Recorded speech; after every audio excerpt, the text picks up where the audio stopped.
Forever.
All right. What's going on, YouTuber? Just give me one moment. A little tangled up here with these strings here. I mean, the wire, I should say. But it's the Natural Born Driller. Welcome everyone to Being the Asylum. This will be episode 164. And here with me, we got the True Jaybird, CJ the Lone Wolf, and the Omega Red. What's up? Hello. What is up? Martin. It's time for BTA, Being the Asylum.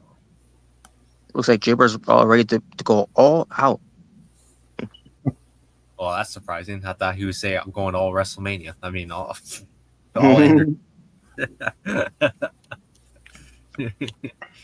Get ready.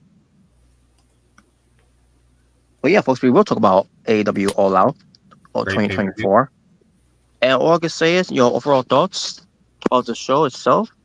That was great. I'll tell you one thing. Not only was great, but it was way better than what it did last year. You know, Tony. I told everybody. See, everybody was right. Talk about how much a difference an extra week of build actually does for your matches. There you go. Yeah. That point was proven right there. Yeah. still, it's no excuse of it, what comes to it, but Yeah. at least it was a little bit better, like unlike last year. Take Lions. Fuck y'all. What? Really? Really now? Really? I have no idea what you're talking about. You had to remind me of that right now. Wow, you fucking dickhead. Really? You guys only won by 6 points. Come on now. God damn it. No, he's talking about the game tonight with the Rams and the Lions, and the Lions won by 6 points. And I'm like, really? Oh, Oh, okay. Well, teach his own. yeah, they only won by fluke. They only won by 6 points. 6 points. Wow. Yep. For the record, if you've seen it, the only reason why Omega wasn't wearing the world title when you're gonna hear it on freaking. I mean, when CN had the world title during his match at Hunter Grounds, because I recorded that before the AWF pay per view, All right. just in case if you're wondering why he still was world champion. I mean, I thought he stole it, but oh well. Anyways. I'm still waiting for Robert's reaction to when a certain somebody showed up.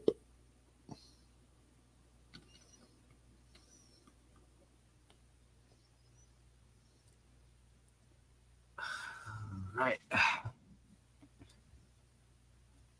Well, what do we talk about first now, Robert? If you're still there. And I said this much: this year's All Out had a lot more attempted murder. All I'm gonna say is first off is fuck John Cena, fuck you, I hate you, Cena, I hate you.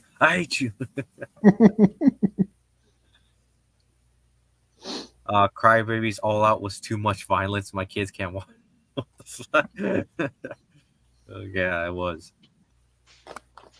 Well, more so that main event which we'll get to. Oh, dude, that main event was attempted murder. That wasn't no wrestling match. That was attempted murder.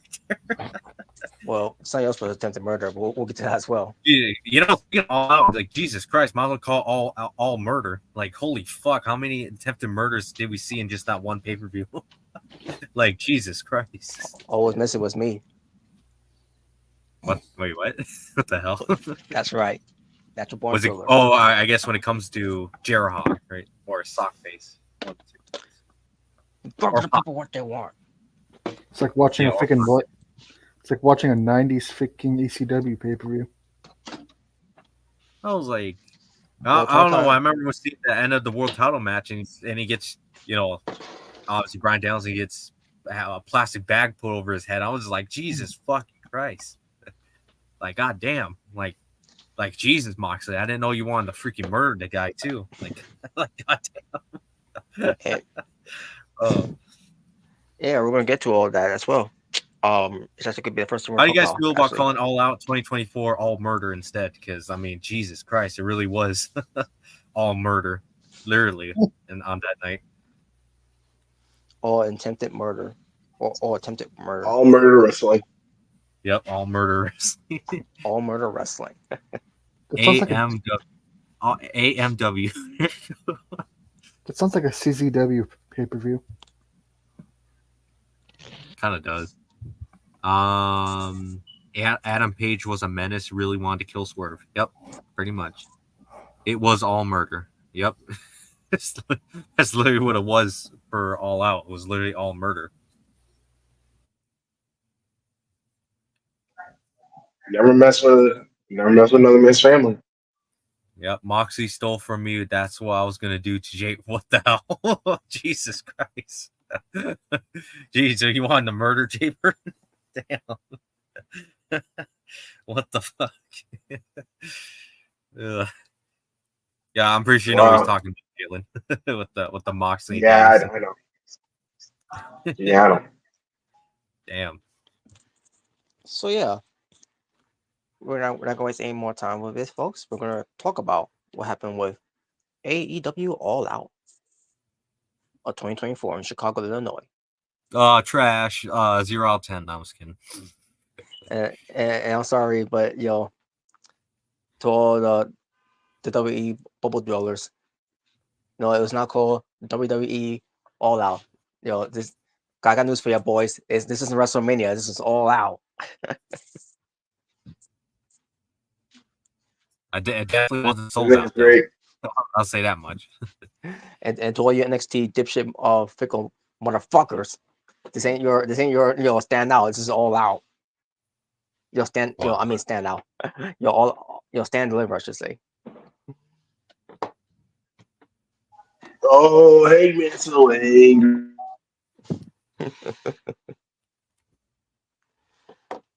But anyways, so yeah, we're gonna get to on the show itself, folks. So yeah, I thought last year's All Out wasn't good, but this year's All Out, and it's a turn up a notch, and we're gonna get to exactly like I said, look how much an extra week of build can actually do for a pay-per-view. It actually makes it better. It does. It really does. It makes a huge difference. Now I still don't agree. Don't do a pay-per-view. Separating it. A week or two. I still believe that All Out should just end, honestly, since All In's pretty much taking over that spot of the, pretty much being the WrestleMania or whatever. So. Or like an idea that I think Jay Bird came up with, where you do All In on Saturday and do All Out. I mean, All In on Saturday and All Out on a Sunday. Yeah, All In's pretty much to WrestleMania, so why not? That's all I gotta say. Yep. But so we're gonna get to the show here, folks. First off, we gotta talk about the pre-show before we get to the number of matches that happen. I don't want to. Well, I'd rather not. We're gonna read the results either way of it, but because obviously we didn't watch the pre-show. But there is one thing I heard about what happened on the pre-show. I can understand why you all call these called wrestling fans from WWE or NXT smarks. You mean marks? I say marks. Marks. Well, I say marks. Well, there were different names you had to. Well, there were also different names for them in the past as well. For the shit that they defend. Oh yeah. Had to go back to watch I'm not gonna get into that though.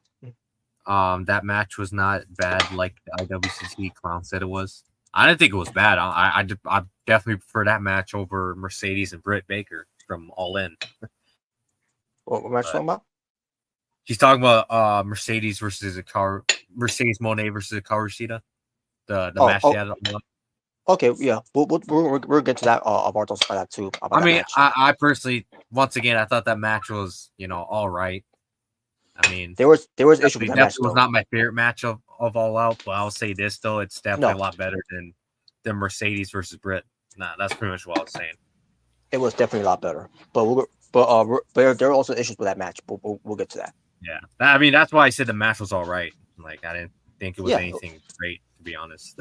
It was kind of like the TV match, except there was no Camille. So. Yeah, that's pretty much it. But before we get to that, or change to the main show, the pre-show. Now, again, I didn't see the pre-show, but I heard some things happen on the pre-show. For example, you had the hometown, wrestler, Sky Blue. Apparently, she appeared on the show, and I guess she was on crutches because again, she's still I saw that. I saw the screenshots of that. Yeah. Because she's still recovering from her ankle injury that she did get surgery on. Don't know if that means she's gonna be coming back soon. But I think she'll probably be back in early 2025. But yeah, probably. But then Mariah May comes out, the AEW Women's World Champion, and what?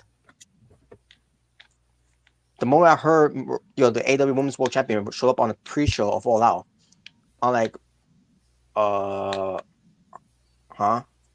Oh, show us, Mark. You don't know about nutrition. What the hell? Obviously, because of nutrition, you can see all those two. They know a lot about nutrition. Woo. But I digress. But I shit you not. I heard the promo they did, the segment they did was about something in the way of blowing, something like that. Oh, I want them to blow me. But anyways, go ahead. I'm hearing this. I'm like, wait a minute, what? I Again, I didn't see it. I didn't. I wish I would have seen it. That way I could describe it to you guys exactly how the segment went. But basically, that's what I heard. I'm like blowing, like what the hell? Blowing each other. I mean, I want to I, see that. But anyways, I don't know, but it's weird that that's on the talking point of the segment of it, and then Miami attacked Sky Blue. I guess like, Sky Blue is now back to being the babyface now, or I guess so. unless Apparently, because it's Chicago, and obviously who's gonna boo Sky Blue in Chicago because she is from Chicago. they're gonna boost Sky Blue at all. Then again, yeah, yeah, because she's not in WWE, she's not in NXT, so fuck her. No, What's that? actually, no. She didn't make me a sandwich. That's why. Oh, go make your own damn sandwich, Smart. Wow. Wow. Go make your Fruity Pebble John Cena sandwich. A Fruit Pebble Johnson sandwich? You know, it's funny. I actually had Fruity Pebbles today. Oh, cool. Well, my point exactly. Anyways, Hey! Wow. It's Jabba Dabba delicious. Yeah. wow. But anyways, but yeah, but the attack's happening on Sky Blue by the champion Murray May, and also I heard that Queen Aminata came out for the save. Who Yeah. one of us Sky Blue's friends. Before before Sky Blue turned heel. Um, and I'm seeing. I mean, I obviously I didn't see it, but I'm saying this. I'm hearing this. And I'm like, so are we doing a match between Mariah May and Queen Aminata for the for a potential AEW Women's World Championship match? I And wouldn't. if I that's wouldn't mind seeing that. I don't mind. Yeah. yeah, I wouldn't mind seeing that because Aminata is great. But the thing is, Oh yeah, great. she hasn't done anything. Still think she should have became the first She hasn't done ever. anything. Well, there's Ring of Honor, Smart. Yeah, because Ring of Honor does means Wow. getting wins in Ring of Honor means you got being on AW television. And if that's the case, then where the fuck is Athena? It's like I She said, taking time Robert. off. Like I said, Robert. Anything that happens on Ring of Honor or Rampage goes straight to the trash when it comes to AEW TV. That's pretty much how it is. Speaking of Ring of but Honor, EJ and Duca finally showed up, and he's freaking family with Shane Taylor Promotions. PG and who? EJ and Duca, he's freaking from MLW. He's finally showed up, and freaking he's on Ring of Honor apparently. And he was, Oh. and he Well, saved. like I said, CJ, that debut goes straight to the trash because it doesn't mean nothing unless if it's on main AEW. Sorry to say, but not my words, but that's how Tony Khan treats it, so that's how I'm going to treat it too. I mean, I'm just saying. I mean, that's how Tony Khan does treat it. So I mean, why should I care that means anything? To be honest, pretty much. I mean, am I wrong about that though? Am I wrong? If it's not oh, what the hell? No. It's not on Dynamite Collision, then it doesn't matter. According to Tony Khan. If it's not on my AEW television, then what does it mean at the end of the day? I'm just happy that EJ finally showed up because I haven't seen him in months. Well, with Ring of Honor on Honor Club or however else people want to see it on Fight TV, on Fight TV, you can watch plenty of that. But The hell? How can I do this? Compared to a lot of the people that's on Ring of Honor right now, EJ could be world champion begin by the end of the year if they wanted to put it on him.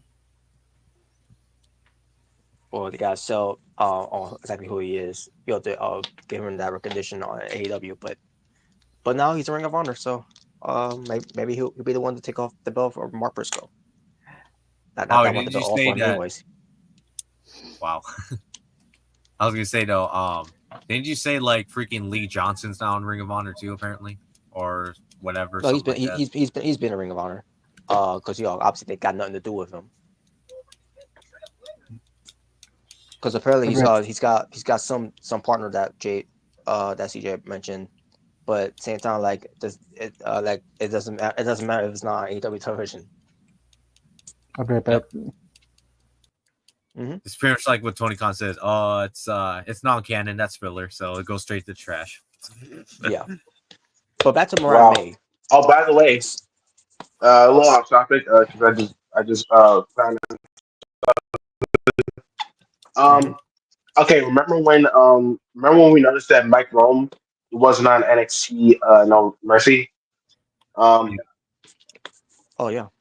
Well, there was actually a reason for that, and I want to say congratulations. He got fired. He just had his first child. What? No. Oh, what? Wait, why would I say congratulations? He got fired. What? I'm just kidding. But yeah, I heard. I heard about the news though. I heard about it. Yeah, congrats to him. Yeah, he just had his first child. So yeah, congratulations. Yeah. I was gonna say, like, damn, Robert, I didn't know he hated him that much. If he did get fired, He's all right. Congratulations, he got fired. Wow. Yeah, he's all right. He's all right. Right. But I like. All right. Yeah, way better than Greg Hamilton. No, he was. Oh, you know, like Shinsuke Nakamura. You didn't like the way he said Kevin. Oh. Yeah, that was trash. The radar superstar. Oh, you know what was funny? I still remember it was funny that made Roman laugh when he was doing the Best in the World introduction and he had a voice cracked. Oh crap! Oh yeah, that's right. That's another reason why I hate him too. He had a voice crack and he had a voice crack and all you see Roman is just Roman laughing. It's like, damn. Mm-hmm. That was great. Oh, that was funny though. I ain't gonna lie, that was pretty funny. Mm-hmm. But yeah, I was gonna say Mariah May, you come away from her or becoming AEW Women's World Champion against Toni Storm, and one of the best story feud you could ever tell.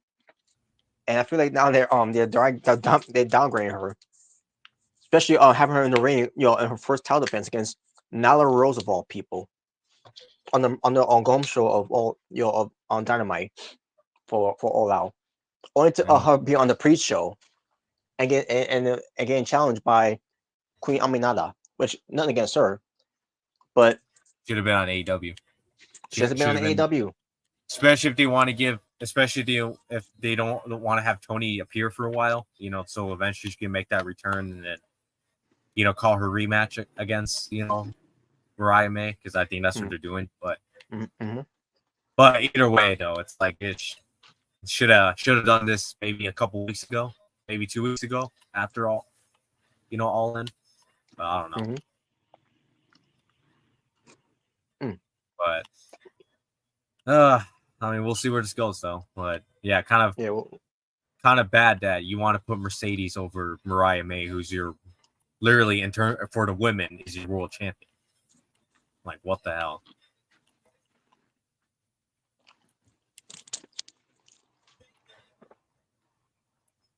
Yeah, definitely showing a lot of favoritism towards Mercedes, but it is what it is, I guess.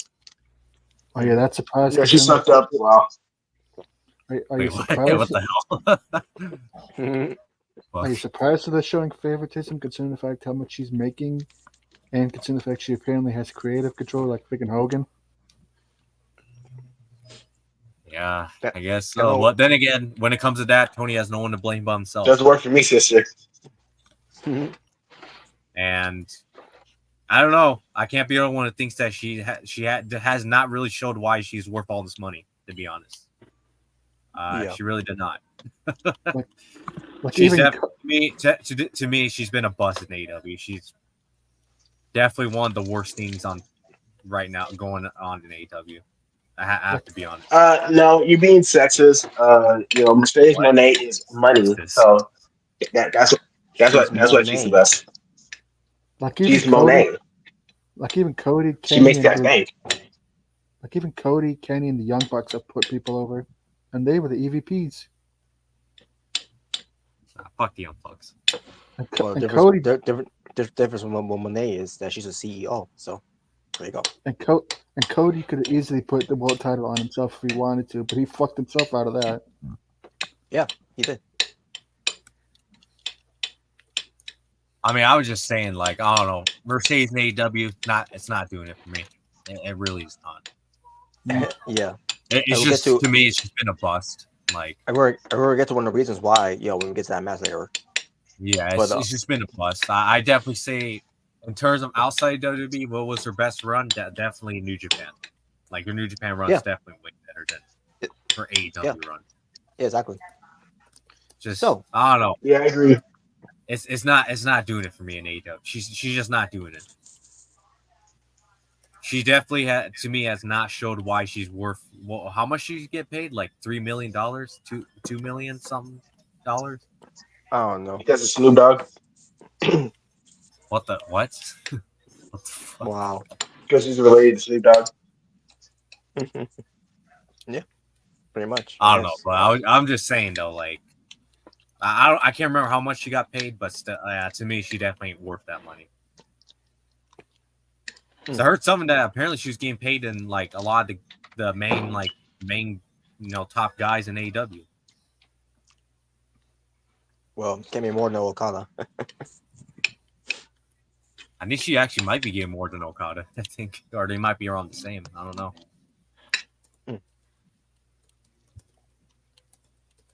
At least with Okada, Okada proved why he was worth all that money, unlike Mercedes, honestly, so far. Mm-hmm. Hell, even Will Ospreay, I would say. Will Ospreay definitely has proved why he's worth all that money Tony paid him when he first signed. Exactly. Mercedes, on your hand, no, she'll know she has not. Gotta be honest, no, she hasn't, in my opinion. It's like, yes. To me, that's like paying Akira Tozawa like $10 million, and all he does is job. Like, obviously, you guys are gonna be like, well, he definitely ain't worth all that money. That must be the best pay ever. To be a jobber. Exactly. But yeah, it's just I don't know. I mean, we'll get to that when we get to that, but still, it's just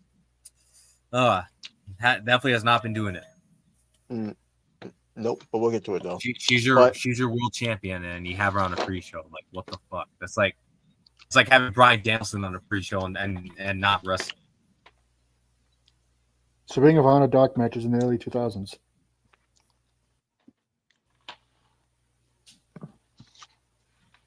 All right, so let's run down the pre-show matches that happened. We had the Acclaimed. Wow. What the way they devalued them on the pre-show of All Out. Again, they should have been the contenders because they didn't lose at All In. The FTR did, and here they're on the pre-show, and they went up against Iron Savages. Iron who?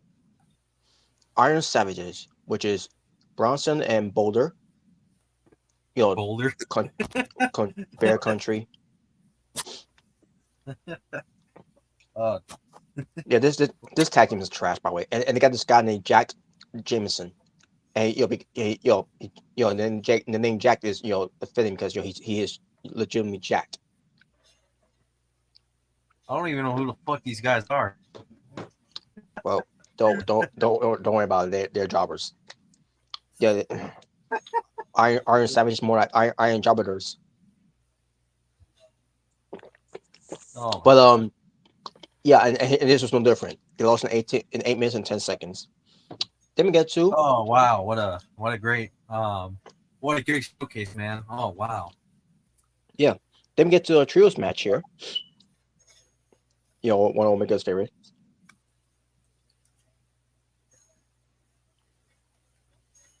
Go ahead. But it was Hologram, Sammy Guevara, and Dustin Rhodes versus the Premier Athletes. Oh well, even more garbage. Yay! Wow, what a great pre-show, man. What so great. I thought they were called Varsity whatever.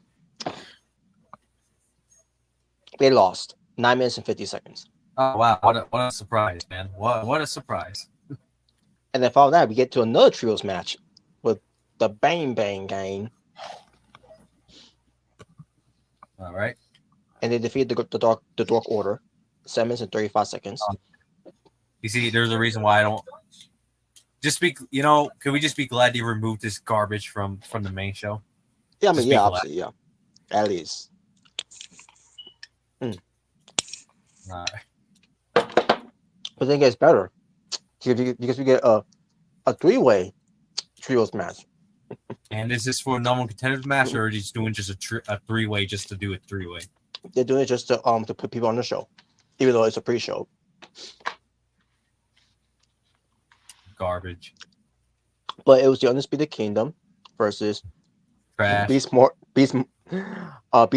who was teaming up with Shane Trash. Taylor and Lee Moriarty. Trash. And Except for Shane Taylor. He's good, but Lee Moriarty on your hands, trash. yeah.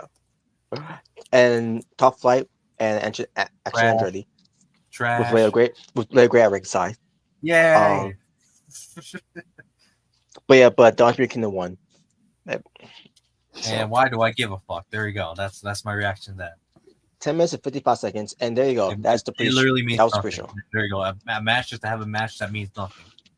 Yeah. There you go. And that was your pre-show. Now it's the main show. Yeah, just, I'm gonna say just be glad the pre-show wasn't like a Dynamite or it's like that. That would have been garbage. Like what the fuck? Yeah.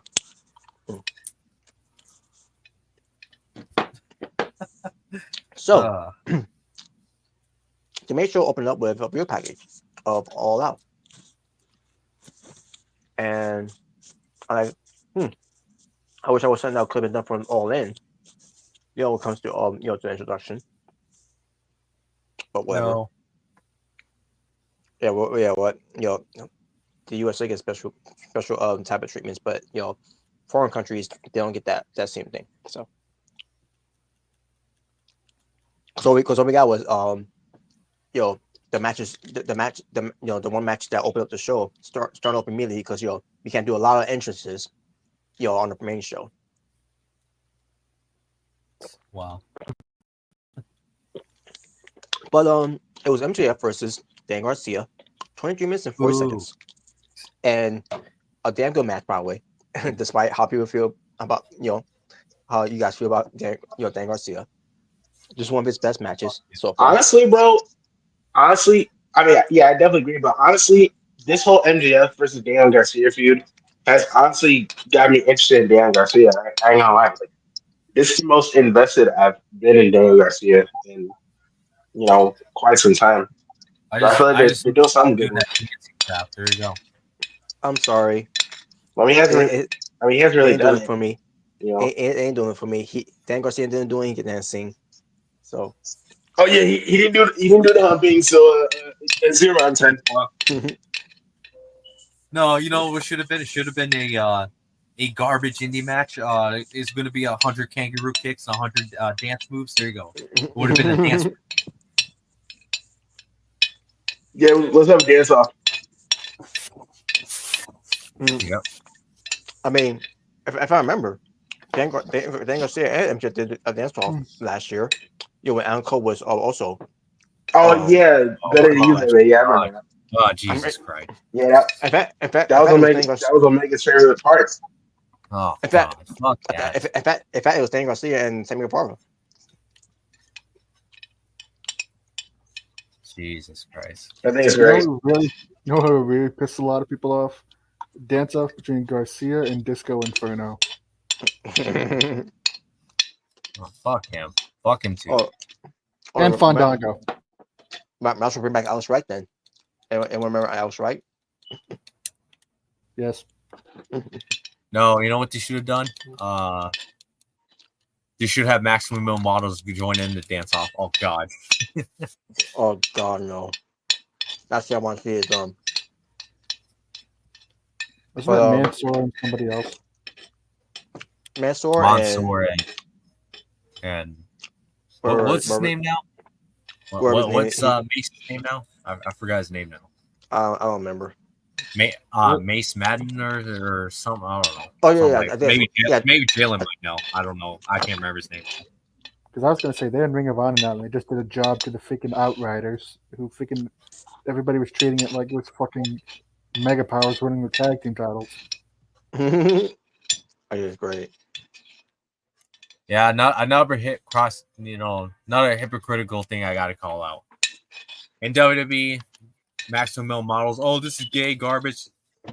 And Ring of Honor, oh, this is great. Oh, really? I just think people even I gotta say is like, really. I just think so Maximum Models suck in WWE, but great now that it's Ring of Honor. Yeah, fuck off, fuck that. Sucks either way. That thing is great. I still don't get you don't know the Christian. I still don't get why people are overreacting when the Outriders beat them. It's like, holy crap, they finally won a match. Whoop de fucking do. Come talk to me when they win the tag titles. I don't know. Don't ask me. I have no idea. But yeah. But anyways, but the match, was a great match. A great opener match here with MJF getting the win on Dan Garcia after a low blow, and then cradling him up for the pin. And Bryce Remsburg, has to act like he didn't. What happened? What happened? Asking the fans, what happened? I hate when he does that. Like, what happened? Just count the fucking pin, you stupid idiot. He's acting all dumb. I hate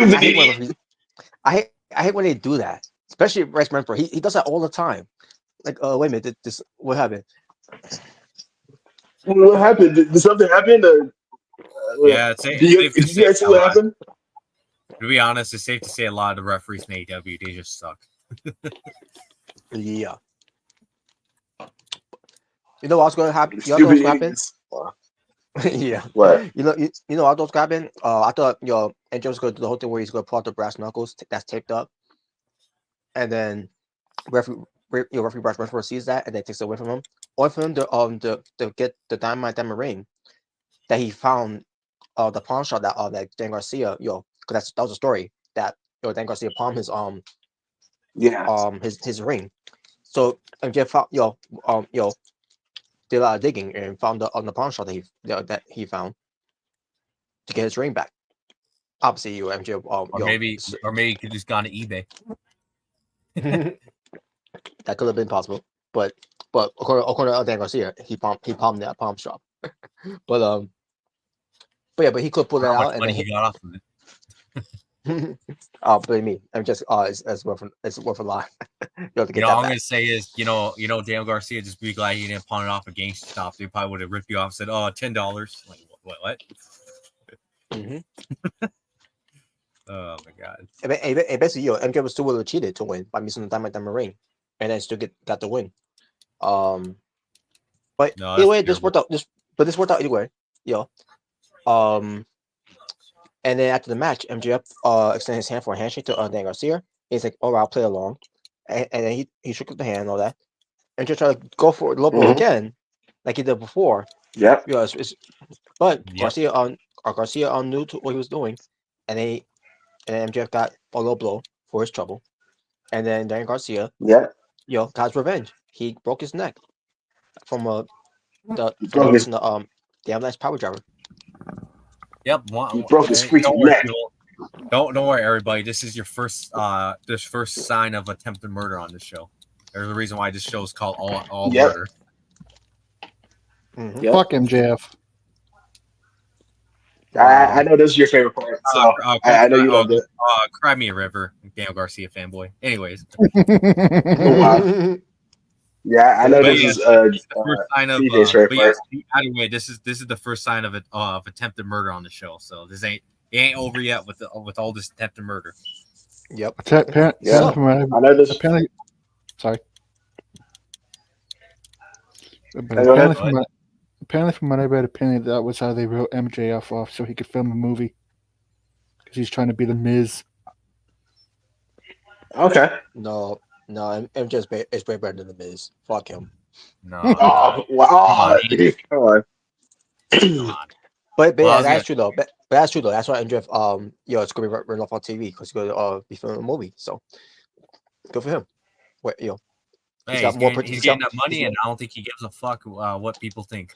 So He's got more potential Yeah. of being a Hollywood movie star more so than Miz. But let's face facts, Miz has only did WWE movies, which is garbage. Which is great. Yeah, I know. CJ there was loved when freaking Dan Garcia broke MJF second. And I know Jordan hated it. It's like, oh, worst match. This match sucks. Well, I'll tell you what match, but that didn't suck for Jordan, which is the next match. It involves the EVPs that couldn't run on a fucking target. Oh boy. Matthew and Nicholas Jackson. They Yeah. defend their AEW World Tag Team Championships, or should I say, finally, let him out of his cages from holding the hostage. Yep. Mm-hmm. To go up against the Blackpool Combat Club, Claudio Castagnoli and Wheeler Yuta. 15 minutes and 45 seconds. Really useless. Yeah, really useless. We'll get to them later. He was really useless. He was really useless. No, hold on. We'll get to that. We'll get to that. Well, actually, We'll get to him later yeah. because I mean, talk about a guy who finally surpassed Ricochet on being a bitch. But anyways, Well, we'll get. Wow. Actually, I'm actually defending this, but we'll get to that. no, I'm not. Fuck him. He sucks. Wow. Come on. Wow. But you go ahead. But anyways, but the match. I thought the match was was good, but I didn't care for that much because I knew who was winning, and sure enough, me neither. DVPs. When you know that's the fucking young fucks are gonna win. Yeah. DVPs won, so there you go. Yeah, there's not really much to say here. Yeah, not much to say here. All right. Moving on. Yeah. Which is the match that people did care to see, and and us too, and that is for the AEW International Championship that's held by Will Ospreay to go up against one third of the trios champions, the Bastard Pack, the king of the cruiserweights. the king of the cruiserweights. 20 minutes and 20 seconds. Wow, 2020. This was a great match right here. This was a great match. Yes. Indeed, it was. This was a really good match. And Ricochet Which I already knew was going to be great matches. I mean, it's freaking packed. Yeah. And Ricochet was watching. Ricochet was watching because he wants to be up next for this championship match. I'm assuming, but again, he's got get some wins like Ospreay said after the match. But we'll get to that. But either way. Ospreay. Oh yeah. That's right. Mm-hmm. But there was a lot of cool spots in the match, especially where Ospreay always getting spiked on the head. He loves getting spiked on the head a lot, Once again, more attempted murder.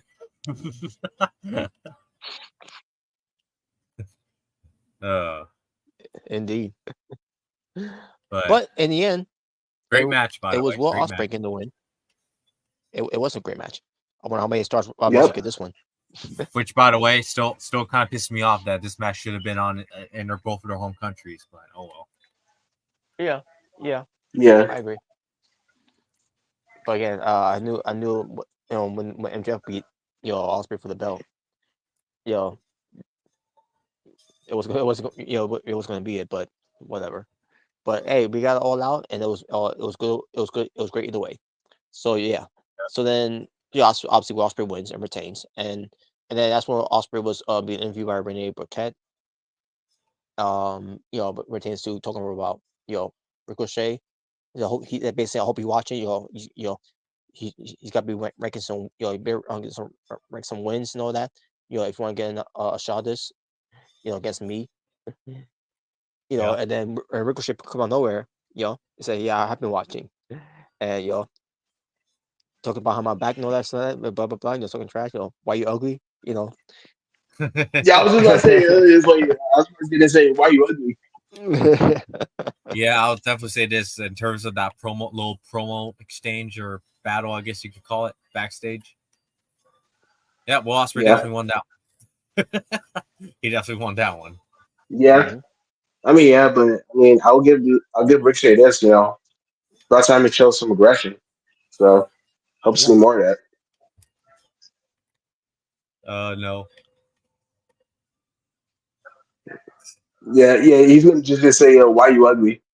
Ricochet, his name by Walt Clyde. Well, to be fair, we call him Ricochet too. So to be fair, the king of the smart. Oh Jesus Christ, the king of the smarts. What the hell? E drones why Tony Khan is a mark. I don't know. You ask me. I can't say that. I don't have an answer for that. Yeah. But anyways, so what comes to this great match that we have with Will Ospreay and Pac, you're thinking to yourself, who could follow this match? Well, the answer was the Chicago Street Fight between Chris Statlander was Stokely Hathaway versus Will Nightingale, 15 minutes. And did they deliver? Well, according to everyone, surprise, they did. Hell yeah! And And by what the a way, street Chris fight this Statlander was. looked great. By the way, She did look great, by the way. And Will looked great Oh, too. and I my thought. girl, Will Nightingale. She looked great. I mean, she always looked Hell yeah, great, but. hell yeah. So yeah, they did a lot of stuff in this match. Bring some some steel chains, bringing in tables, Yeah, chairs, candlesticks, I know that was your favorite part, the tables. which I didn't care for that much. Remember this one spot from the table where Sandler was going for like a swanton, I think it was, and then Naka gets out of the way, but then all of a Yeah, sudden, but you still got caught. Like holy shit, you that was still got insane. caught. Like Chrissy Allen still like hit like her head, pretty much. Yeah, yeah. But but it was a cool spot there. Even the table off that they went through off the stage, was cool as well. And it also had thumbtacks involved. y- You know, and I think they used the broadcast table too as well. But um, yeah, and also, at one point, Sophie halfway away was chased away by Will Nightingale. Oh yeah, because there's one weapon they used, which I didn't like that they used in it, the light tubes. oh god, The moment I saw the light tubes, like, oh come on, really? I expected, if there was going to be light tubes, I was expecting, the cage match unsanctioned to be using that type of shit. But with Will Nightingale and Chris Statlander, I was not expecting that. no, that's But some GCW garbage right there. So now fuck e- that. yeah, either way, I still will not be doing that either way because light tubes are not good at all. I mean, they're actually gauge. But then again, he enables that shit because he's fucking garbage. That's why I say I don't want to see that. I don't like that garbage freaking GCW shit on AEW. Come on, Yeah, you know, like light tubes is awesome. I mean, why do you and think I don't like the whole setting on fire shit with the whole Darby Allin and Jack Perry thing? oh yeah. Because with you, that's You know, some GCW garbage right there. you know what? We need to bring back the piece cutters as weapons. Yeah, we need to bring that back. Oh Jesus Christ!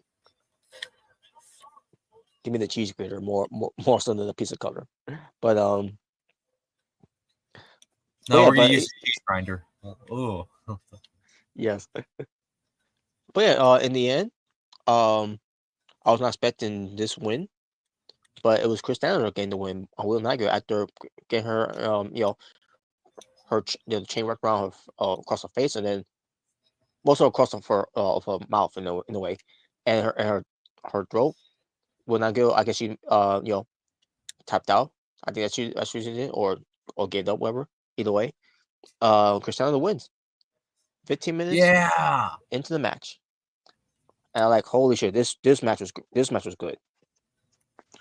Oh yeah, this is a really good match. Really good street fight. I kind of sucked that my girl Will Nightingale lost, but Yeah, I was happy yeah, for because Chris Statlander. again, I was expecting the match for for when I get defend her title, And then also about weeks later it changed. They changed the I don't know what was the reason.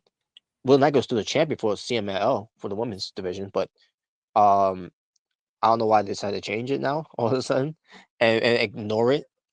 How can you ignore that when they lose it on TV when they had that match that Chris Sanders deserves an opportunity of that title if she could beat Will Knight, and she did. So I thought it was going to lead to I here, guess it's probably CMML probably said something. yeah, I guess. Let's see him at L. We're in favor of that. I don't know, but I digress. But anyway, it's still a great match, and it really did follow up all the matches that Will Ospreay and Impact on deliver. Ospreay. Yes. Now, what match that didn't follow up, unfortunately, was the 4-way match for the AEW Continental Championship that Kazuchika Okoti currently holds on. Cody. Versus the Ring of Honor World Champion, Mark Briscoe. Yay. Reach for the sky, boy. That's right. Annoying Orange Cassidy. Pockets. Fuck Yay. The annoyance. Them pockets. And pockets. The Alpha, Konosuke Tatesuka. Oh, fuck him too. Oh, come on. Chad Gable. Fucking overrated. Fuck. What? You said he's the alpha. Fuck him. You said the alpha. Overrated. So you meant Chad Gable. If anything, he's underrated. He's underrated and underutilized. They're not doing shit with him. That's AEW's fault. I never got the hype around him, so I don't care. What? Yeah, I never got the hype for Yoshitatsu. Wow. Yoshitatsu. Yeah, if Yoshitatsu was tall like Tatesuka is here. But the reason why I say this match didn't do it for me, for one thing, you have Orange Cassidy doing his usual stick. Yeah. It was annoying. Doesn't take anything seriously. Look, you're annoying. So, well, I mean, Robert, he's trying. He tries. Yeah, he tries. Yeah, tries his best to annoy us, and it worked. So he succeeded. He succeeded. There you go. Yeah, pretty much he did. But so there was a point where Konosuke and Okada was going to have a face off, right? I'm like, oh shit, this is going to be great. But Orange Cassidy ruins it by getting in the middle of them. Oh my god! This is why. Robert, like, take time off. This is why they should have just done Okada versus Tatesuka. It's just what they want to. But then again, you need more than 2 weeks to build up. So So if we're gonna eventually get Okada versus Tatesuka, they eventually have a 1-1 match. Hopefully at Wrestle Dream, then you need weeks of build for this. No, we can build up in one day. What?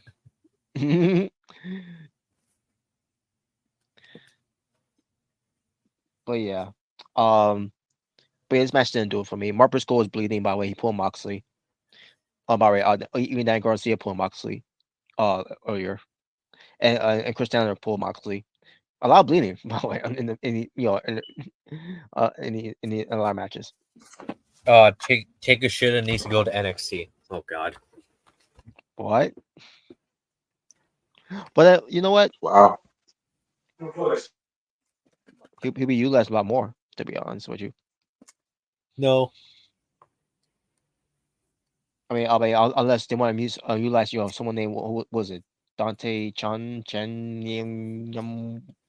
from whatever his name is. Yeah, Dante Chen. Yep. Yeah, him. He's not bad though. I like him. He's not bad. Yeah, I know he's not bad. I wish they would feature him a lot more though. But again, I don't watch NXT that much anyway, so who cares? But anyways, but Okada wins, but surprisingly, he beat Orange Cassidy. That is surprising. I'm surprised he took the fall for once. Yeah. Tony Khan, he's a boring he's a boring guy that do cool moves. What the hell? Oh, you're talking about Knos. Oh, okay, never mind. Talking about take a shit or Tekeska. Oh, but yeah, but here you have Konosuke Tateska coming off of the G1 Climax, which he had a great outcome. Now he didn't win, but he was performed very well. And, which I knew he would. And how did they capitalize on his his momentum? They had him wrestle on Rampage when he returned, to the States.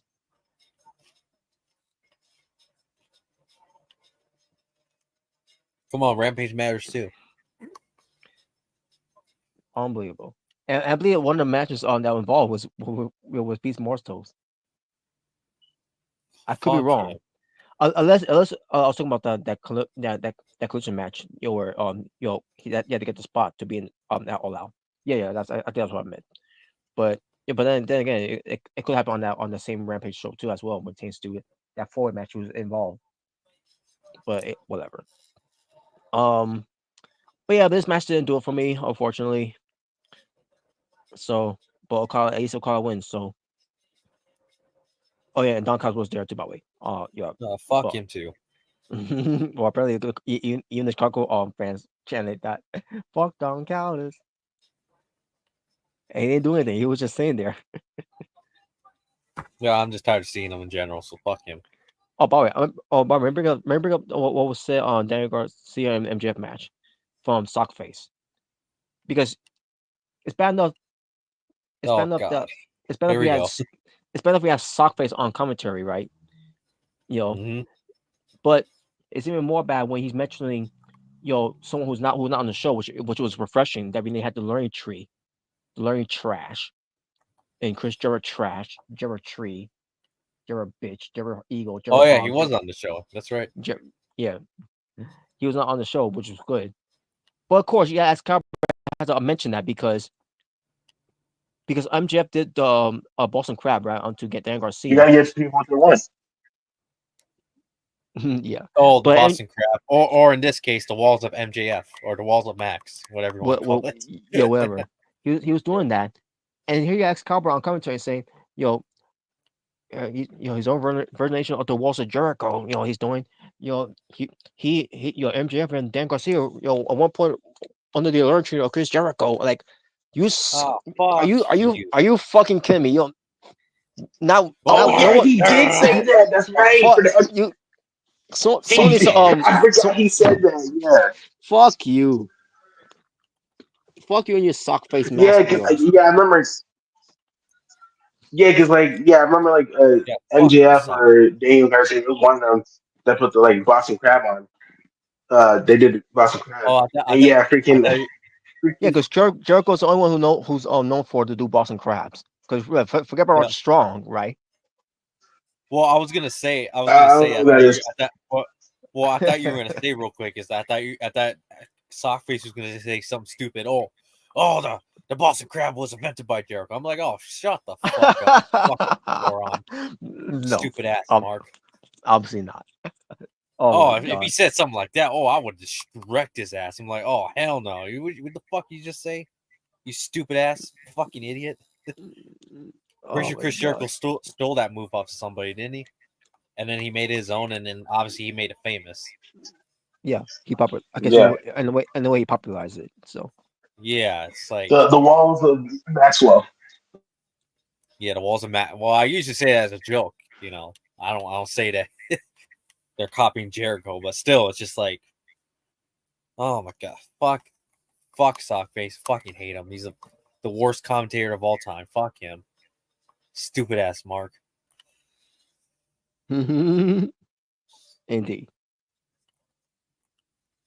Yeah, because it was refreshing not seeing, Jericho on pay-per-view, which is refreshing.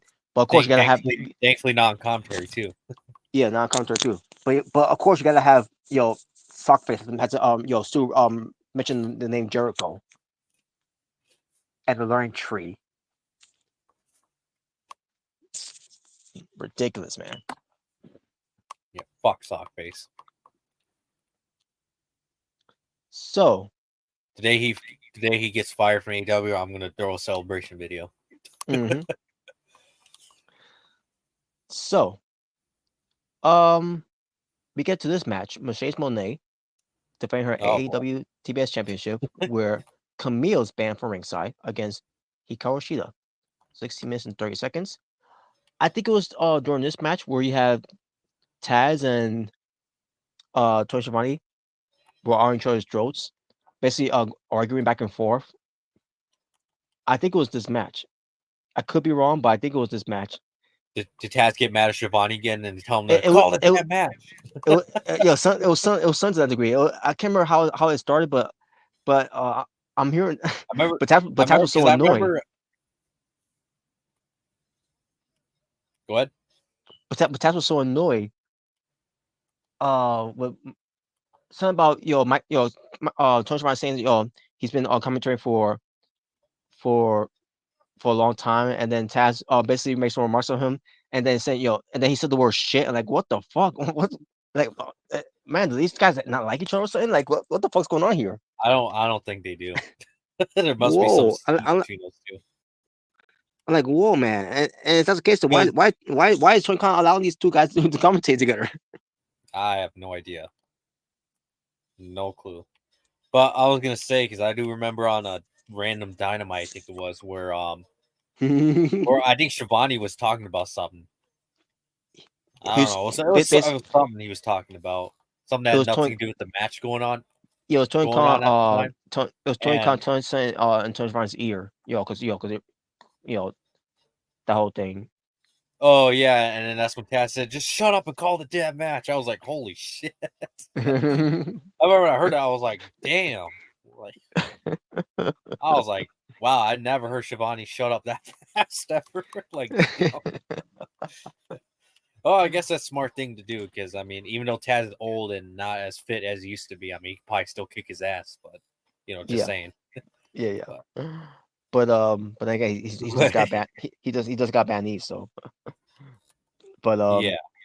And what is Tony Khan thing? That Sockface is gonna get between them, which he didn't. He ain't gonna step with Taz. Fuck that. He's let these two guys batter back and forth, and then he makes some joking remark and like, dude, you're not helping anything at all. You're not funny, so shut up. No, you're terrible. You fucking suck.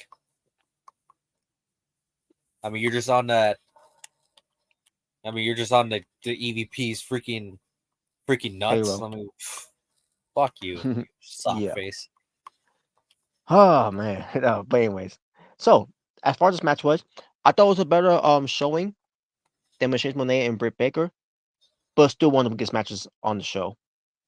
Yeah, like I said, like it wasn't as bad as Britt versus Mercedes, but at the same time, it wasn't anything great, to be honest. No, I thought the first match I had, I thought that was good. This was nothing. Yeah, on Dynamite, right? Yeah, on Dynamite, and especially where Mercedes Moné, all she kept doing in the match is fixing her wig. I don't know if you noticed it, but plenty times where she's kept putting her wig on and all that because it was about to slip off or something like that. It was very noticeable. Like, and then when it came to Hikaru hitting her 3 finishers onto Mercedes Moné, she goes for a cover on her, and then Mercedes Moné just kicks out of it in seconds. Like she's Hulk Hogan. It was so bizarre. Like, it was so bizarre, in the last sequence of this match. And then it went for the killing stick, and then Hikaru was going to muse the killing stick, only to not muse it. And I'm like, what the hell happened here? Like, the finish of this match was clunky. And Mercedes Moné, just her wig was very noticeable and didn't help anything at all either. Like, holy shit. I guess she had a wig malfunction or something. Yeah, she actually did have wig malfunction. Like, oh my god, like Mercedes was upset after this match. She hated this match. Clearly, because she keeps she's too busy worrying about fixing her wig than worrying about how, to pull a 5-star match here. I thought it was gonna be 5-star either way, but still. But then again, Melson might even do that. Mm-hmm. Not that it matters because his ratings don't matter. His shit don't matter. So, anyways. But in the end, I gotta agree with people because Machine Monet's finisher, the Monet Maker, or whatever it's called, It's is not not. the greatest. It is not a great finish. It depends on who's selling it, to be honest. Yeah. Like But as for of late, example, Stephanie Van Court when she sold it at Forbidden Door, it actually looked good. oh, because Stephanie Van Court, she knows how to sell it. She's pretty, great. pretty well. And to be honest, I was on that match. I was more impressed by her than I actually was with Mercedes. But Yeah, that's just me. people were saying that too. People were saying that Yeah. Stephanie Van Court was more impressive in that match than Mercedes Monet. In the way they said that that she carries Mercedes Monet. She kind of did, to be honest. I can't even really. I can't really even say anything bad about that. Yeah. Or disagree, to be honest. But yeah, she should go back to the bank statement. Oh yeah, I mean she should honestly. Yeah, and she don't even do that anymore at all. Not even like as just a thing to do in the match. Does she? What? The bank statement. You remember her old finisher in WWE? Oh yeah, I remember. Yeah, I don't think she's done it in a while. Yeah, I was gonna say like as far as I know, I don't think she's done it ever since arriving in AEW. She's always done the money maker or whatever the hell it's called. Yeah, it's not good at all. Is it?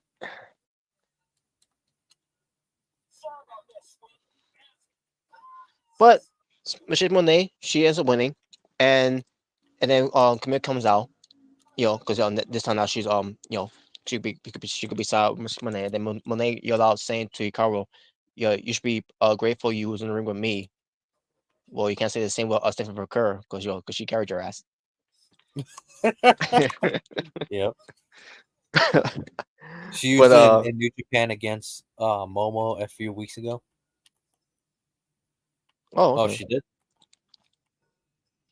Well, again, it depends, because Michelle Monet obviously she's not making it look good, but yeah, it depends who's selling it. Like for example, Kairi Sane, did not sell it very well, to be honest. You can have Michelle Monet give it to Nick Nemeth, and Nick Nemeth will sell like he got killed. Yeah. But I was just saying, like, as far as I know, the only one who actually sold it pretty well and actually looked good for once, I think, was Stephanie Van Court during their Forbidden Door match. Yeah. Now, if you would have even Marie sell it, she would sell like shit. Oh, it will look like shit. or imagine Ash by Elegance selling. Oh fuck! Oh fuck! Yeah, she might botch it. To be honest with you. But that was the match. I just blocked the ground. Yes. So that was the match, and now we get to the co-main event for the AEW World Championship, currently held by Bryan Danielson, who came out to. It's the final countdown. So yeah, love that. No, he should have came out to monster. I turn into a monster. Imagine Dragon sucks ass. There you go. Anyway, but you don't like Imagine Dragon? I like them. You really don't like them? I like them. No, they're overrated. You break me. I mean, I'm not like big fans of them, but I like some of the songs. Believer. I like some of their songs. Yeah, they got some good songs. I don't listen to that much, but they got some good songs. I love the song they that WWE have do a review package for for Finn Balor, something about the demons. I can't remember what was the name of the song, but it was something about the demon.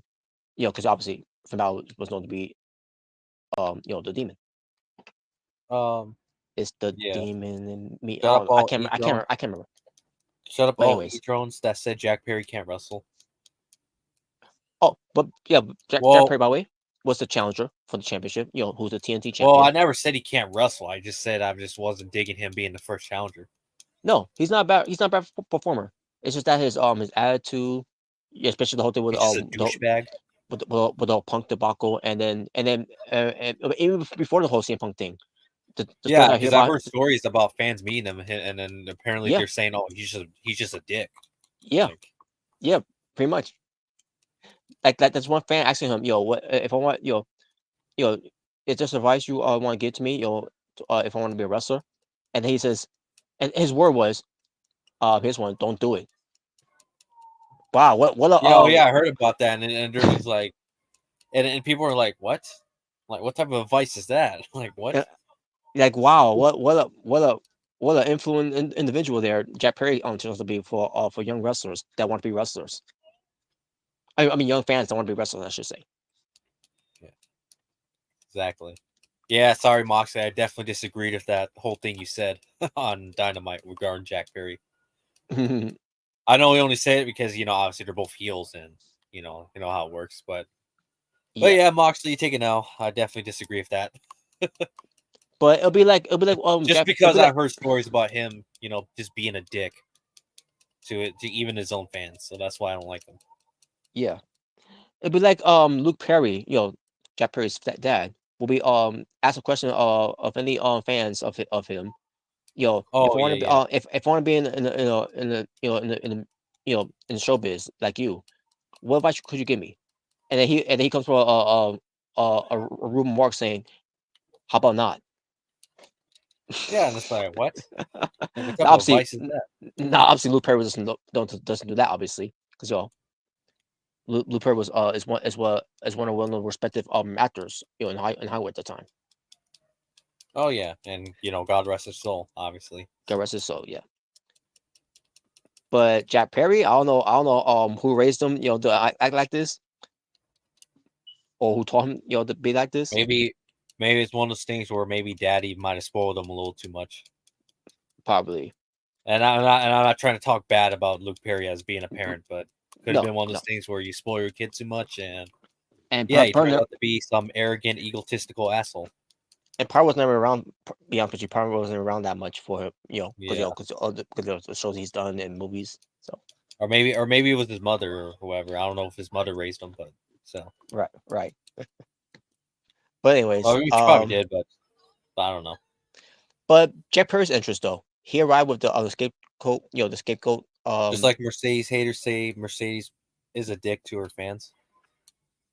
Well, as they're not being rude, but then again, other than this one fan that was, was basically, asked the question about, the reason why you left WWE and all that, and Oh then yeah, okay, yeah, that was. which is understanding that fan, that fan wanted to ask that question, but then Mercedes, I guess she heard that so many times from some fans, so she had to be rude about it, and then do some, I get what you saying there, Tokyo, but it comes from Mercedes, um, but it's whatever though. But yeah, but anyways, but yeah, but Jack Perry came out with the scapegoat, you know, van, wherever that he rides or whatever, while the EVPs were there, got his belt and the Fuck scapegoat them. mask, and they had bodyguards, by the way, because I guess some riot would have happened in Chicago because he's entering into enemy territory because of what he did to CM Punk for firing him from AW. No one cared because if that was No the one case, because that would be the case, they would have been throwing stuff at him, they would be chanting CM Punk throughout the entire match, it would have been a riot. It would have been an actual riot and a hostile takeover. But that wasn't the case at all. Like I don't get why was that even presented there in the first place, was because of that entrance, and then on top of that, and this is the reason why they made the match too. Just to see if you can get that type of heat. Well, guess what? It didn't happen. So maybe that's one of the worries about why they did what they did there. Even Chicago doesn't care about CM Punk. What the hell? Yeah. Or maybe they just moved on from it because because CM Punk is in WWE now. So what's there to Yeah, maybe to just maybe they just moved on, and they even know that his EVPs haven't moved on from it. yeah. And at least I could see that they still have they have moved on from that as well. Minus the whole real glass spot that Jack Perry introduced in that match with Darby Allin, that coffin match. Yep. Other than that, I think they finally moved on from it. So and they should move on from it. But as far as this match was, 27 minutes and 35 seconds, one of Jeff Hardy's best matches. And Brian, no, he didn't bleed, which is the first. But we did have a ref bump, and oh yeah, that's someone to bring up by the way, because you had on the EVPs in the film here. So I think it was a tag team match that happened with the EVPs, and somebody's shoulder wasn't down. I remember it was one of the EVPs pinning one of the Blackpool Combat Club. I think it was Claudio, if I'm mistaken. I don't remember, but all I remember is seeing referee counting, and it was Mike. And by the way, it was Rick Knox, by the way, who was the referee. So the referee's counting while one shoulder of, I can't remember who it was. I think it was Claudio. The shoulder was up, and referee's counting. I'm like, yo, ref, it's knocked down. Why are you counting? The fuck's wrong with you? Man, you were the worst referee ever.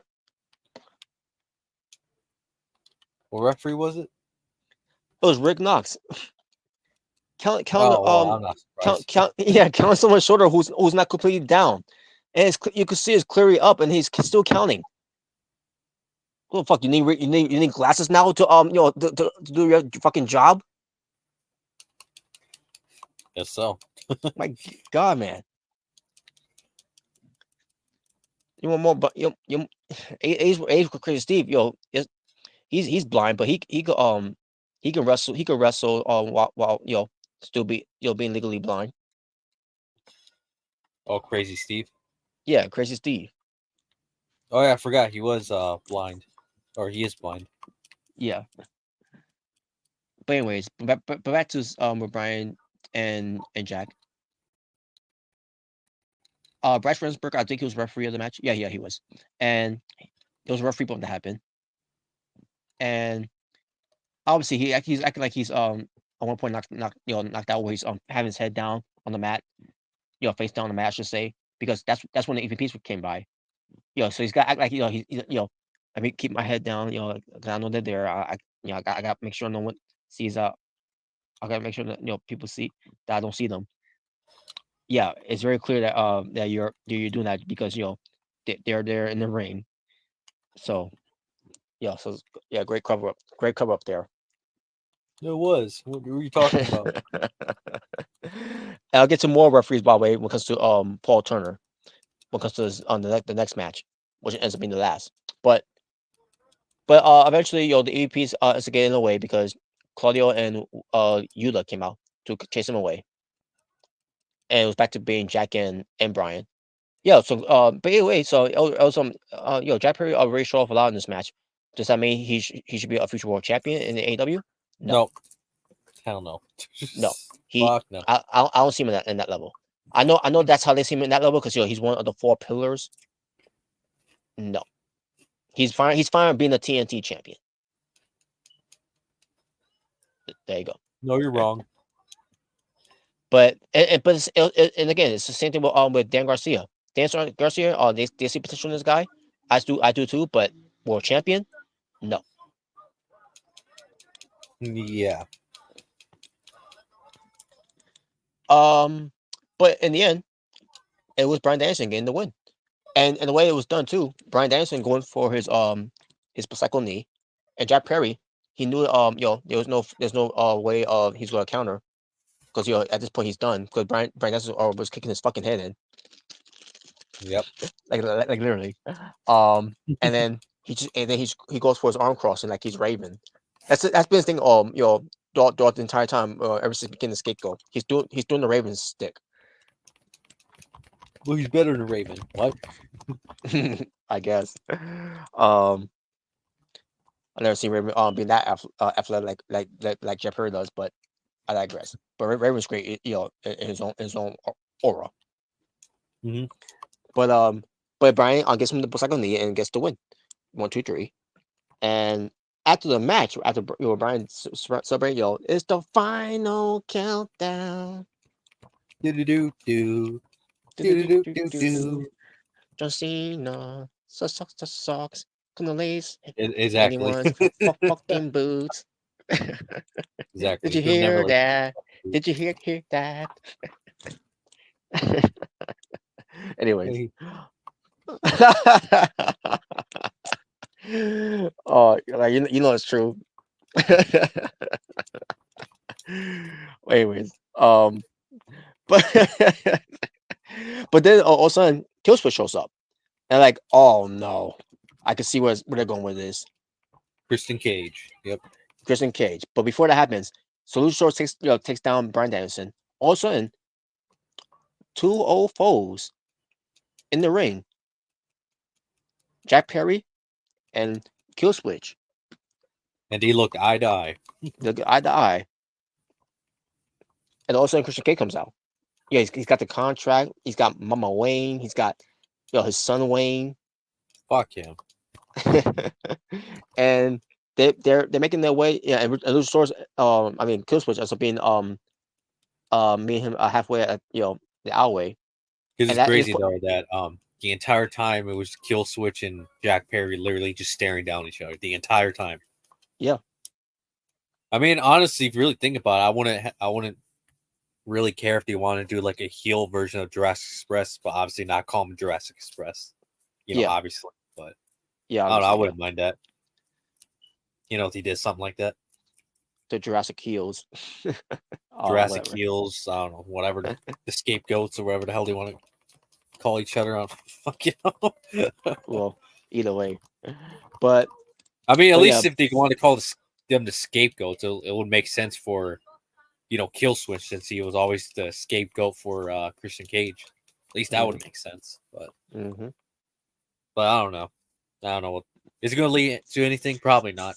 Probably not. It was just. It's It was probably just. Tony Khan saying, you see that reference? You see that cameo?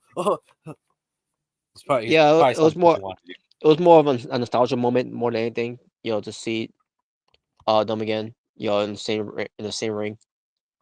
Yep. We say But fuck Wayne, but he might end up coming a star in the future. yeah, he could. But is this gonna do anything for him in the long haul with Christian Cage? I don't know if it is or not.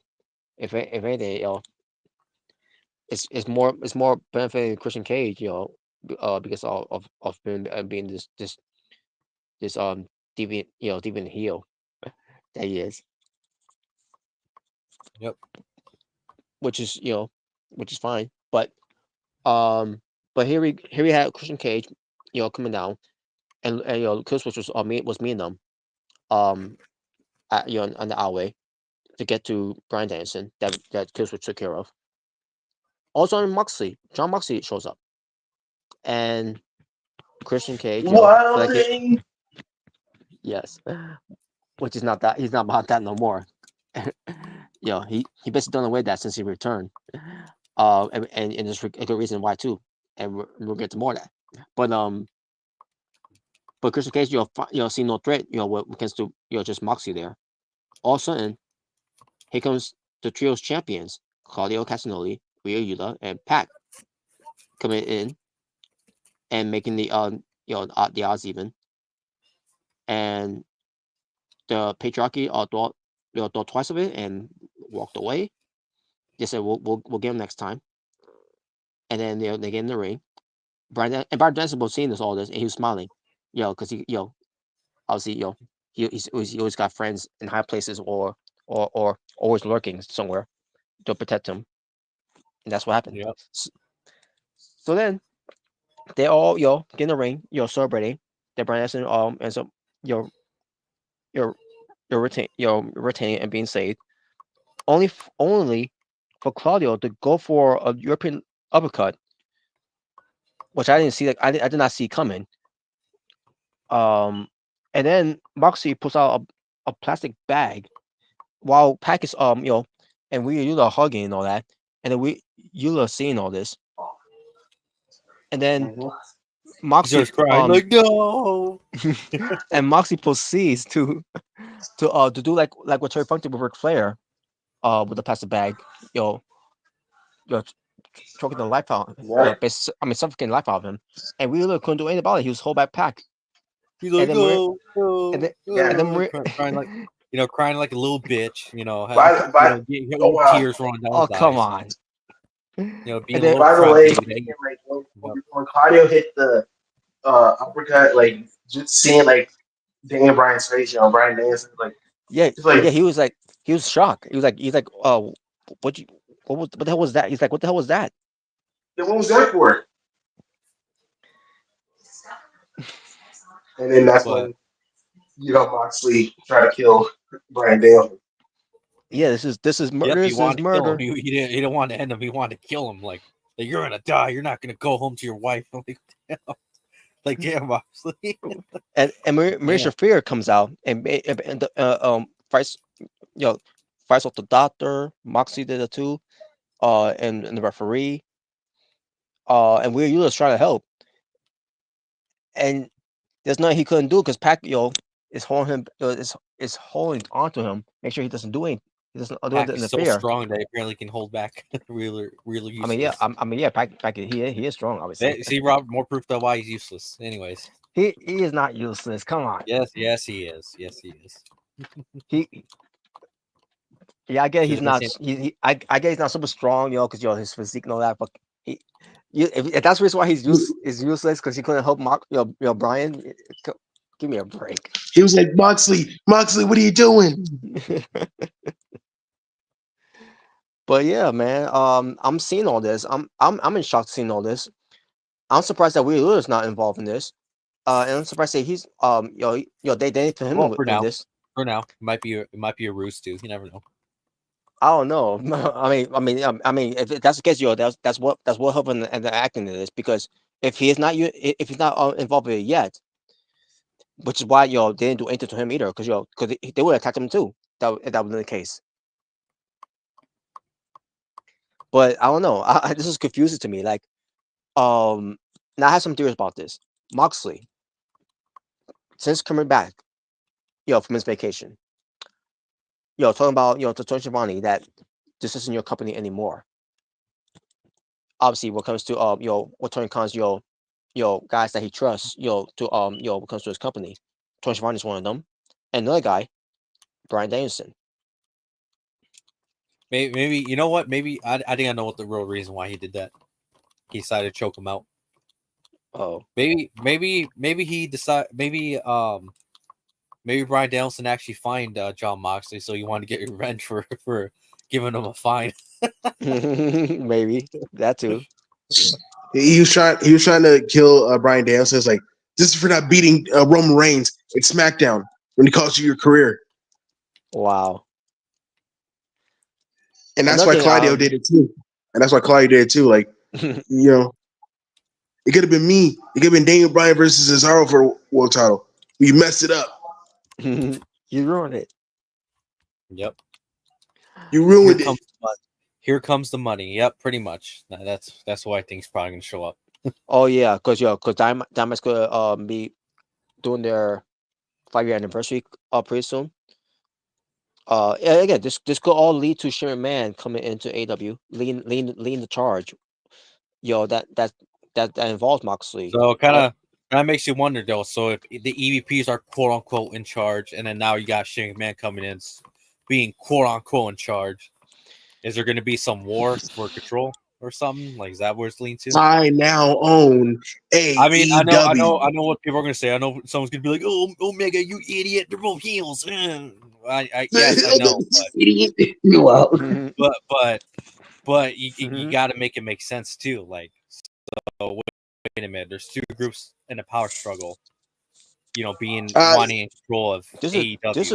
Does that mean they're going to collide in some way? Because I mean, it's eventually going to happen. This is more. It doesn't matter if they're both heel factions. Eventually, it's going to happen too. I mean, this is more believable than the Elite, to be honest. Yeah, and the only reason I'm bringing that up because I really want them to do a match where winners they're really in control and they're going to have the BCC win. Please, please have that happen. You know Oh, what? yeah, I got a great idea. I got a great idea, guys. We're gonna have the BCC, the new BCC, run Dynamite, and freaking the EVP is gonna run Collision. There you go. Everyone wins. That is the dumbest thing I've ever heard. Anyways, unless they want to That's the greatest thing ever, Smart. unless they want a Rampage. Who watches that? exactly. I do, Smart. I watch it every night. I mean, I'm just saying this because I mean it is true though. I mean, if you got two groups quote unquote in control of AEW, I mean, eventually it's going to happen where they're going to have a some sort of war in terms of who's really in control of AEW. Pretty much, yeah. I mean, it's true But- though. I mean, it's probably going to happen. Not But right it- away, but it's eventually going to happen. Down the line. After this. And what comes to these this group that are forming that Sharon Man's leading are all former WWE guys. Now mine's Brian Danielson because he got kicked out now. And Well, I guess and it makes then- sense because I guess he could do a story where he became too much of an AEW company guy. Mhm. I mean, it makes sense. I'll say one Yeah. thing though, whatever this is leading to, I just hope it is way better than the Outcast story because that story sucked. Oh yeah, that went out. That obviously went nowhere. And it went basically where it went straight down the toilet. So much for a former WWE group or Yeah, a group made out of former WWE wrestlers. yeah, Totally went somewhere. and they had a chance to do that with the women's too. And they're gonna have their own blood and guts, but I guess they were worried to not have blood and guts with Saraya because of her health. Oh yeah, Yeah, so they didn't want to take any but chances. no, we rather that's have probably why. Jirahog. We're rather have the Jirahog Ye- and Yeah, the JAS and war and blood and guts. yeah, because of course. Yep. But Marisha Fear, John Moxley, Claudio Castagnoli, Pac, all from WWE. Well, mine's Marisha Fear when it comes to main roster because Mhm. she was Yeah. she mostly spent her time at NXT more so. Yep. But it doesn't matter. Still came from that system from WWE. Yeah. Again, mine's Brian Dennison. He's done. They kicked him out. So Yeah. he's pretty much done. He's done, and also Ryuda's done. But I think I think they want. I think what they're gonna do with Ryuda, they're gonna give him an ultimatum. We let you slide. Because it was about Brian Dennison. We had to teach him a lesson. But now you got a choice to make. Join us, or you go and like Brian Dennison. You're either Nexus or you're against us. Wait, what? Well, Pretty I much. hope they beat him up. There you go. That's all I say. They beat Oh, him up. come on. They put him through a table. They freaking then Moxley can try to kill him with the plastic bag, and there you go. That'll be great. Fuck him. But yeah, and let's be honest. Speaking the whole plastic bag thing, I hope they do it to the elite, the new elite. Oh yes, I agree. Yes, There you please do it to the EVPs. That'll be awesome. Please do that to them. Exactly. All right. So the Outcasts were great. Saraya big tits over Jaybird. What the hell? What the hell? Ruby versus Paige, WrestleMania 41, women's main event. I know Rhea can do well in main events, but Saraya WrestleMania main event. Her wrestling not really doing it for me. It's not because she came back. She's fine, in the ring, but Almost but Rhea. but yeah, comes Rhea in a WrestleMania main event, I don't see it. Rhea Ripley versus Paige. Oh no, that would no. Rhea would eat her alive. That wouldn't even be a fair fight. Yeah. That's just not fair at that point. But Exactly. So, and the commentators were selling it pretty well, minus Excalibur. Jim Ross was on there, Taz was on there. They sold it pretty well. Especially Jim Ross. it was great. Oh yeah. And you got to see you got Copper doing his monotone, you know talking to us on TV like I was feeling so emotional about it. Like, fuck off. You stupid sock face mask of yours. You ruined Suck the face moment. piece of shit. You ruined the moment. Why can't they mute? Why can't they mute him? Put plastic bag on John Cena. What? Wow. But all right. But it's not over yet because now we get to the main event, and it's lights out steel cage, which is unsanctioned.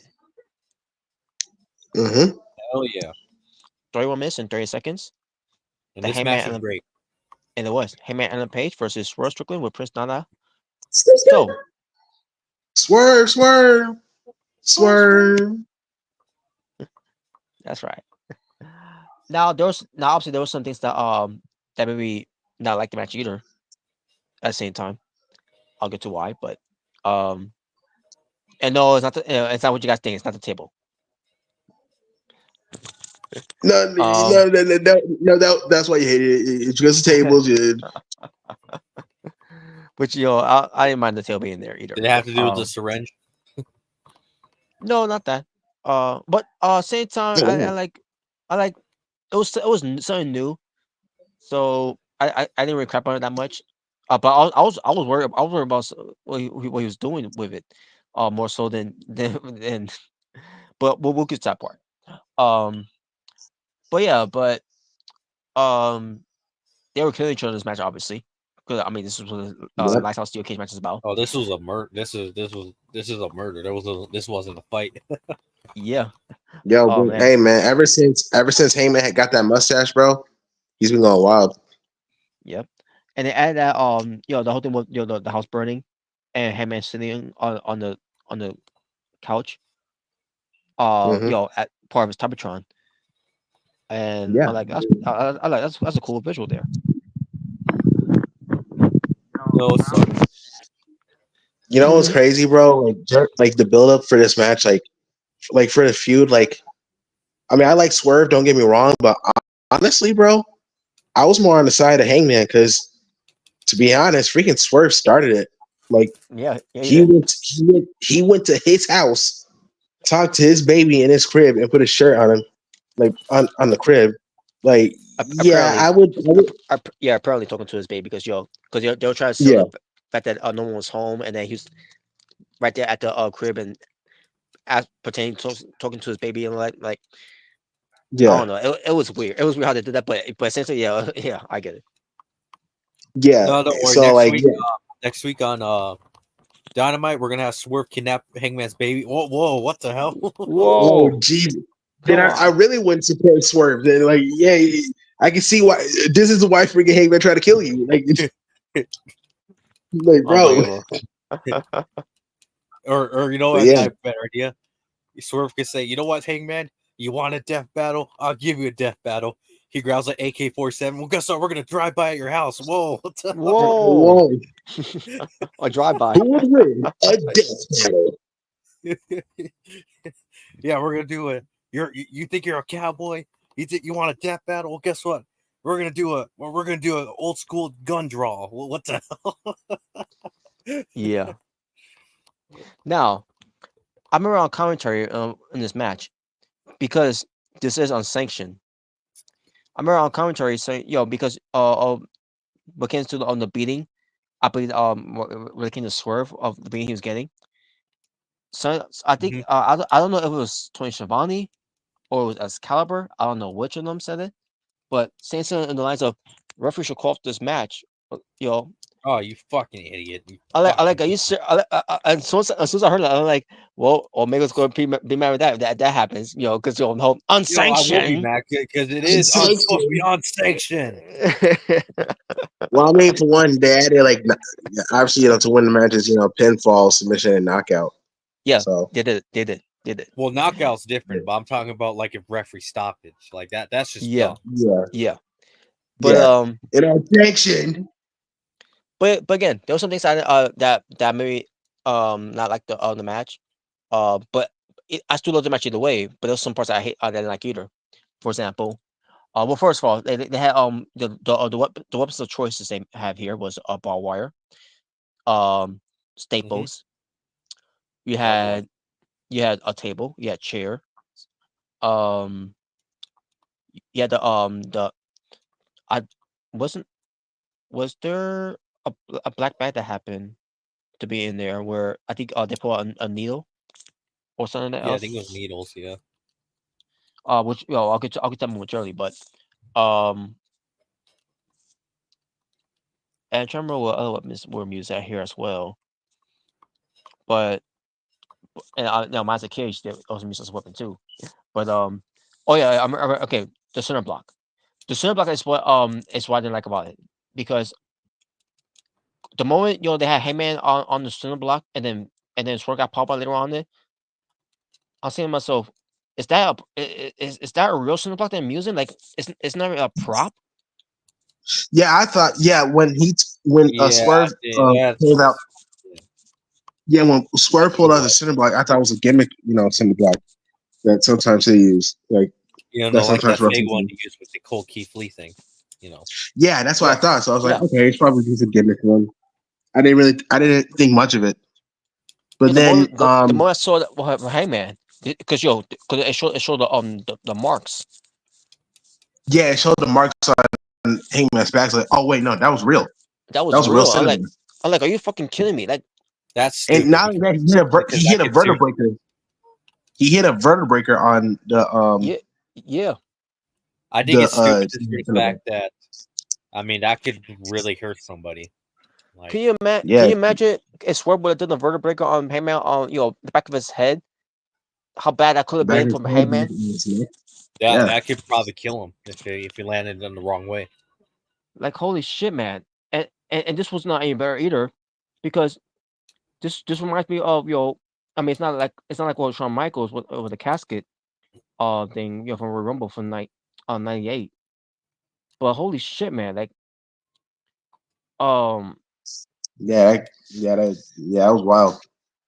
this is a fucking cinematic we're talking about here. A casket, it's whatever. But it still hurts though. But what hurts more than that? A center block. Which is pure real one. Because again, I thought when he was going to do the move, I thought it was just going to break or something. I thought it was just going to break. But no, it was fucking center block. It was a real cinder block. Yeah, it's one of those things where you and I could say, yeah, you should have stepped in and said, no, you're not doing that because that's way too reckless right there. Yeah, that's wild. Jeez, man. That could probably broken his back, or worse, if he landed wrong, that could have killed. That probably could have broke his neck, and he could have died from that. That could have pulled his skin for. Not even trying to over exaggerate, but still, like, no. Say he landed the wrong way, landed on his neck on that, snapped. Literally, he could just die. Instant death. Yeah. Right there. What the fuck happened to the safety protocols that AEW has been pushing all year? Oh yeah, that's right. Time. Yeah. Remember that safety protocol? Like, what the fuck? Did they do away with that now? Is that why some shit like this happened? I guess certain people got certain privileges. Maybe they thought, you guys are just a bunch of snowflakes. Like, what?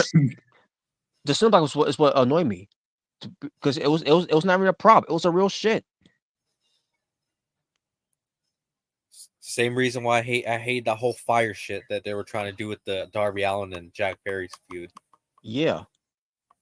I was like, okay, and it got to the point where like, okay, now this is starting to just become garbage now, with the garbage wrestling shit from the indies. And I talk about the light tube thing with Will Nigel and Chris Andrew. That was a garbage shit right there too. And then the whole cinder block thing, after we figured out it was a real one, I was like, yep, this is garbage shit now. Like, come on, what the fuck are you doing? Yeah, that was garbage too with Chris Andrew and Will Nigel. But this was going way beyond that, because this is a cinder block we're talking about here. It's worse, way worse. There are guys that had back injuries that had their careers ended. Well, Michael's it ended early, but he came back later on, obviously. Yep. And then Danny Danny Spivey, known as Wayne Mercy, obviously during that time he was already washed, one Yeah. he took a couple of jackknife power bombs from Kevin Nash, as Diesel, and his career's over. Yep. 'Cause he never reached his full potential of what the Way Mercer character was going to take him. Because Yeah. he was basically done after that. Like it was just a simple powerbomb move that in the ring. You could say how many times say how many times he took it, but in a way, but still, um, like holy shit, man! Like, I'll be shocked if Heyman is still wrestling. Obviously, I don't think we'll be seeing these guys by the way on Dynamite. After this match, Oh the way hell no, no, not with the even punishment close. with the There's no punishment way they we're gonna took. see Swerve.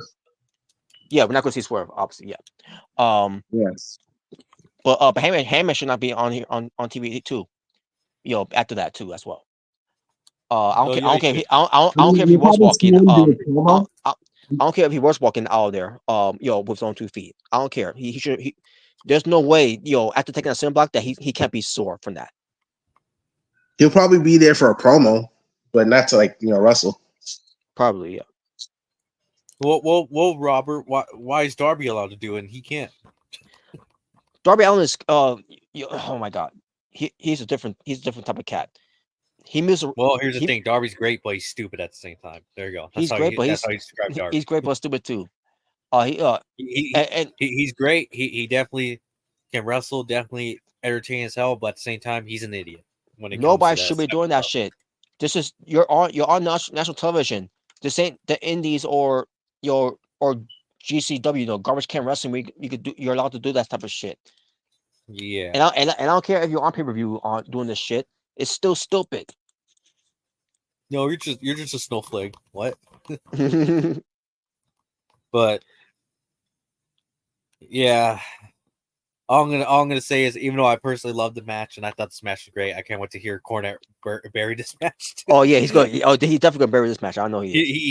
He hates matches with weapons, I believe. So Yeah, if it's not done right, that basically because I know he hated AJ versus Cody at what was it, Backlash? Oh yeah, because of the whole. Yeah, the weapons thing. Yeah.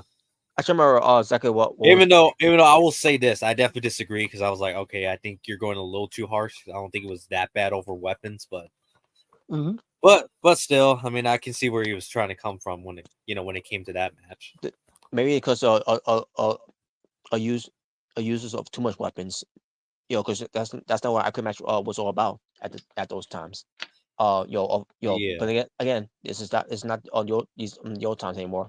When it comes to that, and I get it, but yeah, unless it's done right, then it should be no issue.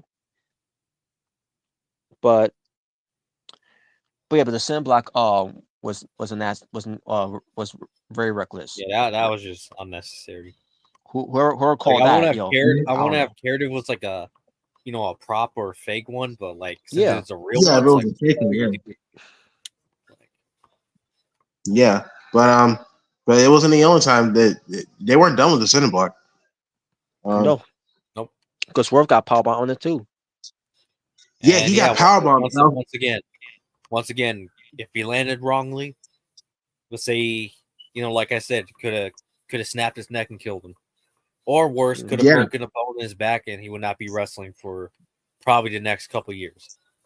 Mhm. when I saw that powerbomb to the Cinnablock, I was like, oh my god! Like, how are you standing? How would you stand? Like, that should have got the win right there, to be honest. Yeah, But obviously, the match wasn't over. I don't think he kicked out, but he got his shoulders up. yeah, he got a Um, short up in the way somehow. yeah, and I think that's when Hangman he got the needle, the syringe, and then Yeah, first he took out Swerve's grill. yeah, He he took did. off his Yeah. grill, and then he gets the syringe, he gets the needle, and he jabs it in his mouth. Now I thought he was gonna do that. He's gonna use as he's jamming in his mouth. We're gonna see like the needle part, you know, going through his Yeah, going through it like Well, actually, no. I hope we don't see. I hope not, because that's even more stupid. And Swerve agreed to do. They do it to me. What? But they got out. Yeah, They got it wasn't the case. yeah. I think I wasn't. I thought it was, but No, we didn't. I didn't see the needle like you know what would come have been poking better? out. Do you guys remember So seeing Jackass 2 with Steve-O? Oh yeah. and it's been a while since I've seen a. Remember that when it comes to fishing, he's got that fishing hook, Oh and yeah. Yeah. they literally had put that in Steve-O's mouth, and really jam it to a point where the hook goes through. Like, what the fuck? Steve was fucking Yeah. crazy. I mean, Yeah. that's Jackass, dude. Of course, they're crazy. Yeah, I mean, yeah.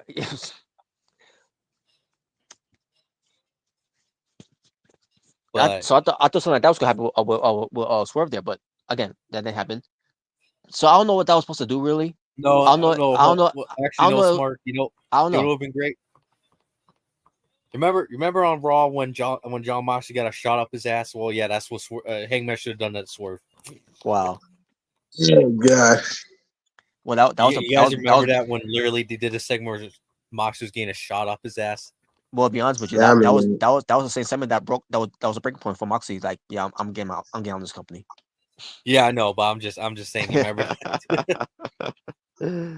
Oh my god, it's, terrible. But if anyone don't believe me, go look it up. That literally happened. He literally got a shot up his ass. Yes. I remember. I was like, what the?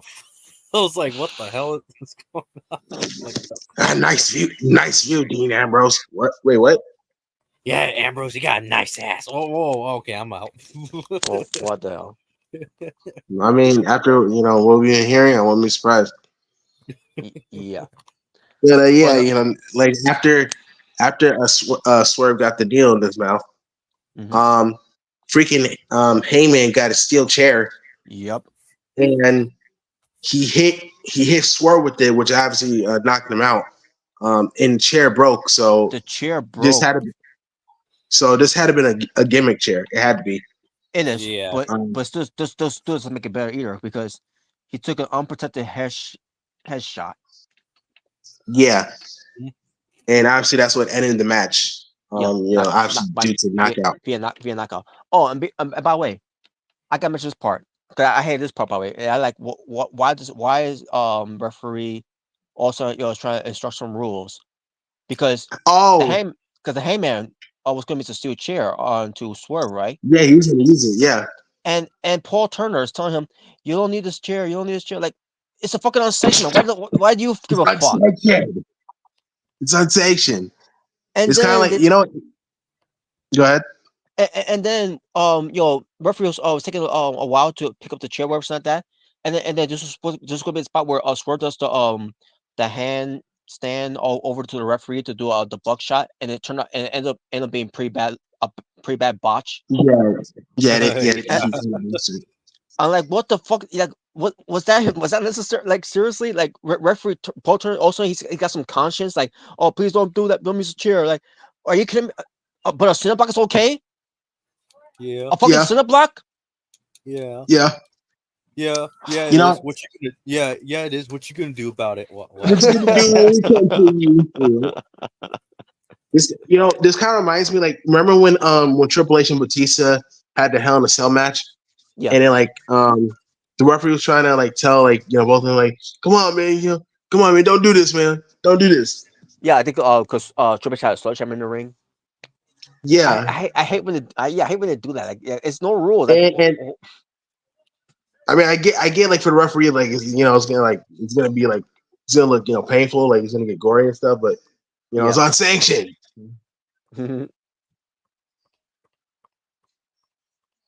But yeah, that was the end of the match, and yeah, Hangman got his revenge. Yeah, he did. He got And honestly, man, I was like I said, I like Swerve, but he had it coming. He had it coming. He had it coming, bro. Yeah, so Swerve finally got defeated by Hangman. Hangman finally got some revenge, and I remember when he was on the ramp, it looks like he was gonna go back to finish him off, do some more, but then he's like, you know what? Nah, I think I've done enough. Yeah, he's And done he was enough. celebrating. He was celebrating. He was, So yeah, he was happy. If So you so really yeah, think, if you really think about it, after this, the end of this, and what Swerve did to Hangman did to Swerve. Really think about it, honestly. This is what Shawn Michaels should have done to Triple H. After all, they should Triple have H burned did. his house. what the hell? Well, I'm just saying, like, you really think about it, man. Imagine that if Shawn Michaels did that back to Triple H, all that stuff. I'm like, well, I mean, it would have been justified. He Or should have Johnny ended. Gargano. He should have ended the nose. Especially, That would Triple H will have that nose job or that big head of nose of wow. his. Yeah, my nose is pretty big. Maybe just take a shower, Well, buddy. I guess Wow. you know what. Actually, not thinking I about it, I remember guess when he Triple said H that. did. I guess in a way, Triple H did get his karma with Randy Orton. Back in 2009. So Yeah. Yeah.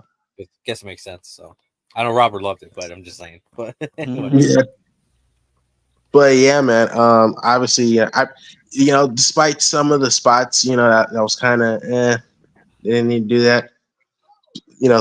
Besides, a few spots, I still enjoy the main event. I still, Yeah, oh yeah, I the main still, event was great. I it was loved still the main event. enjoyable. yeah, I mean, and it really got me my attention and concern too by the way because yeah, um but it did its job. I'm yeah, not it gonna is want to be job. like fuck AW. I'm not watching them anymore. Oh God, this was too gruesome. Blah blah blah. Yeah, I'm not one of those people about it. So I like I seen it. I move on. There you go. yeah. I'll tell you this is a way better lights out, unsanctioned match thing, with Oh yeah, Adam Cole and Chris Jericho, Oh, that was yeah. bad. unsanctioned. Unsanctioned. The thing is, that one ended in referee stoppage. It wasn't no knockout. Yeah, it wasn't by knockout; it was a referee stoppage. Yeah, it was unsanctioned. It was very disappointing. But then again, Yeah, and it's that's Sarah Hawk. when yeah, and that's when the whole unsanctioned, came from Omega. Yeah, but yeah, man, yeah, definitely, yeah, All Out was definitely better than last year's. I can definitely say that. Way better, in my opinion. It Indeed, was way better. indeed. And man, like, out of all the matches I was watching back, the main one I was really watching was Swerve and Hangman. Like that and MJF versus Daniel Garcia. You know, ironically, the opening match and the main event was the main ones I was really watching back. Um, No, the pre-show is better. Stop lying. yeah, you saying something, but yeah, I just been, here's the thing. I never, hated Hangman. I thought Hangman was cool, but he never really Yeah. got my attention as much. That when he came back, with the mustache and he's just bloodthirsty for Swerve. I've been really interested in him. And then when he burned down freaking Swerve's house, I was like, okay, yeah, this is official. This is the best version of Hangman. He should This is stay the that best way. version. Yeah, I agree. You just stay that way. Yeah, he got revenge. He got funny. When he had sort of come in all that. Because Yeah, and that's why he's been that way. But hell with that. Stay. I want I you to got a stay like better that. idea. yeah. I got a better idea. He should go Keep the on mustache. Dynamite. Keep the gimmick. No. Yeah. Well, hold up. I got a better idea. You know what we should do next? He But should go on Dynamite, and he's go like, Moxley, you're next now. Oh boy. oh yeah, I mean, yeah, Well, they don't like each other either. So what should be next for him, man, is that AEW World Championship. yeah, Well, to be fair, I guess it would make sense too, since Brian Danielson technically wronged him in the past too. So that wouldn't make sense. Yep. yeah, I mean, not as bad as Swerve, but still, yeah, I mean, still And, counts still. But also when it comes to um the AEW World Championship, because Darby Allin is going to be challenging for the title at Grand Slam against Brian Danielson. And remember, Moxley was talking to about he wants to have a conversation with Darby Allin. Don't know what's going to be about, but it's going to also include him as well. this whole thing that's going to bring Shane McMahon in as well. Which obviously Darby's gonna say no because obviously he's probably gonna be babyface for life, and yeah, that's just gonna happen. Obviously, Probably. yeah. That's Probably. that's yeah. Now looking at freaking Hangman with the mustache, he does kind of look like Magnum TA. He does kind of look like him. Yeah, if Fantasy was a heel, yeah. Yeah, pretty much, yeah. If Magnum was Yeah, heel, he and he had longer hair. Yeah. Mhm. Yeah, he should definitely keep the mustache. Like that's just honestly, I like this look for Hangman. Hell yeah, it's working. No, Yeah. he should. He should go bald, and he should be clean shaven. What the hell? But yeah, man. Like I said, this is my favorite version of Hangman so far. But there you go, folks. That was All Out 2024 in Chicago. Yeah, they really went all out for that show. They sure did. Finally, a great All Out show. Since God knows how long. No brawl We out. haven't gotten that. I guess And no brawl 2022 out. maybe. Yeah, no brawl out. Yeah. And 2022 all out was pretty good. Yeah, I thought it was pretty good. Yeah. But yeah, man. Really good show, man. Really good show. Like I said, my favorite matches was we all know you're gonna say, "Oh, it's good," but WWE did better. Wow. I wasn't gonna say that. I wasn't gonna say that. I was gonna say my favorite matches was, like I said, Swerve and Hangman and MJF versus Garcia. That was the main matches I was actually excited for. So yeah, and they did not disappoint. All right. So yeah, Now we go. And folks, we're gonna move on to some fun topics now. and I know both Randy Orton and Seth Rollins really love what Hangman did to Swerve's house. Oh God, yes. Burn it down. I got an idea. We're gonna have CM Punk do that to Drew McIntyre's house talk. Oh God. Wow. Nah, I got a better idea. We're gonna have Roman do that to Solo's house. What the hell? Whoa. I remember Matt Hardy actually did that to Jeff's house. You remember that? Oh yeah, he burned it down. Yeah, I forgot. Yeah, but he pretended it was an accident at first. Yeah, But yeah, Yeah. but right. yeah, we'll see where this goes. Hopefully it goes somewhere. Yeah, I hope so. See. No, it's gonna go nowhere. Hangman's gonna go on to Ring of Honor. What? Oh, please don't do that. Please. He'll be very good to the pre-shows from now on. Oh God, no. All right. I don't think we're gonna see Swerve for a while on TV. For now. No. Yeah. No, we're not. Yeah, actually shouldn't, because after the beating he took, we shouldn't see him for like at least a month or two. I would keep him What the fuck is this? What? Oh, Ray was just sharing something about Coca-Cola here. What was going on with Coca-Cola? Hold on, I'm gonna share in the other chat here for you to see, Jalen. Okay. What the fuck? What in the blue hell? Wait, let me see. Hell? Go in the group chat. You see it. I was like, what the fuck? I have never seen anything like that. Whoa. Now you see why I was talking about, like, what the hell? An Oreo Coca-Cola. What the So they're fuck? mixing a cookie with soda. What's wrong with that? You're just a hater. I mean, I'm interested. I'll if I can find one to see how it is. But the thing is, it's added with the zero sugar. Diet soda in a way. No, that does not sound good at all. Actually, I don't mind zero sugars. The diets, on the other hand, are ass.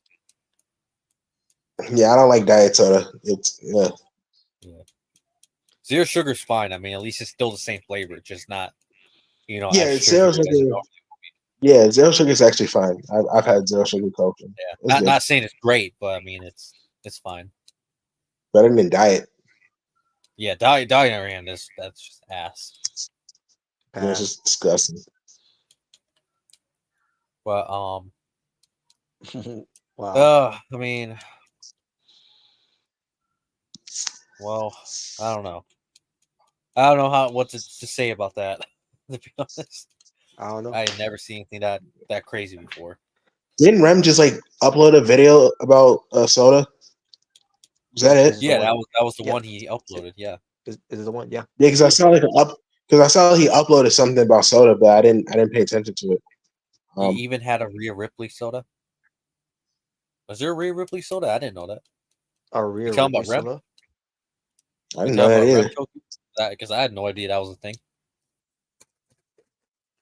WWE fans, this show sucked. Yep. Jaybird totally said that. Anyways,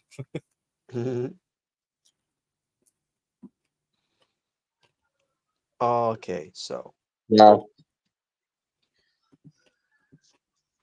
we're be ready to have some fun, folks, in a moment Yeah. before we get to all it's that. Rhea Ripley bathwater. What the fuck? What the Oh boy. hell? I think it's I great. know. I know. Rem would do that. Okay, I know Jalen, Rem would keep it drink in your that. pants. Anyways, I didn't Before we say get me. I said Rem. I said Rem would do that. before we get to that though, um, we had some matches that happened on the Asylum Wrestling Federation. There needs to be discussed. For example, um, Damian Hernandez versus JKP. This is JKP. Yo, with the his championship belt that he turned to a spinner. Which yep. not happy about that, but whatever. But I know it's right. he's got MVP as his manager.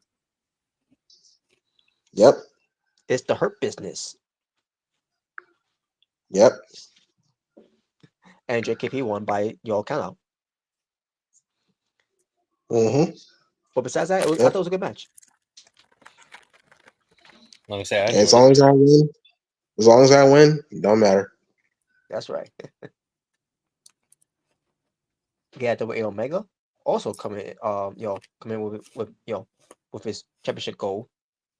After his Yep. win from Bash at the Beach, he went against X Baker. I mean X Parker. X Barker meant to say X Barker. Basically, this whole LWO and United Kingdom rivalries going on. Yep. The UK fucks. Yes, and good match. With the Omega winning. Obviously he was the stronger one, so there's times where he was in control. But don't worry, I overcame it like I always do. Yeah, because the champion overcame. Yep, and I won. Haha. And yeah, and also you had the rest of the group that were there, the bearing side for them. So Yep. then we had Angela Winters, who's being accompanied by William Regal. So I guess Regal's building his own Blackpool Combat Club, in AWF. Yep, he is. Angela asked me if he could bring Regal to freaking LWW, and I told him no. We're not paying a freaking. We have enough WWE guys that we have on the payroll. We're not paying Regal. Wow. Fucking CM Punk is fucking expensive as fuck. And Regal's Maybe not that's why he okay. likes my company better. Anyways. Wow. But Angela Winters went up against Malcolm Danielson, who's being covered by his girlfriend, and match was His good as wife, well. by the way. His wife. I'm sorry. Yeah, I'm sorry. His wife. My fault. Yeah, that's Yeah. right. No, you're good. Oh yeah, I'm probably thinking about Starboy, Stargirl. Cool, those are boyfriend girlfriend. Yeah. But yeah, good match. And good thing that and Angela Winters won.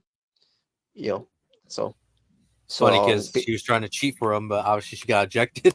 she got ejected. Yes, she did. Like, wow, what was the last time we ever saw an actual like referee injection in the AWF match? That's crazy. Yeah, that's crazy. But Angelo Winters ends up winning, and yeah, so far he's on the right track now. He's won winning matches when we go on side, and we'll see if that momentum keeps on going.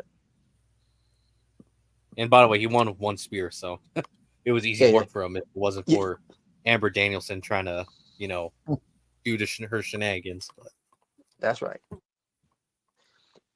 But speaking of momentum, which a momentum that's winding down, oh boy, that's Tiger Lee versus Aaron Blake of the University. your favorite. Yep, pretty much. So Blake, Aaron Blake, defeated Tiger Lee. Tiger Lee has, for a reason, is not doing very good at all. Come on, Eric. Come on, Robert. Everybody has their off days. You had your off days before. Come on now. Yeah, I mean, yes, sure. But Aaron Blake wins. I got plans for Aaron Blake, by the way. That'll be discussed earlier, earlier date. Okay.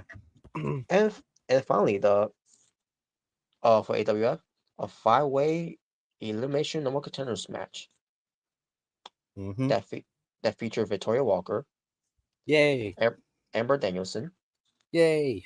Rosita, Yay! Crystal White, Yay! and there you And go. your favorite, Robert. No, don't forget your favorite. Come on, come on. Robert. Say her name. Say her name, and she So- appears. And she's not Joe Hendry. No. No, definitely she's But- not Joe Henry, but it's Sophia Adams. But I'll say this: Sophia Adams, she ends up being eliminated first, so that's a plus. And by the way, it's by Rosita too. That's right, but Rosita, and not just Rosita, but she meets Brass Knuckles. Hey, I told her win it any way you can, and she did. So And there you go. she did. And then I think Wow, following that, I think was Crystal White, or it was Amber Danielson who ends up being eliminated after that. I think, Oh no! Yeah, I think it was her. Not yet. 'Cause I think it was Crystal White first by Amber, and then it was Amber by the way, Victoria Walker. Yep. And I like, well, there's a program. It's a program eventually, because again, a future of build up a rivalry between the outsiders and the insiders, and this was a good start of it when it comes to the ladies. Because they keep getting in each other's way, pretty much. That's right.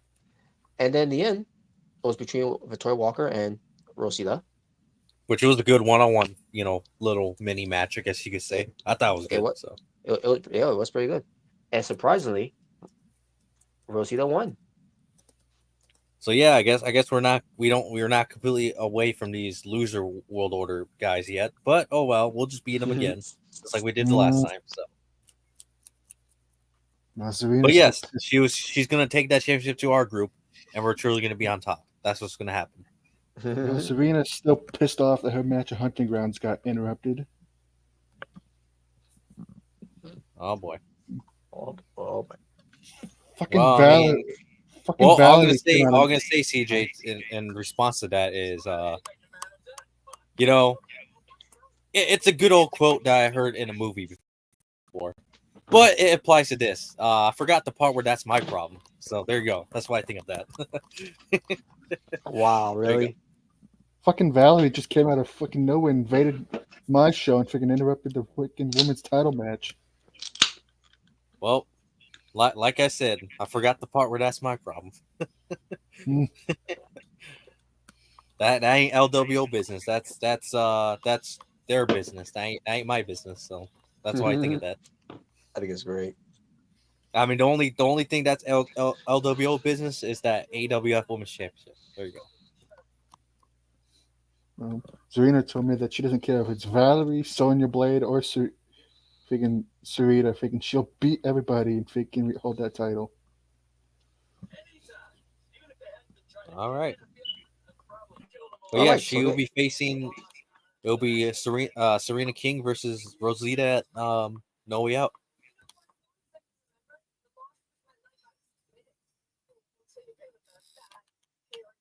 Yeah, officially confirmed. as well as confirmed in the main event, it will be for the AWF Championship, CM Punk versus Omega in the main event, and a match to be determined. But if CM Punk loses, he can no longer challenge Omega as long as he is champion for the AWF Championship. Yeah, that's right. So, And I was gonna say something, but I guess it can wait. what was that? You can say. I was You just can say. I was just gonna ask freaking if I know that me and Damian Wolf are freaking challenging for the tag titles and Xavier's is still suspended after he freaking trashed Bruce Wheeler's car. But freaking if JKP isn't doing anything, freaking I want a shot at his internet title.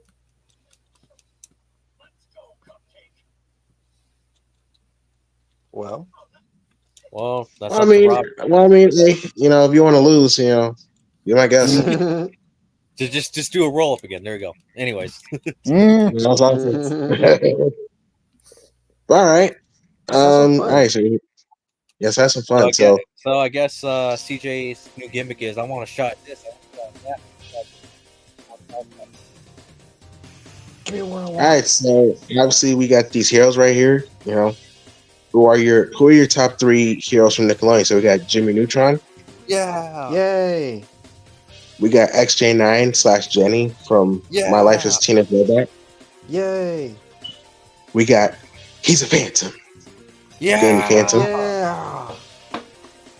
We got El Tigre. Yay. Yeah.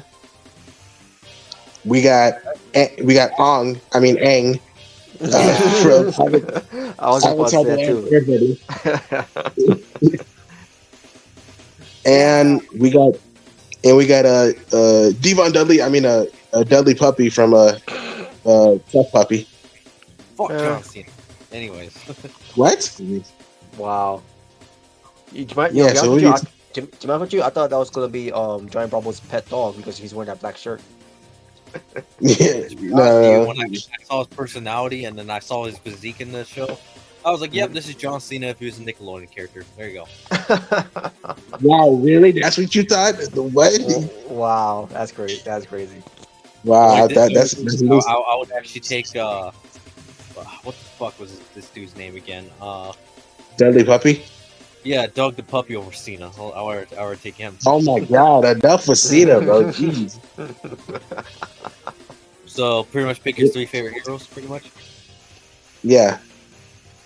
Alright. This one's easy to me. I'll go with Aang, Danny Phantom, Aang. and Jimmy Neutron. All right. I'm gonna go with Danny Phantom, Jimmy Neutron, and Jenny. All right. Jenny would be my honorable mention. Yeah, Jenny is my favorite. Aang, Danny Phantom, and Jenny. All right, on. Let's go. That's everyone. What? Shut up. Shut up with the Aang shit. That ain't his name. It's Aang. Yep, it's Aang. All right, just go to the next one. You know, just That's be fine. glad you didn't decide. Just be glad Nickelodeon didn't buy. Or don't just be glad those guys who made that horrible movie didn't buy AWF. They were called JKP. PJP. What? PKP. Wow. Yep. Oh boy. Anyways, let's move on from Nickelodeon. The hell is this? There's a lot of images. All right, so we got Starfire and Storm. My favorites right here. So Alright. so for this one, the left one is like classic outfits, and the right one is modern outfits. So for Starfire and Storm, you can pick one of each of your favorite classic and modern outfit, pretty much. Okay. So yes, I'll go first. So the for first images on top are the classics, and then the second images in the bottom are The modern. Well, the left, Starfire and Storm, like in the left side, that's classic. Oh, And okay. And the yeah. right is modern. Yeah. Oh, All right. okay, So for classic, yeah. So for classic Starfire, I'm going 2000s because that's what I grew up with. Mhm. For modern Starfire, I'm gonna go her solo series. I like how that looks. All right. For Storm, her classic outfit, I'll go with her gold leader, her silver outfit. I thought it always looked cool. And for modern, I'll go with the X-Men red / Brotherhood. I like how that looks. All right. Sweet. Yeah, so there you go. All right, for me, I'll go 2000s with Starfire. For her modern, I'll go Rebirth. With Storm, I'll go with the first image. And as far as the modern goes, I'll go with the Brotherhood one too.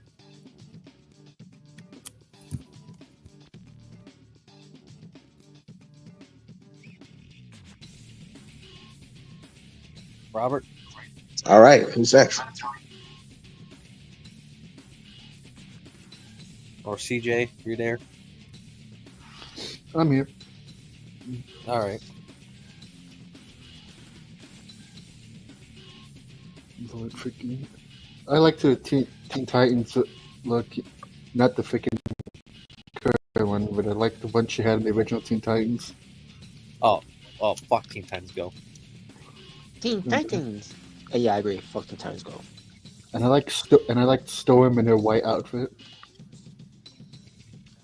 Oh, and also Halle Berry, however you pronounce her name in the movies. Oh, Holly Berry was the bestest one. Mhm. Yeah, that's undeniable right there. You know what I think about when I think of Teen Titans going to Teen Titans Go? You know what I immediately think about with that? What? It's kind of similar Yes. to what happened when NXT Black and Gold went to NXT 2.0. Oh, No! you're right. It is. Wow! That's a best way to describe it.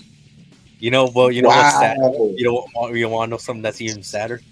At least What? with 2.0, it actually came out with some good stuff. But Teen Titans Yeah. Go, that came out with nothing good. Nothing good came Nothing out. good at No. all. Nothing No. good. Terrible. But anyways, but for me, I'll go with Starfire from the 2000s, and I'll go for Starfire from Rebirth. Storm, I'll go with Gold Leader, and I'll go with Hellfire Gala. I think that's how you pronounce it. Hellfire Gods. That's what it says. Yeah, Gala. It's Okay. it's hard to read. I know because Yeah, it's super GALLA. small. So I'm assuming it's Gala. I don't know, but I'll go with that Yeah. one. Though, anyway. It's Hellfire Gods. That's what it says. All right. So everyone went? Yep, everybody did. Yeah, right. Sweet. Even more. All right. All right, so we got the big gold belt. We got all the versions of the big gold belt. So Hell yeah. we got the WCW version, Yeah. the WCW World. We got the WCW Yeah. International version. Yeah. With Rick Rude, all right. Yeah. We got the Ric Flair Vegas belt. Yeah. We got the WWE World Heavyweight Championship belt. Yeah. We got the NWA World Championship belt. Yeah. And we got the new WWE World Heavyweight Championship currently. Yay. I'm warming up to it. Yeah. The sad part is Rick Rude was never acknowledged as a world champion. Yeah, I know. Oh yeah. Well, that's because WWE owns it, and yeah, and the old regime obviously did not like Rick Rude the way he did, embarrassing the company for leaving. You know, Yeah. And Yeah, because was he on Raw and Nitro on the same night? Yeah, he was. not just on Yeah. Raw, or not Yeah. just on Raw and Nitro, but also apparently on ECW TV. Really? Wow. Yeah, that's another fun fact. That I didn't know that. I didn't know at the time. Yeah, Crazy which because I I didn't know at the think time either. it's crazy because Rick Rude actually was one of the original DX members. Crazy. Yep, Yeah, he was. one of the founders. Yep. It's Wasn't funny he like how All they- right. So, Wasn't he supposed to be like their manager or something like that? Besides, Yeah. China. Yeah. Well, Pretty much, business yeah. manager, whatever, in a way, because he always had he always got a briefcase. yeah, so that's pretty much what he was. I kind of wish he stuck around because I kind of want to see how that would have turned out. But oh wow. I'm pretty sure Yeah. he probably will get back in the ring, because he was make a make a comeback, but because they went to Yeah. WWE, he was still gonna make a comeback either way, because he was taking minor bumps, but obviously he never happened because he ends up passing away. Yep. Yeah. All right. All right. So for this one, you can pick 3 of your favorite versions of the big gold belt. All right, I'll go. All right. Go WCW World, WCW International, and I'll go with the NWA Championship. All right. All right. For me, I'll go with the WCW International, WWE World Heavyweight Championship, and the current WWE World Heavyweight Championship. And of course, all right. Wow. What the hell? That's what I said. Well, All right, I'll go because with it the. says WWE, that's the only reason why. Anyways, Wow. I can't like it. But I'll go for the NWA World Heavyweight Championship. I'll go Okay. for the WCW World Championship International, All right. and I'll go for the WWE World Heavyweight Championship. Yeah, All right. discretion one. All right. You know what's weird? Most of these world titles look almost exactly the same. oh yeah, they do. Yeah. Yeah, they do. Just slight differences. But I think Well, the second original. But I think the original like WCW, or not WCW. My bad. NWA World Title. I meant to say. I'm pretty sure the original one actually had a dent on the top. Yeah. Yeah, Yeah. Obviously, I they're forgot what the too story lazy is behind to, that. I think it was Yeah. told on a shooting I don't know. interview, but I forgot the story about it. But yeah, apparently Yeah, I somebody don't know. dented it, and that's what happened with the title. So my reasoning they never bothered fixing fixing it it. because they're too lazy they're too lazy to do anything about it. And then Also, with the I didn't like that, by the way. They had the belt look like that. It's supposed to be it's supposed to be with one the of the biggest companies during that time. Yeah, the dent. yeah.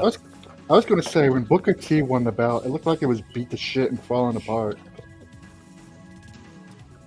With the WCW Championship? Yeah. Yeah. Yeah, the WCW International. I think that was technically the last version they used, of the WCW World Title. Mm-hmm. I was gonna Yeah, say, I think 'cause so, it yeah. look- It looks like the replica one you got. Oh yeah. I think that's what it's supposed to be based off of. Mm-hmm. You got the WCW version? Yeah, I have the WCW version. Oh, okay. Rem's got too, by the way.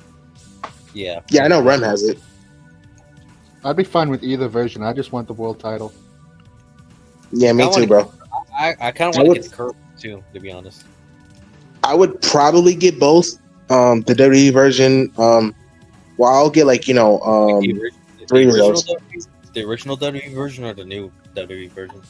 But that's what I said. I was gonna get 3 of them. I would get like the WCW, the Ruthless Aggression era, the, WWE version, and the current one. I would get both of them. I'll get all of them.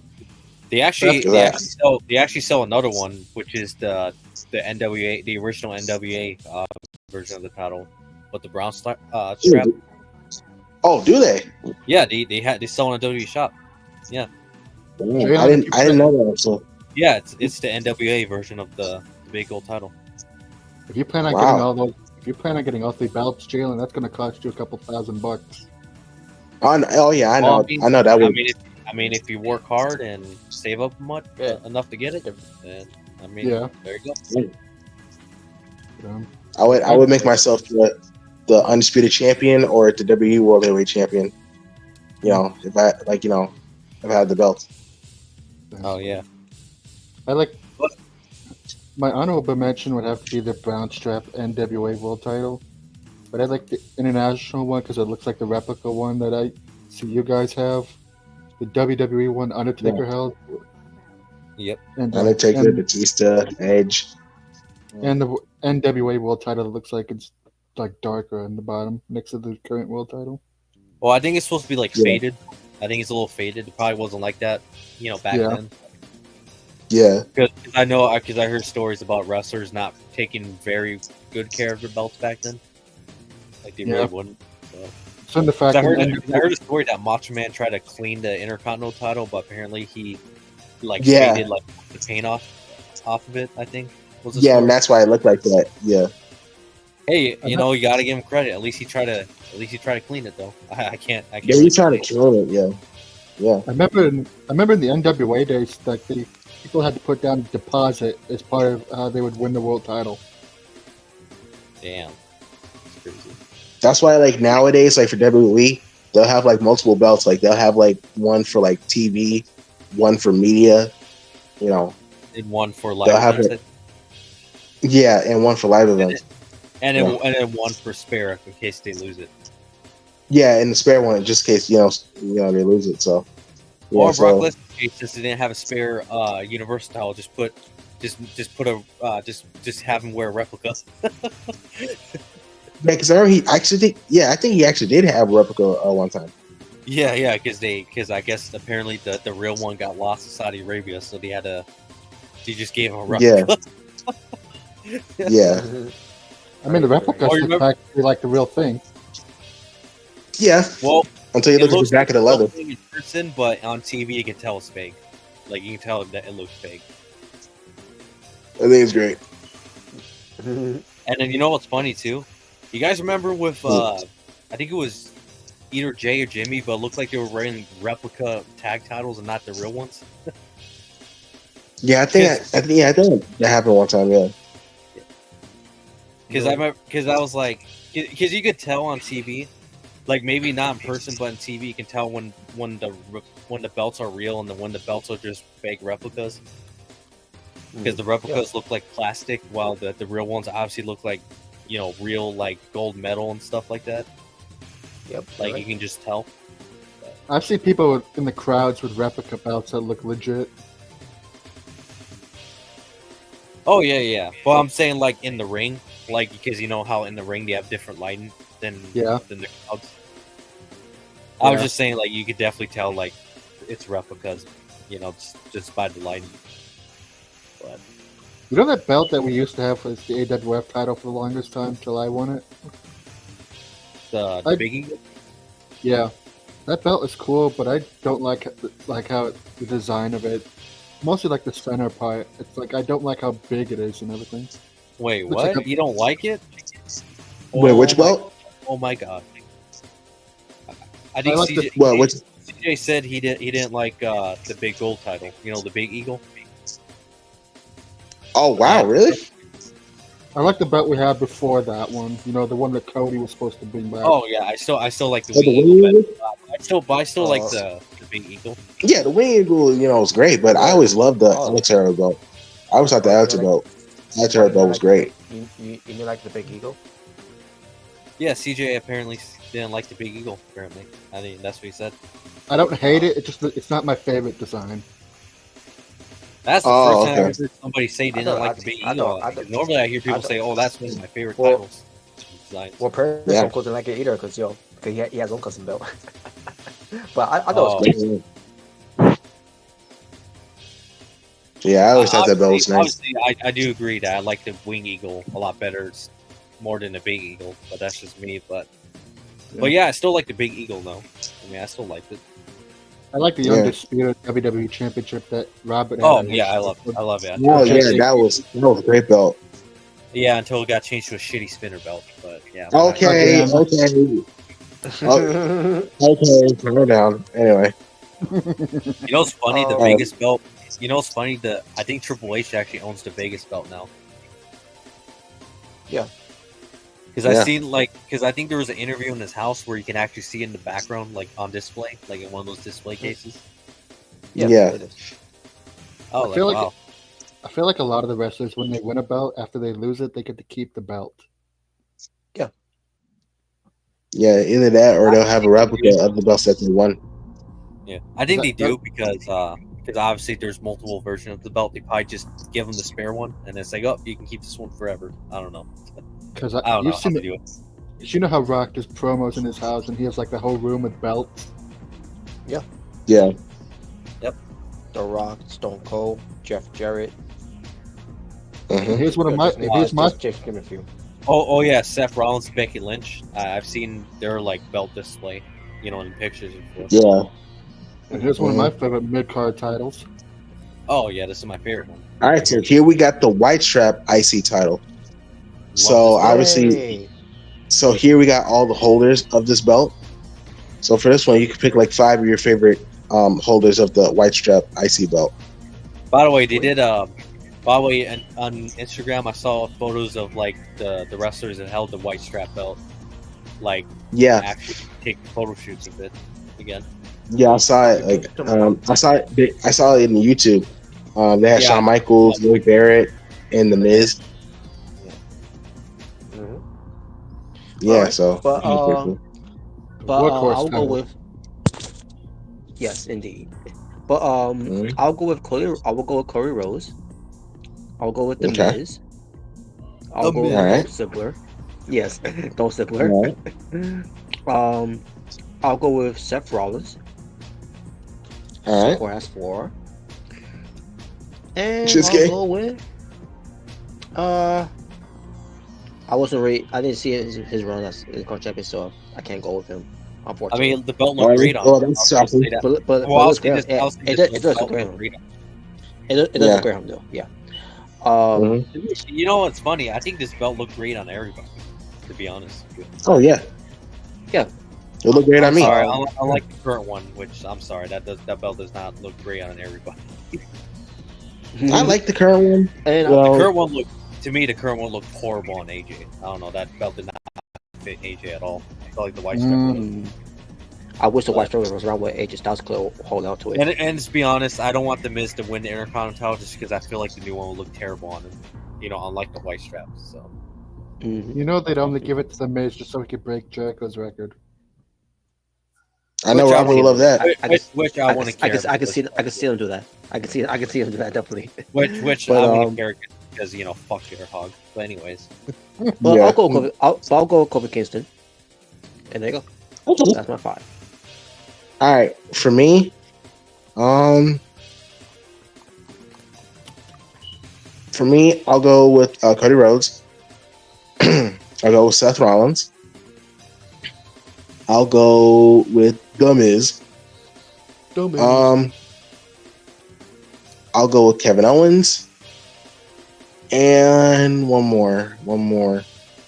I'll go right back. Not to joking.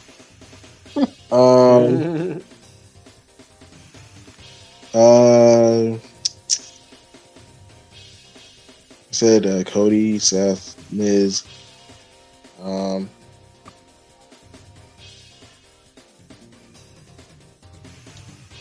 You know what? I'll go Kevin Owens as well. you already said Kevin Owens. You just said Kevin Owens. I did.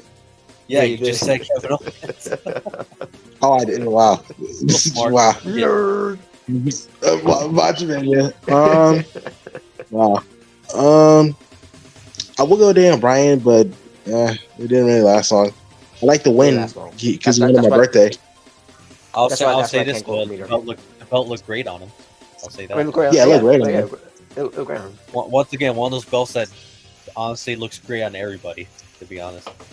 Mhm. Yeah. I don't think I said Dolph Ziggler. I'll No, go yeah. Dolph Ziggler then. All right. All right, for Yeah. me. So. All right, for me, I'll go with Shawn Michaels. Yes, I know, Jalen. It's WWF, not WWE, but I'm still counting it. I'll go with Shawn Michaels. I'll go with The Miz. I'll go with Cody Rhodes, Seth Rollins, and finally, I'll go with Dean Ambrose. All right, Dean Ambrose. Zach Radish should have been longer. Freaking Brody, I agree. rest in peace. Kevin Yeah, rest in Owens, peace. Finn,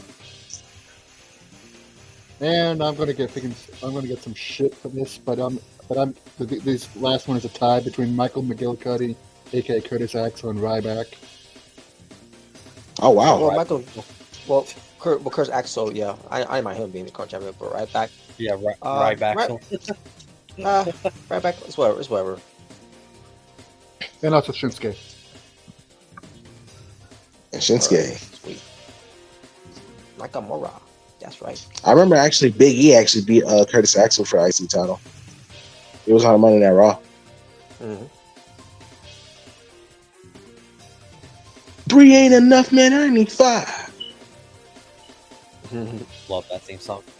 The Ryder one still pisses me off to this day. Yeah. You only had it for like one day. Ryback, that was... the greatest Intercontinental Champion. Don't remind me. Yeah. Okay. All right. Guess we go to the next one. All right. So here we got, all the versions of the AEW World Title. Sweet. So obviously we got the original. Yay! We got the brown strap belt that MJF introduced. Yay! $900. Oh yeah, that's right. It was $900. Yep. That's crazy. Well, is that actually how the belt costs at the replica? Yeah, $900. Yeah, it's $900. Jeez. We got the World Championship that CM Punk introduced with the X. Which he probably threw in the lake somewhere or something. He probably doing the lake. We got the unused AW Championship with the AW logo. Oh yeah. Which looks like they gave it the GFW title. I'm pretty sure they used it actually. Didn't they use it like a couple times for Smojo? Yeah. I could have sworn they did. It looks like when they combined the GFW. Yeah, they did. Because I remember title. Smojo holding one with the AW logo and background being black. I could have sworn. I don't remember at all, to be honest. But it kind of does look like. Remember when Impact, like when a GFW wasn't a thing anymore, and they had like Impact like bumper sticker for the. That's kind of what it looks like. That's what I was saying. Yeah. And we got the current AEW World Championship with the side plates. Much better because I don't like the black one. To be honest. Yeah. Yeah. So for this one, you can pick 2 of your favorite designs of the AEW World Championship. The original and the current one. There you go. Same. Yeah, same. Original and current and honorable mention would have been the X marked one, which I'm sure if CM Punk hadn't left, they probably would have made a replica of. Yeah, and it would have cost $1,000. Yeah, probably. Probably would have. Well, I agree with CJ as well. That'd be my own mention. Yeah. Yeah, I remember my own mention. Yeah, but I could have sworn they used it a couple times with the blacking out, the logo, the blacking out in the background. So. Maybe they have. I probably just don't remember. Yeah, I could have sworn they did, but yeah, I didn't like that one. I like the new one, but way better. But yeah, because it pretty much keeps the original like main plate. It does have the cracks in the letters, but still pretty much the same. and they keep the side plates. Yeah, which I know that's one thing Robert hates about the new one. It's the side plates, probably. But I mean, it's not. backstory. Sorry, It's not. It's not. It's not as bad like WWE. But like whatever. Not seeing all what the side plates is all about what AEW is doing. Like, okay, I'm fine with it. A bit of backstory about its design. It apparently was based off the Mid-South Wrestling World title. Yeah, it is. Inspiration from. yep, great. I think the same thing for the international championship. All right, so here we have unreleased consoles. So here we got the Sony PlayStation, which originally was going to be for Nintendo. Wow. Yeah, the PlayStation was originally supposed to be a Nintendo console. Yeah, Believe it or I not. heard about that story before. Yeah. We got the Nintendo NX, which was pretty much, I think, like a prototype of the Switch. Yeah, I think it was pretty much like a prototype of the Switch. We got the Sega Neptune, which would pretty much would have been like a sequel to the Sega Saturn. Neptune. Yeah, get it? Because last one was Saturn, so now we got Neptune. Wow. Oh, what's next? Pluto. Yeah, what's next? Pluto? Like, really? Are you serious? What was next? Mars, Jupiter. Oh my. Venus. I don't think. Right. Yeah, 'cause I'm not. I want to not dig into that name, but oh well. Neptune. And we got the Sega VR. That probably would have failed. Let's be Yeah, honest. That would have failed. It looks trash. And I'm not trying to sound like some PlayStation or Xbox fanboy, but let's be for real, that would have failed. That would have gotten. Yeah, I'll think that would have worked out.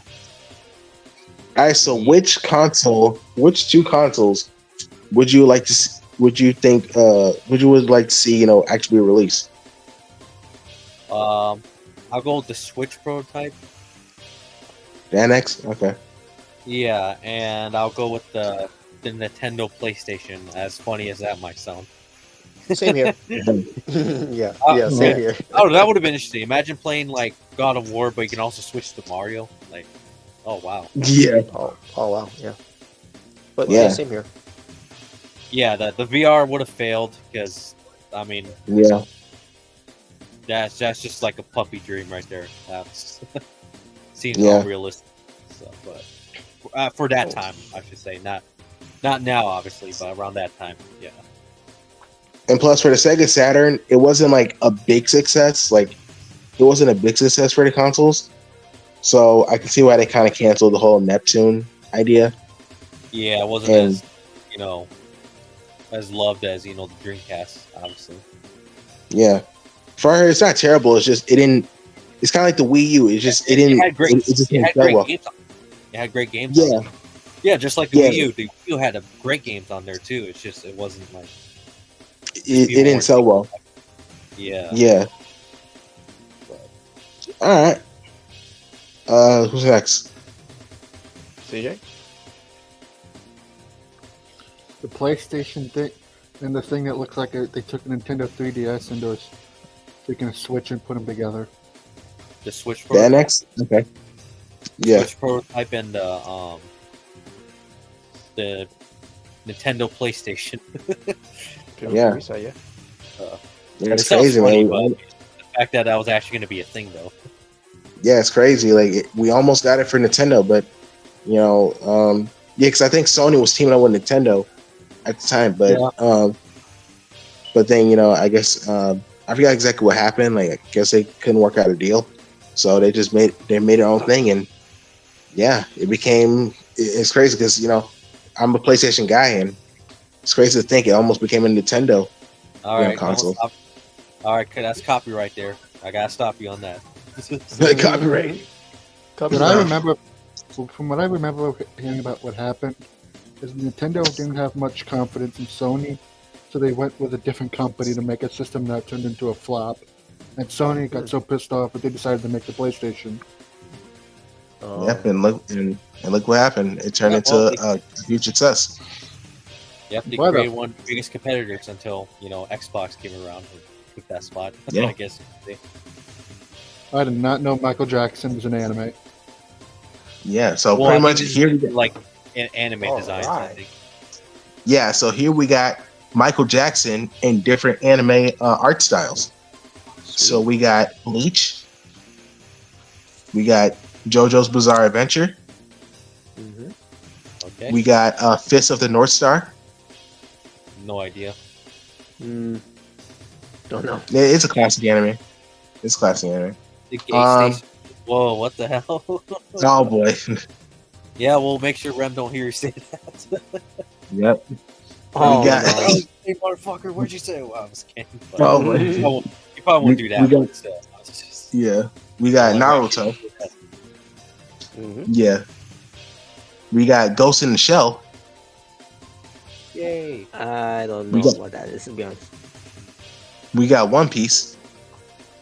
Mm-hmm. Yay! We One got Piece. Dragon, Rock the Dragon Ball Z. Why might Michael Jackson look like he's wearing Piccolo's cape? It does, right? It does look like he's wearing Piccolo's cape.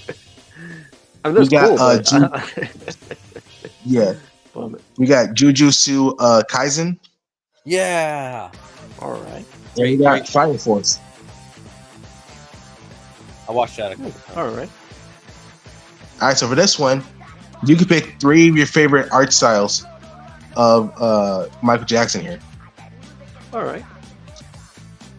All right, I'll go with JoJo's Bizarre Adventure. Mm-hmm.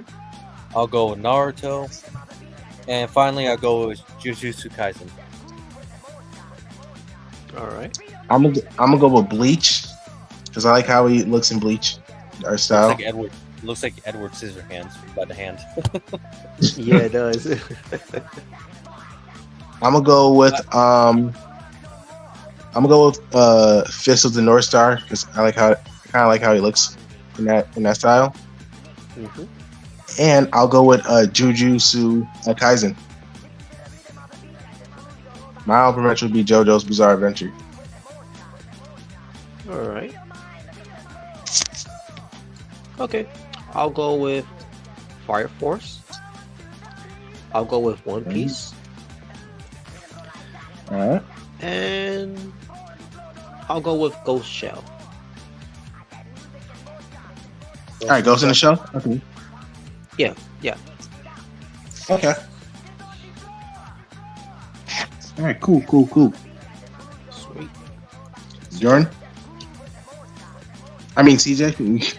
Oh wow! Wow. Yeah. I mean Jordan ain't here.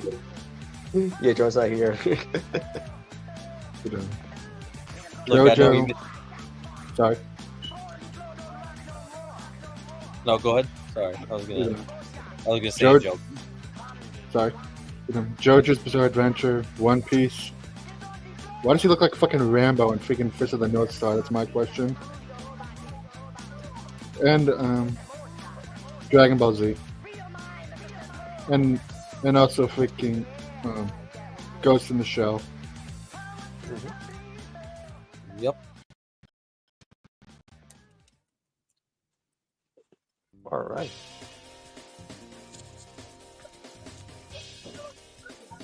And where did Jaybird go? Scaredy cat. Oh, a scary cat. Anyways, now my turn. He's back.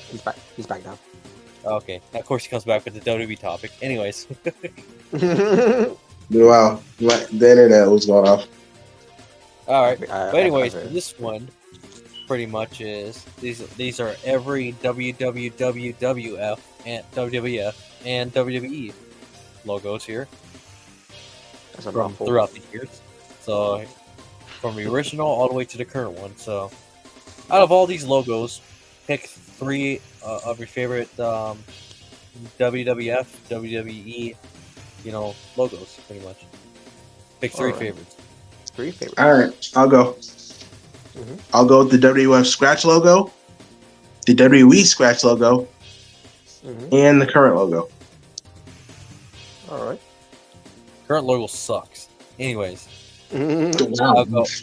I'll go. For me, I'll go with the WWF block logo from 1995 to 1998. The WWF scratch logo, and finally the WWE scratch logo. Same here. All right, CJ.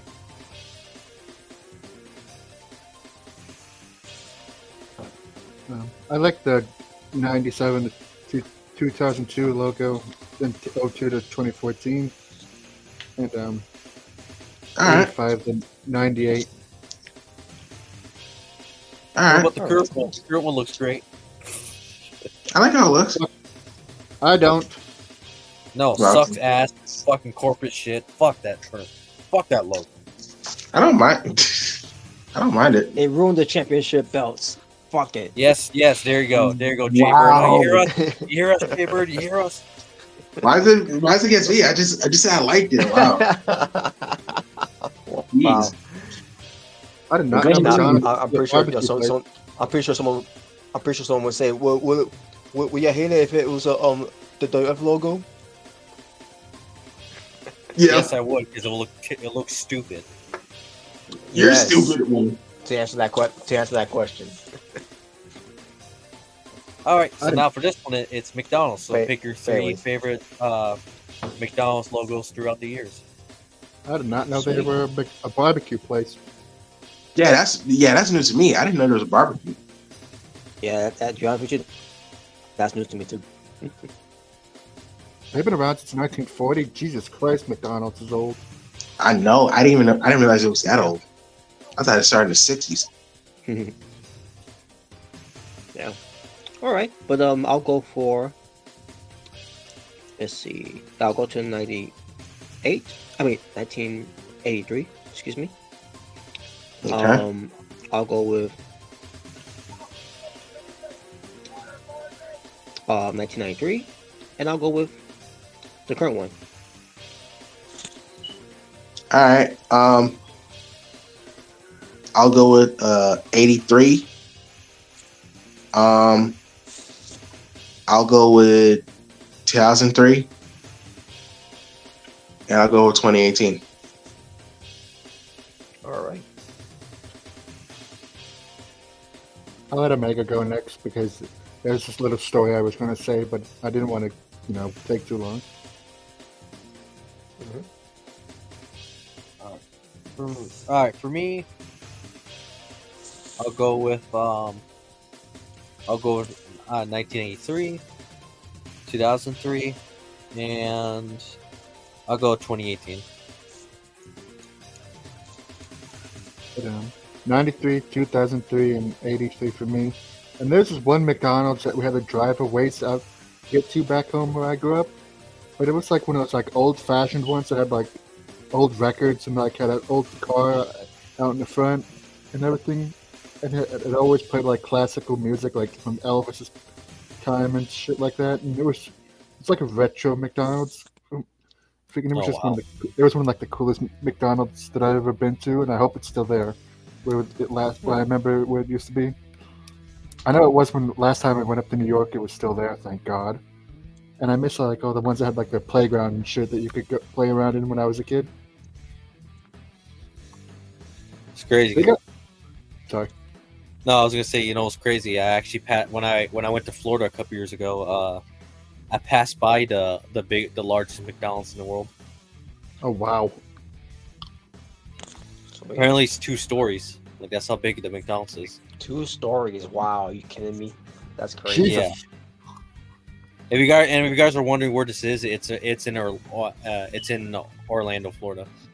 Of course it would be in Orlando because it's a freaking that whole state is literally dedicated to just freaking tourists. Yeah. Well, come on, I love Florida. I do too, but I want to go to Daytona.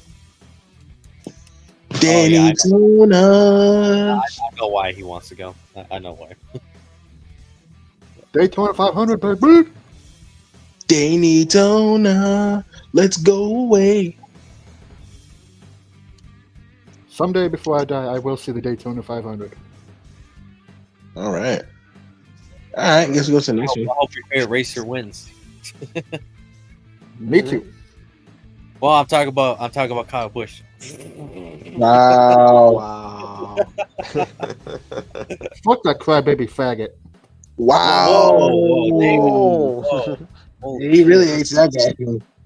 And fuck Joey Logano and Danny Hammer too. They can go die in a hole. Whoa. Okay. Whoa, damn. Gee. I God think it's great. dang. And you said I Right. hated Logan Paul. Oh yeah, Logan Paul. Yeah, he sucks. Fuck him. Yeah, I agree. All right. I guess we go to the next one. All right, next one. We got WCW wrestling. Wrestling. Yep. So for this one, same thing. Pick. This one's a lot smaller. So yeah, we'll go with 3. How about that? Yeah, we'll still go with 3. So pick your 3 favorite logos. That last WCW logo just looks so out of place. Well, that's the WWE WCW logo. Yeah, obviously Alliance. Yeah, Too bad it didn't last long. yeah. I'll go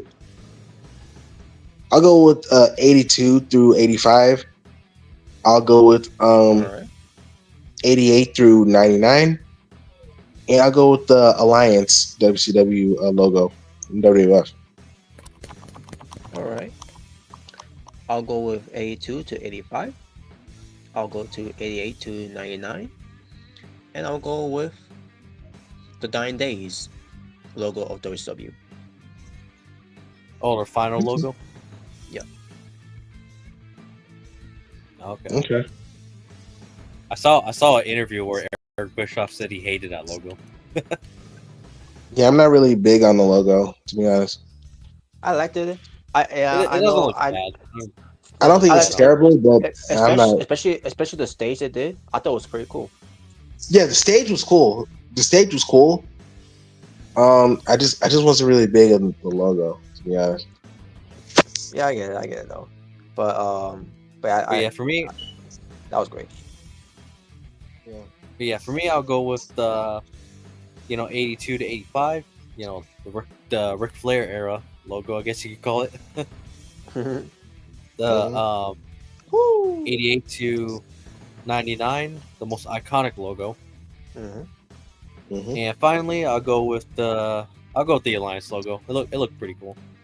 Yeah, it did. All right. CJ? CJ, over there. 88 through 99, the second to last WCW logo. And I'll go with the original one. All right.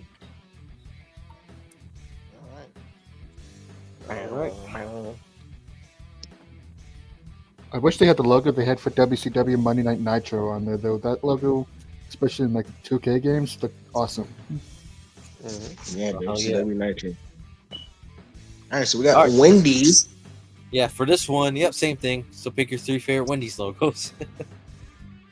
Or the chick from Wendy's. All right. Wendy's has been around for a while, too. It's been around since 69. Yep. Yeah. So I'll go with the 82 to 2013. Okay. All right. I'll go 2007 to 2013. Oh wait a minute, that doesn't make any sense. Why? Why would that be the? I think they What? used both of them at the same time. I think. Yeah, they used both of them at the same time. Yeah. Because I remember as a kid they used 2 logos at the same time, which I think it was those 2. So Yeah, it was. Okay, so but either way, I'll go on 1982. I'll go with 2007 and 2013. Same. All right. yeah, same here.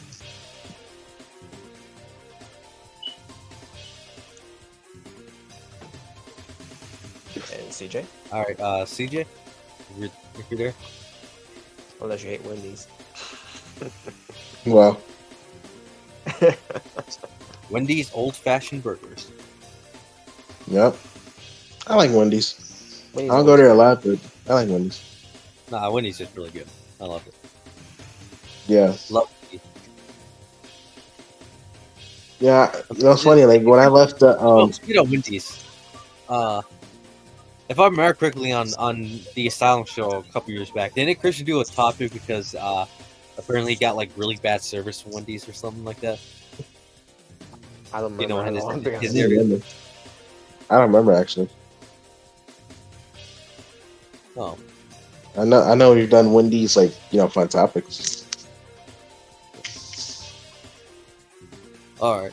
No, because I remember someone Christian did talking about Wendy's once, saying he had to wait like 30 minutes for his food or something like that. Damn. About 30 minutes, bro. Yeah, I think he said something like that. It was like 30 minutes. I was like, holy fuck, 30 fucking minutes.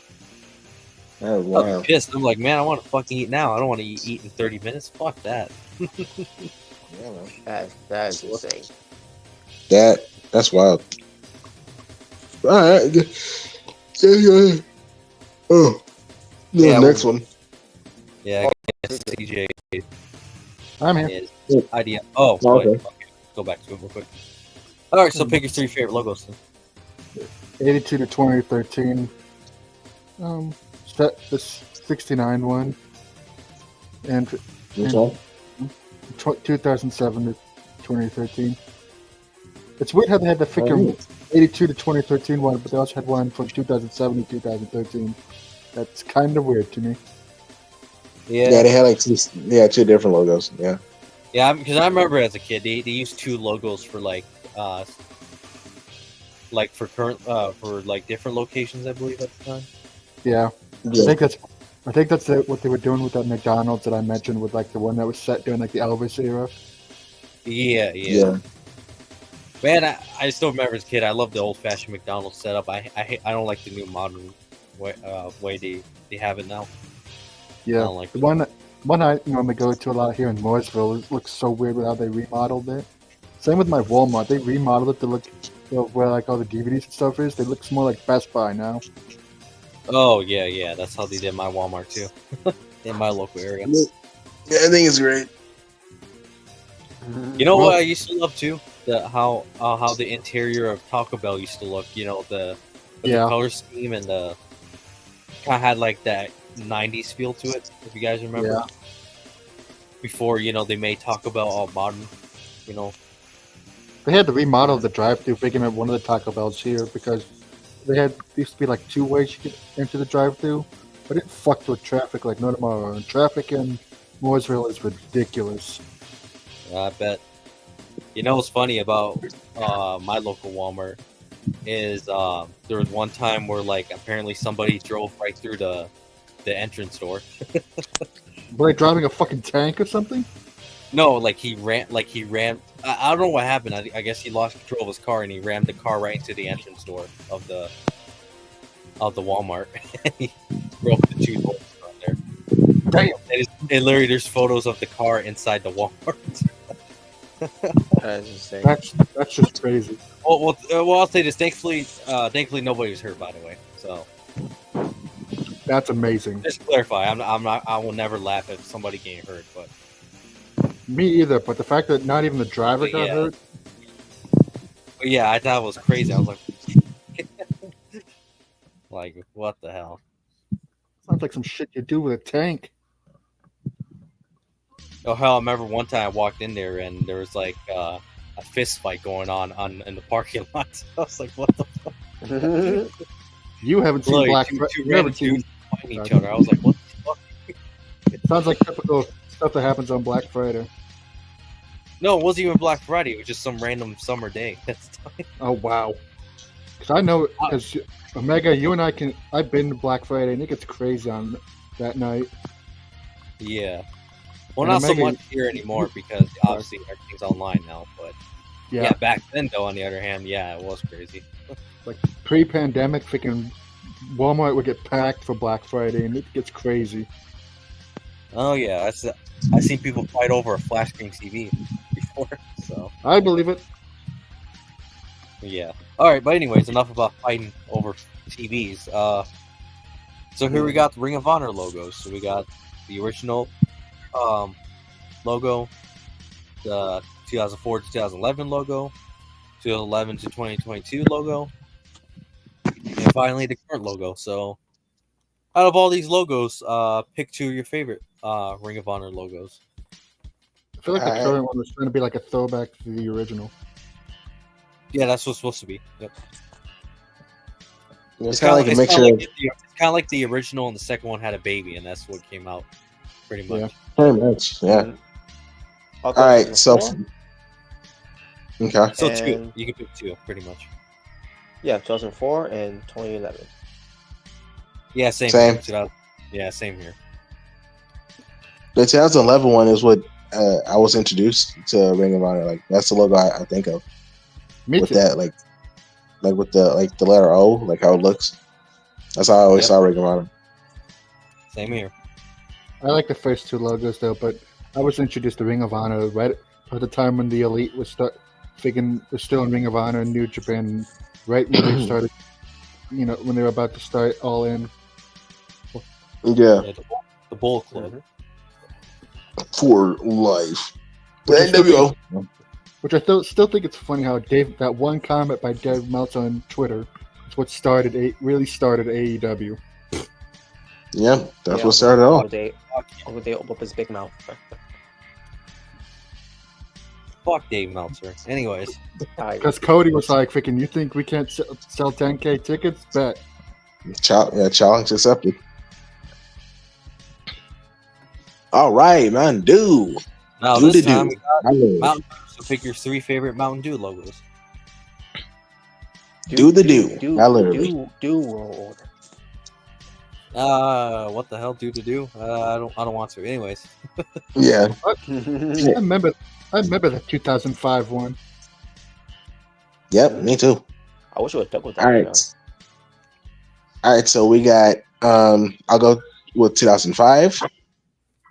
I'll go with 2009 to 2017, and I'll go 2016 to now. All right. So yeah. All right, for me, I'll go with 1991 to 1996. I'll go with 2005, and I'll go with 2009. All right. For me, I'll go in 1980 to 1991. I mean, technically, they still use it now because the Mountain Dew, what was it called? Real Sugar, I believe. Yeah, I've seen those too. Yeah. So I'll count it technically as going now because they use it for that now. But yeah, I'll go with that one. I'll go with 2005. And finally, I'll go with 2009 to 2007. Didn't Ernest freaking do Mountain Dew commercials, or was it Mellow Yellow? Y'all remember Ernest? Yeah, I remember Ernest. Yeah, those movies are hilarious. I remember Ernest. Yeah, I don't remember if he did one. Because I remember he did some commercials. Yeah, Ernest Saves Christmas. There you go. That's a good Christmas movie to watch. Yes, there you go. Or Ernest Goes to Jail. Oh, that one was hilarious. Yeah, I miss Ernest. He died. To me, he died too soon. Yeah, I think he died in 2000 actually. Yeah, something like that. And good thing he was still doing Toy Story. Yeah, Slinky. Yeah. Before he ended up dying. Yeah. Oh, he actually did Mellow Yellow commercials. Oh, okay. Yeah. Okay. He did a comparison though. Like he had the can to compare it. But yeah. Okay. By the way, everybody went, right? Not yet. CJ? Oh, okay. Go ahead, CJ. 1980 to 1991. Mostly because I remember that Dale Earnhardt Jr. actually ran a throwback paint scheme with that logo on his car once. Because Darrell Walsh used to drive a car back in the day during his time with that version of the logo. 2005 to current, and 98 to 2005. All right. Sweet. And by the way, speaking of Dale Earnhardt, may he rest in peace. By the way. Rest in peace, Intimidator. Yeah. I have so many of his fucking diecasts and his songs. It's ridiculous. Yep. And okay, that's not a fun topic. But anyway, that's the Oreo Coca-Cola Rem sent earlier. Yeah. That's not a fun topic. I didn't mean to throw that What away. the hell? Oh my god! No way! I need to go to Circle K to find that. I think it's great. Yeah, shut I up. remember- What the hell? I remember last year. It was either last year or the year before. They had Pepsi, but it was Peeps flavored. And a friend of mine literally gagged on it because he didn't like the flavor of it for some reason. Well, Pepsi Fire? Peeps. Peach? Oh, I thought you were talking about Pepsi Fire. I was like, oh, you should watch Christian's review of it. Wow, that's hilarious. I like the Yeah, he Peeps reviewed Pepsi flavored Fire. one. I think he spit it out, didn't he? He spit it out, and he poured it into the sink. Yeah. And I remember him after he poured it in the sink. He was like, "Oh God, that smells bad." I was like, "Wow." I don't remember how it smells, but yeah, it was. At the same time, that was not a good idea. I don't know what Pepsi was thinking. And now I got to find that video. It's on his channel. I don't think he. Either it's on his channel or it's back at one. It's got one of those two. I don't know. You probably should message him if you want to check out that video. I think it's still on his channel. I think he's still up. I don't know. I haven't done a drink review in a while. I remember one time I tried out a version of Mountain Dew and I freaking tossed the bottle into a trash can and got like over 1,000 views. Oh wait, was it that shitty flaming hot Mountain Dew? Oh, God, yes. that one was garbage. That was trash. I don't know how I got through it, but I thought it was alright. To me, because Mountain Dew has some flavor, it worked better. Pepsi, to me, I thought it tasted bad. Like it's not, it wasn't even because it wasn't spicy. I just thought it just tasted bad. Oh, okay. Like the taste of it. Yeah, but for me, it just didn't work with Pepsi. Because Pepsi doesn't have flavors when it comes to soda. That video I mentioned, it has over 2.2K views right now. That Flamin' Hot Mountain Dew video. Yeah, that thing was garbage. For some reason, did I make a drink review of Flamin' Hot Mountain Dew? I don't think I did. I think I tried it. I don't think you did. Yeah, I don't remember if you did or not, but I know I did a lot of Voodoo reviews. I remember that. I think I did a lot of those. I think so too. For some reason, a random show I recorded when I was in Myrtle Beach with my girlfriend, when we walked by this giant chair that they have by the hotel where we were staying at. That freaking short has 12K views. Holy shit.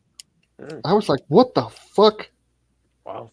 And my freaking reaction when Johnny Gargano returned during that vacation has 3.6K views. Like, what the fuck? Was it a positive reaction or was it like a negative one? I know I couldn't be really all that loud because freaking I didn't want to upset anybody, but freaking I don't know, freaking it was just crazy freaking the amount of views I get for some of these shorts. Oh, wow. Sweet. But I don't know. I might get back into food reviews pretty soon. Because I'm thinking about once that Krabby Patty meal from Wendy's drops, I might do a food review of that. Go to Wendy's, go buy it, and then do a food review. Pretty much. No, I don't even care if I do a food review while I'm in the car. I'll still do a food review of it. So. Yeah. Yeah. All Which, right. by the way, you guys know about that Wendy's is making a Krabby Patty meal? I did not. No, I didn't. Yeah, they're making a Krabby Patty meal. So Robert, if you want to do a food review of a Krabby Patty meal, I mean, there you go. There's some views right there to get from that. Why didn't they get that a long time ago when SpongeBob SpongeBob's still going on right now, but yeah, but when it was in this prime, pretty much, yeah. Yeah. I don't know, but yeah, once that comes out, I'm definitely doing a food review. I'll be fun to do. Yeah. So good. Yeah, Wendy's. Better late than never. But there you go. Sadly, I missed my chance to try the Good Burger meal from Arby's, but I heard it was pretty good. Wait a minute, you mean Good Burger, like Good Burger from Nickelodeon? Yeah, Yep. They made a Good Burger meal. Yeah, you didn't know that?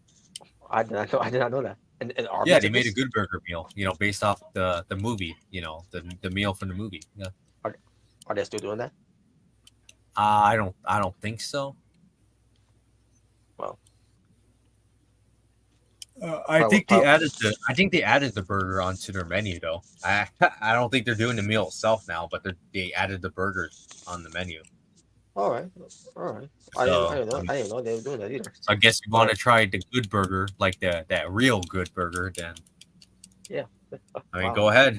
There you go. I Well, just gave you well- a new video idea, I guess.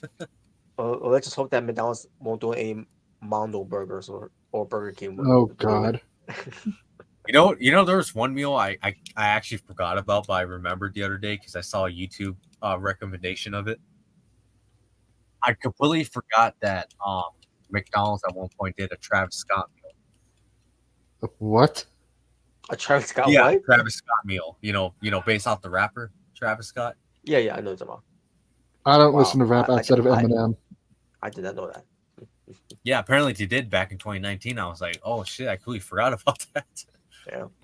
And I thought the freaking Mr. Beast thing that they're doing it like freaking, I can't remember where they're doing it, but freaking that, I thought that was weird. Mr. Beast. Speaking of Mr. Beast, yeah, you better. He ain't having such a good time this year. But anyways, Yeah. yeah. If you know about the situation, yeah, you know, you know why I say Yeah. that. Speaking of scumbag YouTubers, fuck Dr. Disrespect. Fuck that pedophile. Piece of Apparently shit. Yeah, I heard about. Yeah, that Yep. chomo piece of shit. Fuck him. Apparently he's trying to say that I he was hope he innocent. dies a slow and painful death just for the fact he's a chomo. So fuck him. I'm not even going to ask what that means because I can probably guess what it does mean. That means pedo, pretty much. Oh, Pedophile. There you go. because I've never heard the word That chomo means he before in loved my to diddle life. little kids, pretty much. That's what it means. So, That's just disgusting. yeah, so fuck Dr. Disrespect. Unbelievable, man. Yeah, more YouTubers, more, I guess you could say big YouTubers getting exposed for being, pieces of shit. Kind of sad, but, it is what it is. You never know these people outside the internet. But I'm looking at stuff on eBay, and some of these belts that I see that just pop up on here look legit. yeah, you got to be careful with those because sometimes they may look legit, but They turn into complete piles of crap. yeah, they could be just like these fake, plastic titles. Like literally, there's YouTube videos where people would literally buy these fake tiles off of eBay and then they would review it and show you how fake they are. Like there's one where like I saw like for whatever reason had like this big padding on the back. I was like, what the fuck? Like it didn't even look like a title. It just looked like a freaking plastic toy. Yeah. But on the other hand, there's like really good looking belts. You can find on eBay. I usually just try to find the ones that have like the best reviews for that kind of stuff, and the ones that have like, have done more sales. Like this is one person I seen on eBay that has freaking a lot of people have gotten stuff from him. Oh yeah. Mm-hmm. Hey, yeah, you got to be careful with that stuff because sometimes it can turn out to be fake. Pretty Yeah. much. Apparently, they took Alright. the white strap Intercontinental title off the WWE shop for some reason. They did? I haven't seen it on there. What the fuck? Well, unless it was sold out or something, 'cause I know that sometimes happens. Without thinking about it, I haven't seen the North American title on WWE shop for a long time. Maybe they're finally getting rid of it. Well, that would make no sense because it's still on TV. Like they're still using it. On Yeah, TV. that's true. Especially I- Obafemi is getting it's getting over. Yeah. I'm gonna bet money now they probably made a replica title for the North American Women's Championship by now. $600 for this New York Giants legacy belt. What the fuck? I mean, Whose legacy belt? Is- New York is- Giants. Oh, It is One of it's, those. I think it's the NFL oh, season. the That's why- that's why NFL and the.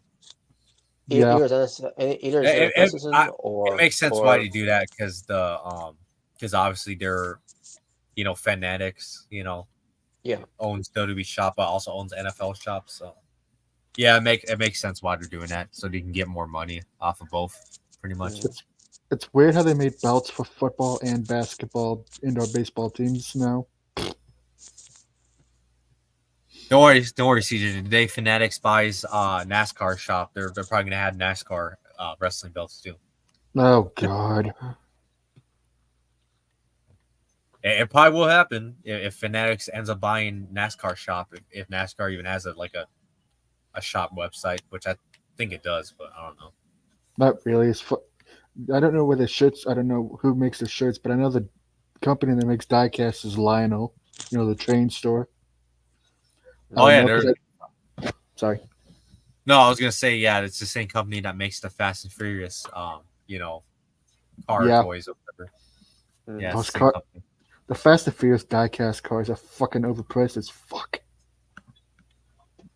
They look nice though, but yeah, they're pricey as. About as much as a fucking NASCAR diecast. Yeah, come on, guys. You don't want a car with family? Oh God. I wish they come on, guys. You don't want to launch your car in space and it will somehow survive? What? Oh Jesus Christ! Oh, you know what I've always thought about doing as an idea. I thought about doing an idea where we just do a live reaction to all the Fast and Furious movies, and then once we get to X, we start just joking about the movie, just burying it. It's like, I mean, unless if we wouldn't be able to stream it on Discord because only you and me are on there, Omega. And freaking as far as YouTube goes, we'd get it slapped with a giant copyright strike. Actually, I'm pretty sure we did a live reaction to a movie before, didn't we? Obviously, we didn't show it on screen, but we did a live reaction to it where we watched it, on our TVs or whatever it was at the time. Okay. It's kind of like how we do the wrestling live reactions, where we'll play on our TV, but obviously we're not going to show the screen because we don't want to get taken and get a copyright strike. So. Every time I upload a video to the AWF channel, freaking I see all the copyright claims on the videos, and I'm like, freaking holy Jesus! I don't care. It doesn't take down the videos, so I can care less. Yeah. The only one that did so far, the only one I think I remember that got taken down was Asylumania 2. Yeah, was Asylumania 2 until Robert got it back, reinstated on YouTube. Mm-hmm. Yeah, but it was the version that didn't have commentary over it. It was the normal one. Yeah, because if I remember correctly, I think it was because what was it? I think you used some of WrestleMania 9 clips. Isn't that what happened, Robert? That's why you got taken down. Yeah, it wasn't the full thing. I mean, it was just minor clip. Yeah, it was just like a little I think a 10-second clip. I think pretty much. And freaking WWE was like, call in a tactical nuke. Pretty much, Yeah, that's pretty much why I told Robert, they're gonna show much better Randy Savage and Bobby Heenan on there. Yeah, pretty much. Yeah, that's one of the reasons why I pretty much told Robert, behind the scenes, I think for now on we should limit the use of WWE clips and stuff like that. Yeah, pretty much. So. I thought it was. We've been very progressively, so. Well, actually, maybe that might be true because it's kind of weird. We used WWE clips before, but when it comes to WWF clips, it gets taken down. It's like, what the fuck? I guess. Like, what in the hell? And I thought it was funny whenever I get a copyright claim from freaking Metallica and shit. It's like freaking even the AWF channel got freaking noticed. Yeah, but we try to be careful with that now so we don't get copyright striked and get our video taken down again. I mean, we were lucky that Asylumania 2, got reinstated. Yeah. I mean, imagine if YouTube decided to keep it down for good. That would have been bad. Mm-hmm. That means I would have to go download the video again and then edit, out the Las Vegas part and tell Robert, just make a new intro then, and and that would have been a hassle. Yeah, I forget. Was it on intro? Not intro. I should say outro. I meant to say, but outro.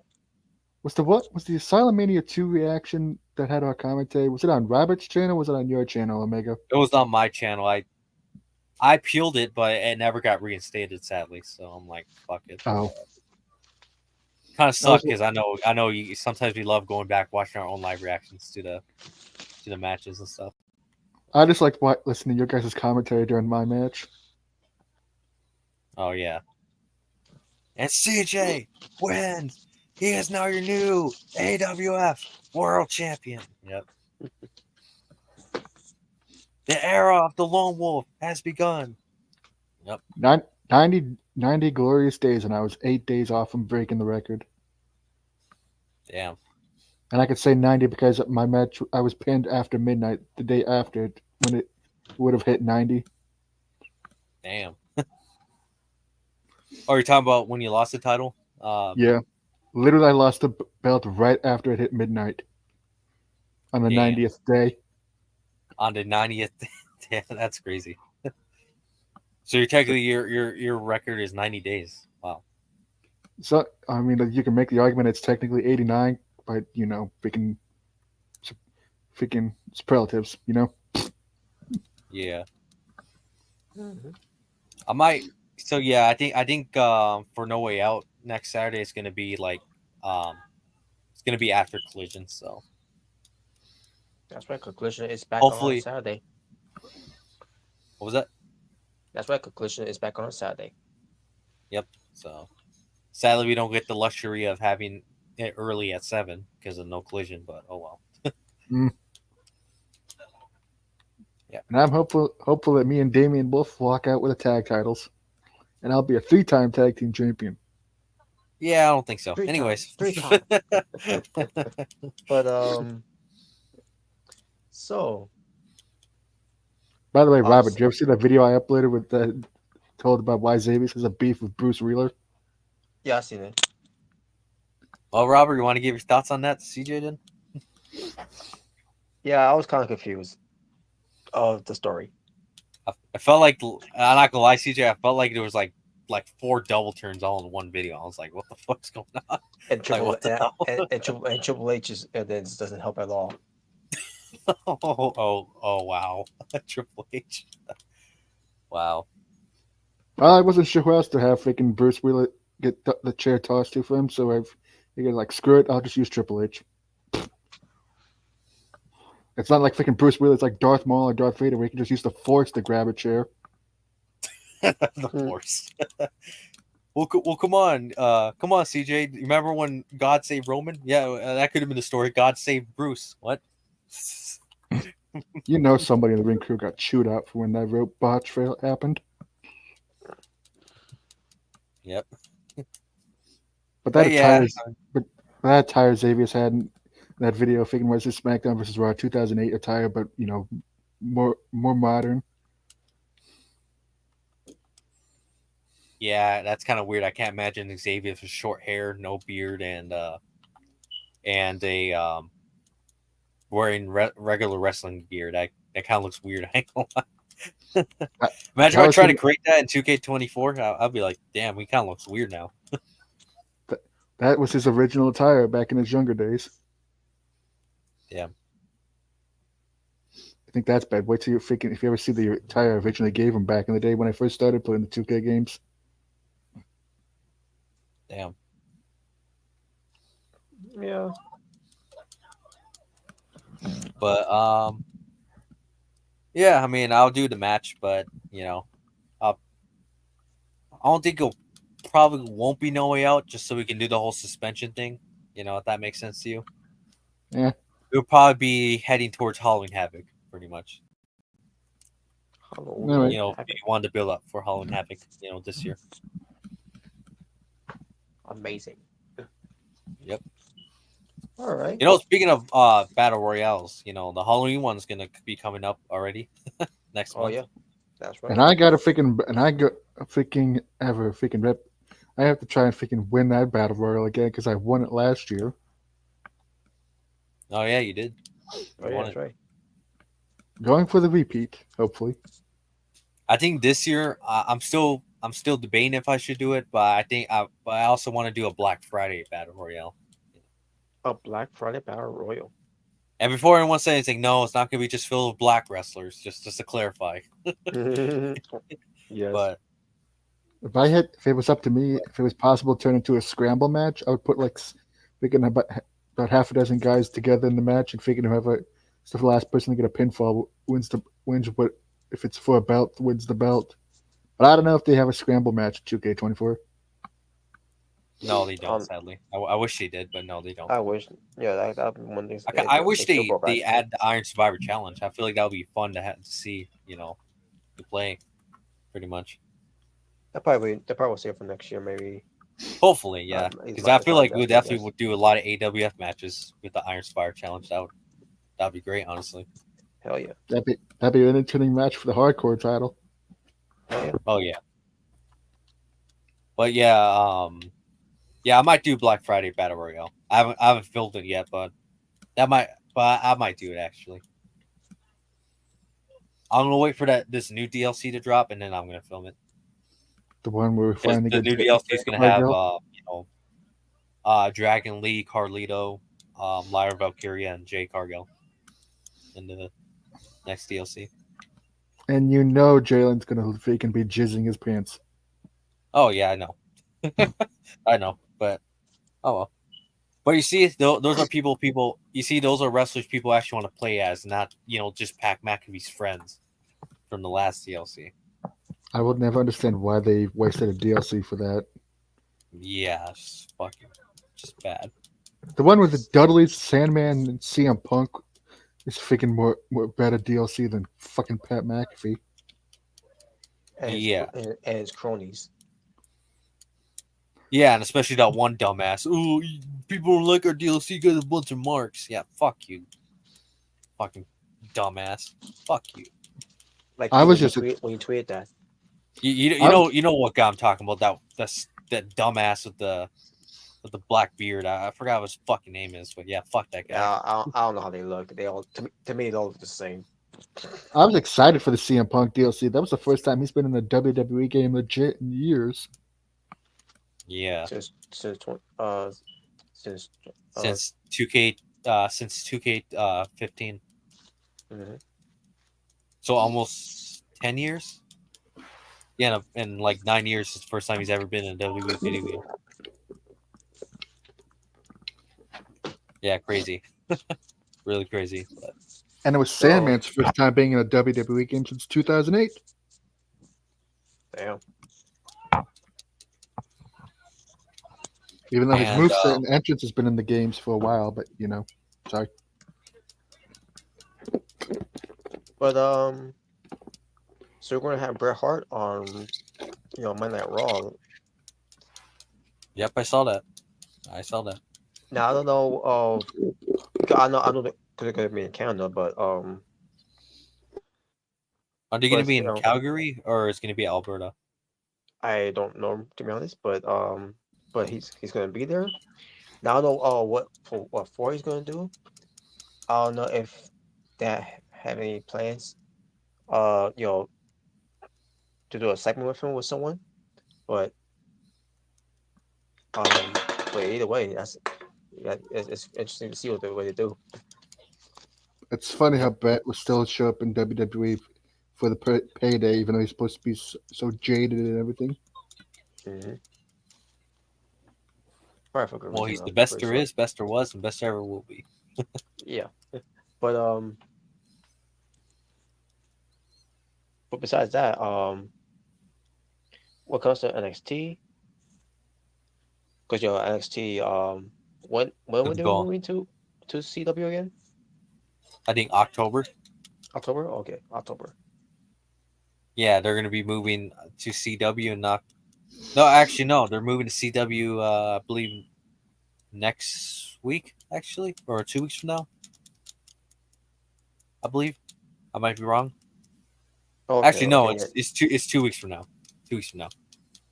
2 weeks from now. Okay.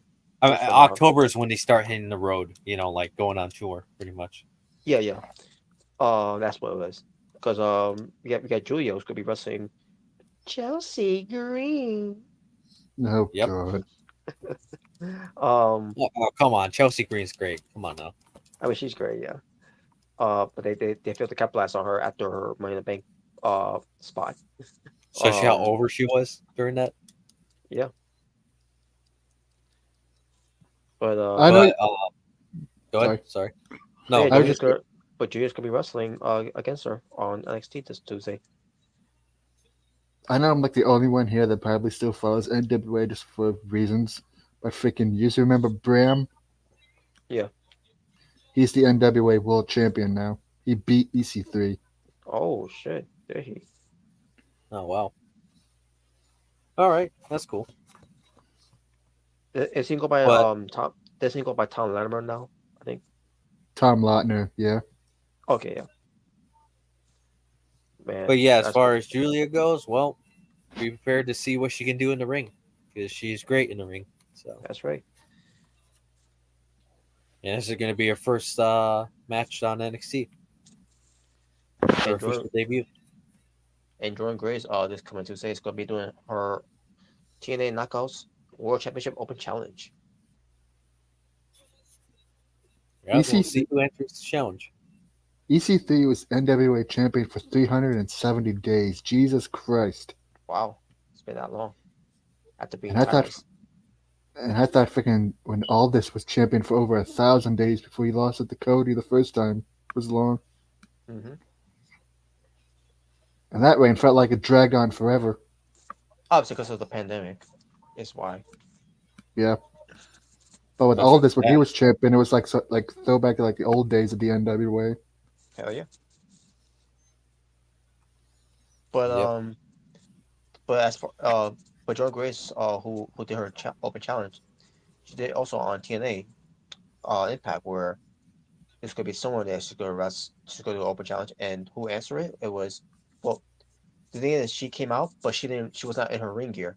It was Ariana Grace coming out, and like, oh, it's gonna be her, Finally. and then obviously, Santino Marella's daughter, which is Bianca Corelli, but she's going by her NXT name, and she came out like, okay, but she's not her ring gear, and like, so who's she gonna bring out then? And it was someone from NXT. It is, you know, Carmen Petrovic. And like, oh, okay, I love to see this match. Um, I mean, you're you glad to know, see Carmen Petrovic. yeah, hell yeah. I think she brings a lot to the table of in the ring. So I was And looking plus, forward to she's this good match. looking too. So And she's good looking. So yeah, yep. so a Canadian chick introduced another Canadian chick to go up against this American chick who's the juggernaut of TNA. Um, and and they had their match. They're doing their thing pretty good. While Rosemary's watching on, and Rosemary has been also unfortunately teaming up with Winnie Chu. Um, but for a reason she's lurking on about what comes to Jordan Grace. Obviously, Jordan Grace won the match against Carmen Petrovic, and after the match, the lights goes out. I'm like, please don't let it be a Winnie Chu. It wasn't, but at the same time, it could have been. But Rosemary was in the stands while it was all was going on, where the crowds were at, because Jordan Grace was knocked out, and there was a pillow in the ring. Oh no. Yeah. Oh boy, Robert, you're gonna have your great dream. Your dream Oh has my, came true. oh my god. So I'm assuming this open challenge is going to lead to Winnie Chu answering it on Yep, NXT. and yep. Sadly, yep. It's probably lead to. Go on, Robert's your Um, favorite. Unfucking believable. Robert's like, someone kill me. Yeah, and it's put right there. Yeah, just put me on my misery. I My mean, just God, ask man. him. Just ask him and Paige if he can just smash you over the head with a steel chair hard enough.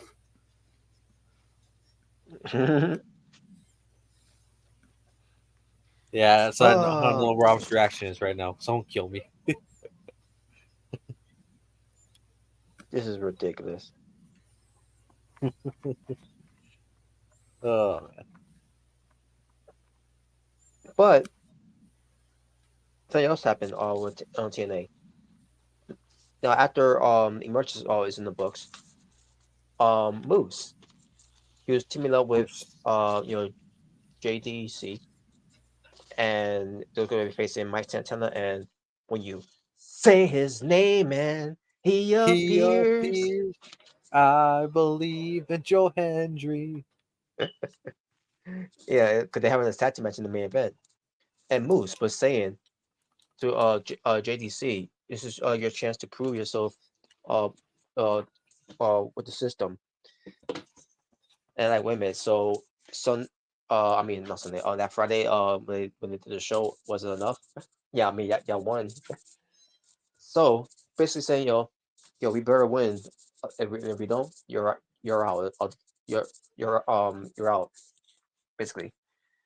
And like, this came out of nowhere, and the match happened, and they won. The system won, which means JD is now, JDC, I should say, is now officially part of the system. Yeah, nobody cares. Yeah. But I'll say this: JDC, this is a more serious JDC than what he was doing before with the man, do I hate pro wrestling and Oh, those the dirty dongo gimmick. and and this whole boring promos he was doing, when he's, sometime outside and some places with, Alpha Bravo, that, but probably it was not Alpha Bravo anyways, for that bot of his. Is he even still in TNA?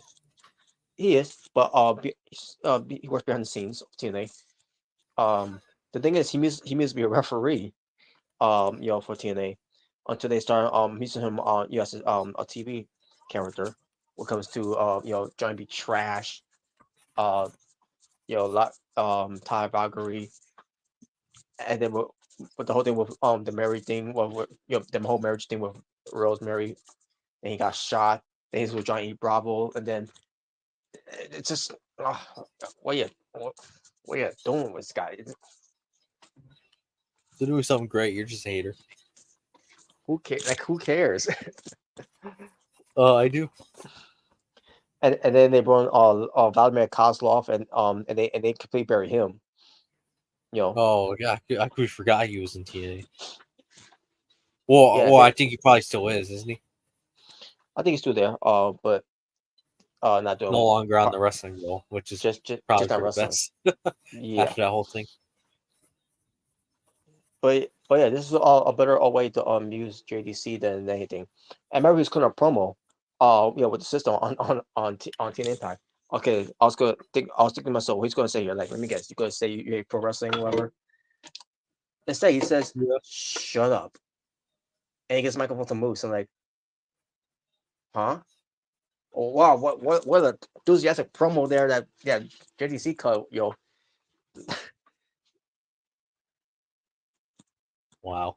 I don't know, but he's part of the system, so there you go. And by the way, as far as Melissa Edwards, she did have a concussion, but she started going overboard of wearing a neck brace, her own customized neck brace to match with her outfit. But I'm glad she's all right. After that scary bump that she took. No, you're just jealous because you wish she could be your wife. Well, Come on, you can she's you can fine. fight She's Eddie fine. Edwards in a custody of a Alicia match. There you go. She's fine, but I don't know. But anyway, but speaking of more of what comes to TNA, because TNA is doing their show Victory Road, which I'm pretty sure is this coming Saturday. Let me see. Let me double check. Yeah, actually, is it Saturday or is it somewhere else? Let's see. I'm pretty sure it's on a Friday, if I'm not mistaken. Which I still understand why they're doing it on a Friday. I don't know why they can't do it on the Saturday like they usually do before. Um, I mean they did it on Friday before as during those times. But there was no AEW at the time, when they were doing it. But I digress. But most likely on the Sunday when they do type of shows. But either either way, but his so far all the card I got for the coming TNA Victory Road, which is up on the road until they get to Bound for Glory for Detroit, Michigan, and it's gonna be Zachary Wins defending his TNA X Division Championship against the former champion Mike Bailey, and you're gonna have the Militia, which is Masha Samovich and Alicia Edwards defending their TNA Knockouts World Tag Team Championship against Spitfire, Danny Luna, and Jody Dredd. And the stipulation here was given: if Spitfire loses, they must disband as a team because Alicia Edwards was not going to give them a shot at tag titles. But then they thought Spitfire they talked to Santino Marella and basically came up with an idea when it comes to booking this match. If Alicia Edwards says yes, and that is if if they lose, then you have to disband. So Alicia Edwards decided to give him a shot. She basically caved in and gave him a shot at the tag titles. So it's gonna happen with that. Then we get to another tag team championship match, which is the TNA World Tag Team Championship. It's gonna be ABC, Ace Austin and Chris Bay defending against the System, Brian Myers and Eddie Edwards. And it's definitely gonna happen because um it's basically their rematch clause to invoke because it was in the contract. So and then we get Josh Alexander going up against a man when you say his name and he appears. I believe in Joe Hendry. No. But yeah, this match is happening, and I'm surprised this is not a normal contendership match when it comes to going to the TNA World Title because Joe Hendry was screwed out of the title, because of Josh Alexander kicking him in the balls, basically, costing him up, to be the TNA World Champion on that night instead Nick isn't winning it. So I don't know. I don't know why why this will not be a normal contendership match. But we still got to Thursday to see what they do. They might add a stipulation on this until we get to the Friday's show, TNA Victory Road. So we shall see how what we do from there. Now, unfortunately, TNA is going to big in competition with not only with WWE SmackDown because of SmackDown premiering, doing basically doing their season premiere, I should say, on the USA Network. That's the big move because they're done with Fox, by the way, which by the way good, because if you saw Friday SmackDown with Fox, it's like Fox was doing you know their their pleasure of milking every type of uh blackouts and bleeping you know foul languages. These crowds were doing the whole holy shit. It's like there was it had to milk every last one, every last bit of it before WWE leaves. WWE SmackDown leaves Fox for good to go to USA Network. Holy shit, it was bad. Even when they did with Henry Stratton, holy shit! Like I can like she's gonna have a more wardrobe malfunction. They were doing that. Like, yeah, it's freaking ridiculous. But I digress. But yeah, but they're gonna have an upper field battle, TNA Victory Road because they're gonna be competing not only with SmackDown, but also with Rampage. But then again, who watches Rampage in the first? Who watches Rampage anyways? Um, but I digress. But anyways, we will see what TNA Victory Road is gonna do. I'm actually gonna be on tuning in to watch the SmackDown because SmackDown is good. It's good, it's good. They're gonna love that show. Where Cody Rhodes versus Social Core in the steel cage to to quote unquote keep the bloodline out. yeah, we've been watching wrestling for years. We all know how that ends. And I'm trying to remember what else they got on the show as well. I know that they're probably doing the Andrade versus Carmelo Hayes match again. And I don't know if that's supposed if that means if they win who wins this one because it's just going to be the rubber match this time because of their best of I consider this on their well basically telling us this is the best of 5 series here where it's going to end where the winner will become the contender for the United States Championship against L.A. Knight. Yeah, at Bad Blood, but we shall see.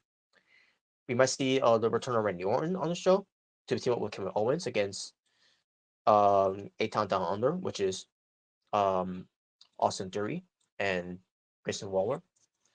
Now the thing with that one was that A Town Down Under went to Nick Aldis saying, or should I say they bump into him because when it comes to KO, you know they want to fight him, and a partner of his choosing, but it's gonna be hard for him to find a partner because he ain't got no one to team up with. So they're gonna be pleasantly surprised when Randy Orton makes his return when it comes to the RKO show teaming up against A Town Down Under. So and he's not advertised on the show, but he's gonna show up obviously. Because of surprise. Roman Reigns, the original Tribal Chief, will be returned, and he will be Source Code again. But either way, but yeah, that's what's going on SmackDown, and I'm trying to remember what else happens going on SmackDown with since the women's side. I don't remember much. Michin might have a match against uh Piper Niven. I don't know. And we'll see what happens with Bailey because Bailey's is not through yet with Nia Jax. I'm pretty sure she's going to get her rematch for the women's championship, maybe at Bad Blood. Also, it's comedy relief in the way. The Pretty Deadly musical. We'll see how that turns out. But I digress. But anyways, back to this. When it comes to TNA and Ricky Rowe. So yeah, Josh Alexander and and Joe Hendry. That's gonna happen. And we get to Nick Nemeth defending his TNA World Championship against Moose, the man that that Nick Nemeth didn't beat to be the world champion because Moose was eliminated in the match by Joe Hendry back in Summerversary. So this is Moose way to get his foot in the door to get a rematch, and that's exactly what he's getting. And I think he was going to get that rematch either way because the whole not compete. I mean the whole invoking your rematch clause of it, and we're getting the match here, and let's see what happens this time. Will Moose get the title back away from Nick Nemeth, which is going to be just him being a transitional champion to give it back to Moose, so that Moose can go to to Bound for Glory as champion. We shall see. But so far, it's 5 matches. They're gonna probably add a couple more, so we get to Thursday on TNA Impact.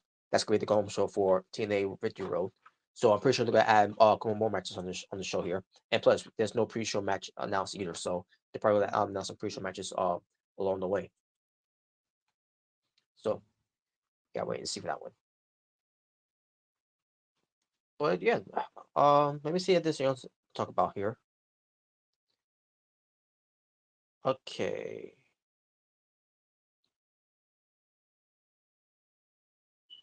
I guess that's pretty much there. Oh yeah, that's also gonna have Nikki Cross versus Ivy Nile. Oh no, sorry, not that. But Nikki Cross is gonna be wrestling. It's gonna be the Y6 versus American Made. It's gonna be basically an 8-man or an 8-person mixed tag team match because you're gonna involve the Y6 in there. Now, I'm pretty sure Bo Dallas, Uncle Howdy, is gonna be sitting on his rocking chair with his lantern and watch an exerted match while Chad Gable, the Creed brothers, and Ivy Now facing when it comes to make it American Made, they'll be going facing the chosen or Y6 members, Eric Rowan, Dexter Lumis, Joe Gacy, and Nikki Cross, who I'm calling her as Sister Abigail. So it's going to be interesting to see how Sister Abigail, aka Nikki Cross, performs. Mhm. I almost forgot to ask, um, how how good did I do with making Valerie in 2K14? Yeah, she looked fine. Yeah. And I forget, she uses the same flatliner finisher like you do, right? Well, her move is the Sister Abigail, which is kind of like the flatliner in a way, but Okay, I was just wondering because I can go back and change that because I always forget what your move set is and forget what her move set is. most of the time I'll pull that flatliner out of nowhere because I'm paying homage to Mr. Revenge. I'm still freaking mad that freaking he eliminated me in the fucking battle royal that we did recently. Fucking motherfucker's supposed to be in a coma and he fucking super kicked me. Or maybe it wasn't. Maybe it wasn't him. Either because probably I still need do some promos by the way. Mm. When it comes to that, maybe it wasn't him. Maybe it would. Maybe I was just like him. I don't know. but again, you gotta wait and see to see what that what the promo's gonna be about. But And I hope Omega knows that I'm not trying to make it a gimmick where I'm wanting a freaking like I'm trying to be demanding for things again because I'm trying to be a babyface again, trying to redeem myself from being a bad guy for almost a year. I just figured since nobody else was challenging JKP, I figured screw it, I'll be the first one to challenge him. the internet champion. I remember those days with Zack Ryder. Mm. The internet champion. Freaking still stupid they never recognized that belt and freaking they just buried him because of how popular he got. Yep. I remember when I thought that was bullshit what they did. I remember when he got freaking destroyed by Sheamus when he freaking gave him a WWE title shot. Oh yeah, I remember. It's like one Obviously, bro kick it was meant to be done. a joke. It was meant to be a joke, obviously. Yeah. But It's like you right. could say Zach. You could say Zachariah was the main event of Raw. I mean, he's Yeah, been main event Raws as well. Not matches, but when it comes to segments, yeah, you can say that.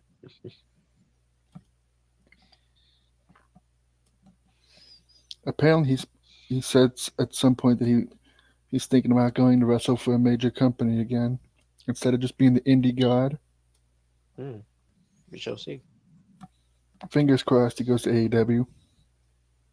Always ready. I still think I wish he'd stayed with AEW when Cody was there, and like after he showed up those couple of times, because he would have been a heck of a TNT champion. Mm-hmm.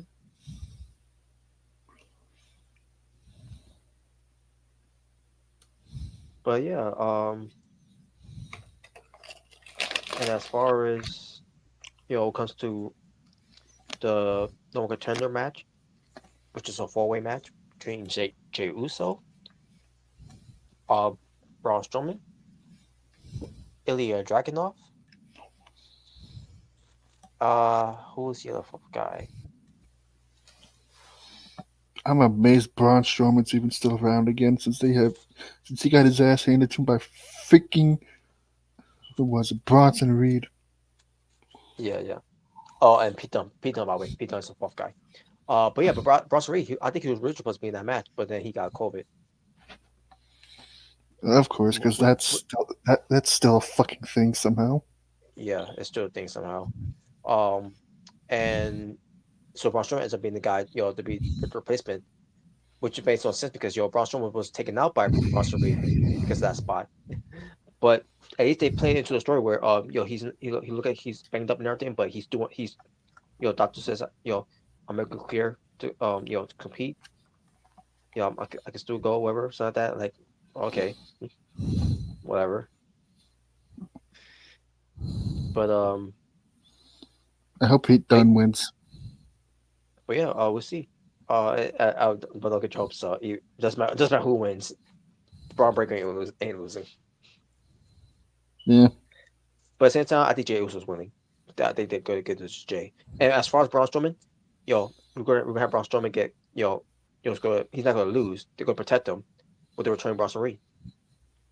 Because I believe that if Bronson Reed had not gotten COVID, he would have won, and then he would have went into his 4-way match, and we're looking he's gonna win, and then Braun Strowman comes in. Because again, when it comes to 4-way matches or triple threat matches or 5-way matches, 6-pack matches, doesn't matter.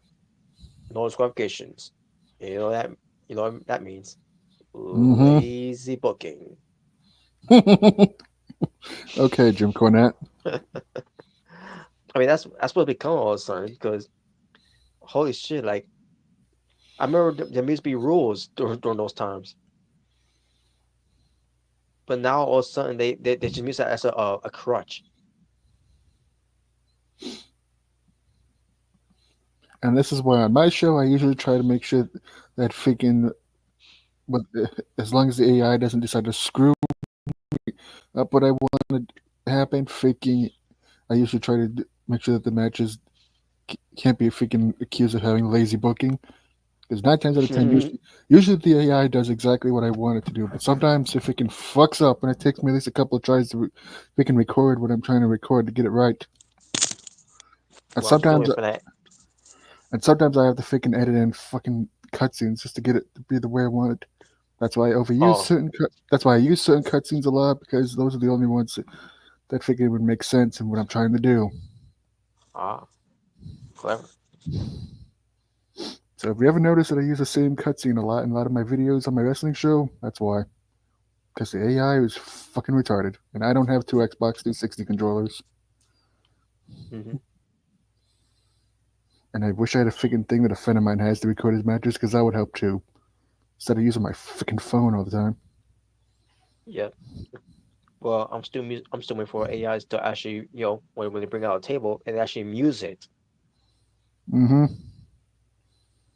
And that's another thing on my show. Freaking the AI for some reason has a fascination with tearing apart the announce table and doing table spots for no reason. Mm-hmm. Yep, I It's seen like that. this isn't. It's like this isn't AEW, guys. Like seriously. Jeez. I still remember when fucking Austin Aries got put through a table in one video. He just no sold it. It's like Aries, this isn't fucking TNA. Freaking at least sell it at least once in a while. Yes. Is it Motherf- when you know so that shitty Starship Pain move that Johnny B. Trash did.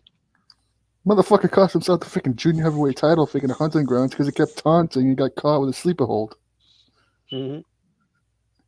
Freaking got submitted to Dante from Devil May Cry. Devil May Cry. Oh wow. You know that. You know the DMC game that a lot of people canned on. Yep. He literally tapped out to a sleeper hold from that version of Dante.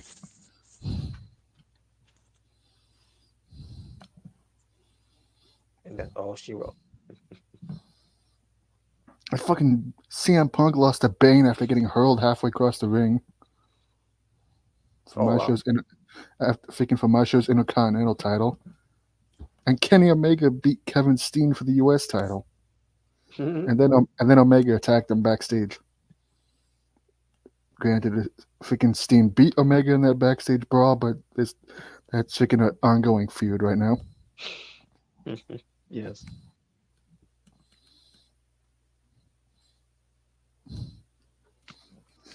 And I don't know if I'm still torn between giving Valerie in 2K14 either Undertaker's entrance or Kane's entrance. All right. Since Rhea Ripley isn't in 2K14, obviously. Oh yeah.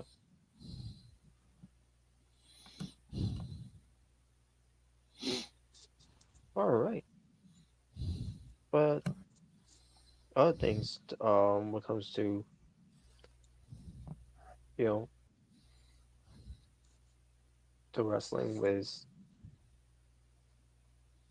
now obviously Hulk Hogan did something with Logan Paul and the impulsive Of course, whatever.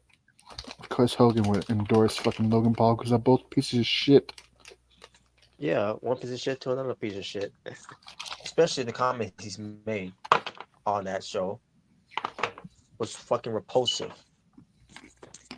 Minus the whole, his usual red, white, and blue lies. If Logan Now, I Paul ever know. wins that, if Logan Paul ever wins the world title, they may as well just throw that thing in the trash. I don't think that's gonna happen. Bad enough when he was U.S. champion. That would not happen. But yeah, it was bad when he was U.S. champion. But I didn't listen to the podcast.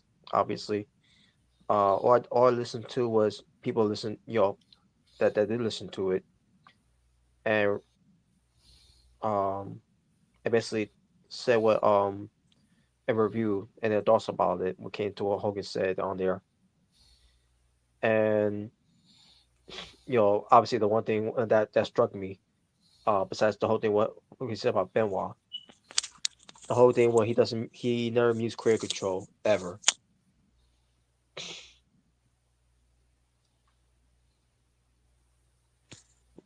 Never used career control. Well, Eric Bischoff says otherwise. They went, pal, brother, not today, brother. And why did he say not today? Because of Sting from Starcade. Because he didn't look right. He wasn't feeling it.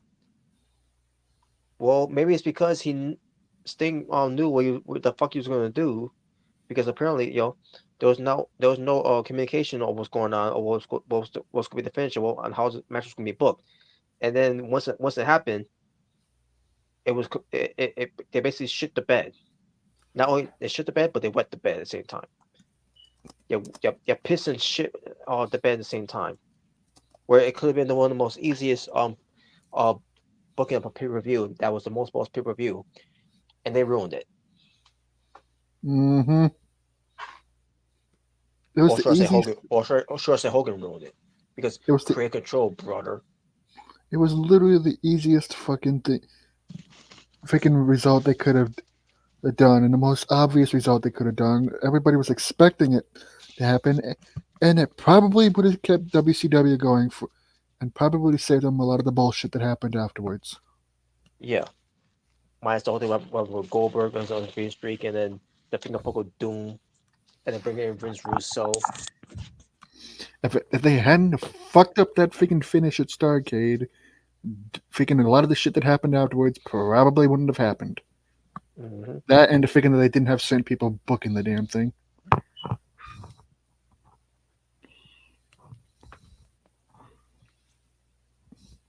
Like, it would have made sense that if Sting had beaten Hogan clean the world title, then they could have had the whole NWO feud, which would have led to the NWO falling apart.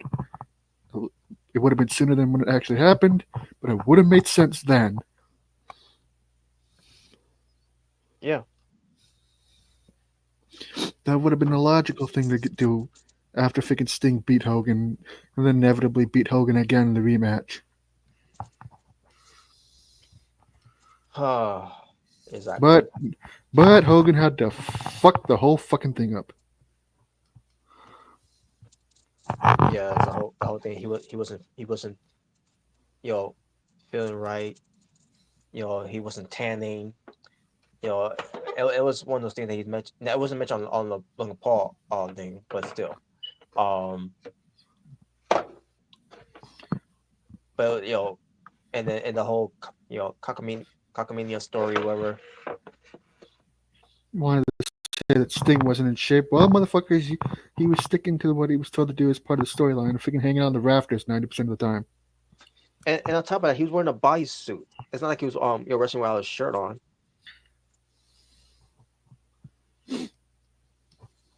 Obviously, a bodysuit with no sleeves, which was the coolest thing ever, by the way. Yeah. That attire he had stuck in '97 is probably my favorite Sting attire. Hell yeah. And I freaking like that entrance that he had with the freaking kid doing the whole thing before him and the freaking version, the animated version of him showing up on that screen with like the lighting and everything.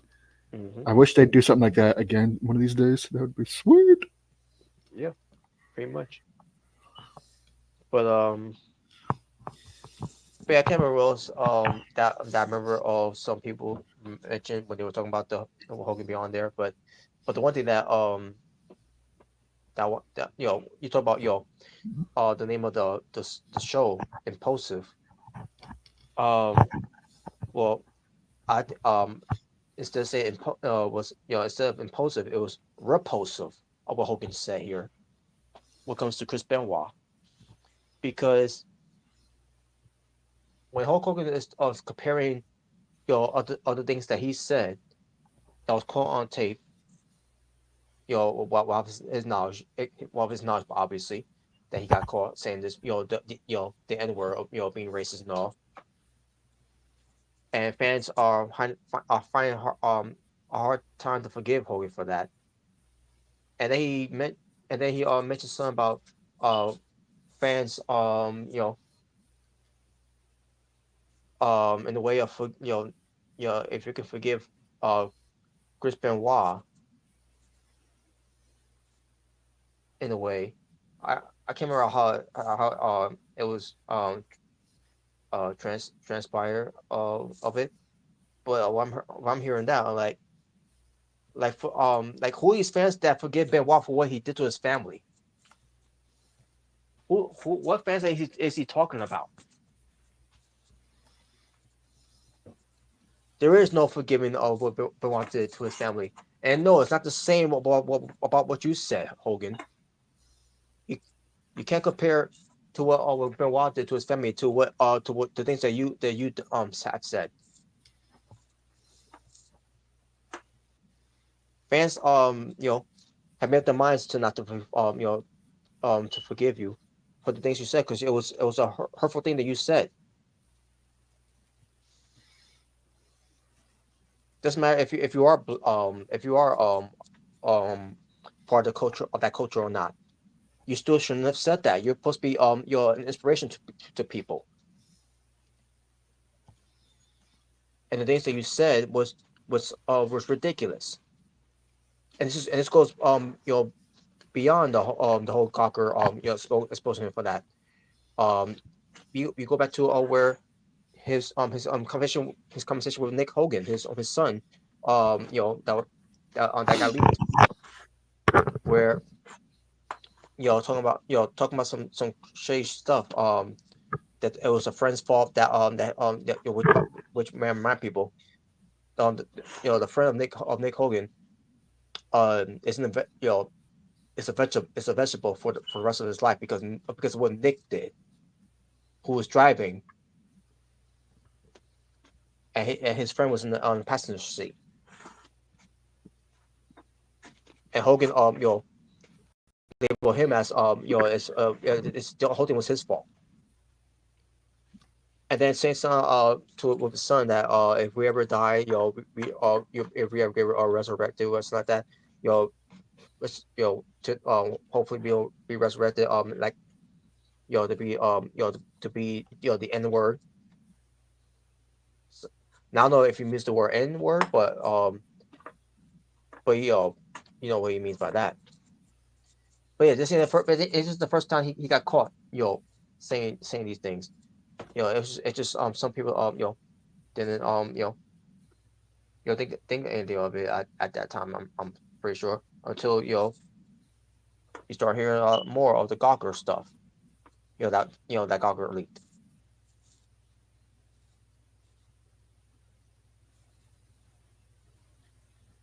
So yeah, I think what's going on with Hogan here is that he doesn't know when to put his own foot in his mouth when he says stupid shit like that. And this was beyond one of the most stupid things he has said here. If fans can forgive Chris Benoit for what he did, I'm pretty sure they could forgive me too for the things I said. It's not the same. what a piece of shit commitment to make there. And that's why he's coming out looking so badly and getting a lot of backlash for that. No one forgave Chris Benoit for what he did to his family. Nope. It was like saying, we forgive OJ for what he did to those two people, his wife and that dude, which by the way are Ron Goldman, and obviously the wife was his, or I don't know if they were already separated at the time, but Nicole Brown.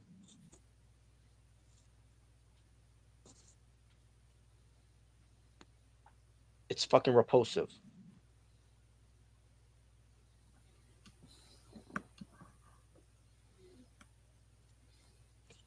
One has nothing to do with the other. Mm-hmm.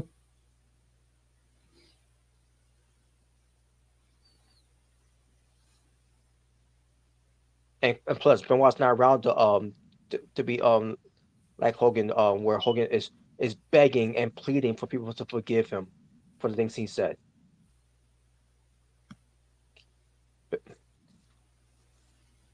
Benoit made his choice. He killed himself. Cowardly faction, because of what he did. Mm. And if anyone, let's just say there is people that out there that forgave Chris Benoit for what he did because he was a great wrestler. If those people are out there, they can go hell along with Chris Benoit.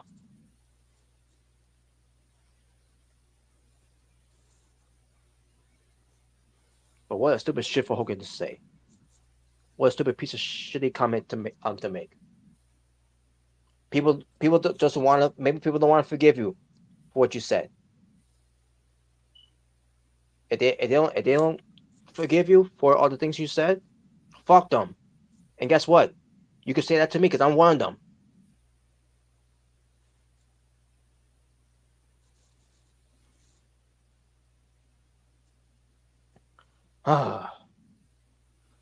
Tokyo says here, it's idiots still defend Chris.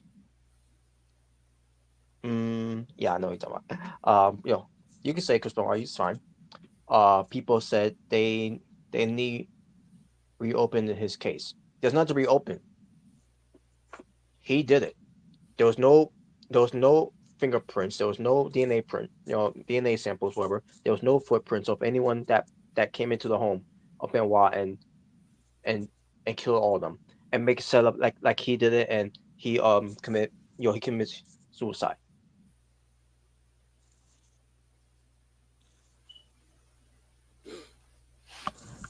Believe me, I would love to believe that was the case, but that wasn't the case. Unfortunately, that's not the case at all. You think I wanted to believe that Benoit? You think I wanted to believe that Chris Benoit did those heinous things? Only way anybody could ever go back and freaking and actually see if somebody actually did that, and it wasn't Benoit. Freaking like some of these people try to say freaking they'd have to freaking use a time machine, and good luck with that. Exactly. And if that's the case, freaking why don't you just freaking try to stop him from doing it in the first place? While you're at it. It could have been ways to stop them. Benoit was expecting someone to try to talk him out of because he thought about all this, what he's going to do to his wife. Obviously, his son wasn't going to be involved with it at first until again we don't know the circumstances what happened in the home. Maybe the son saw something. Maybe the son heard something. I don't know. It's really a horrifying thing to think about. What could happen behind closed those closed doors.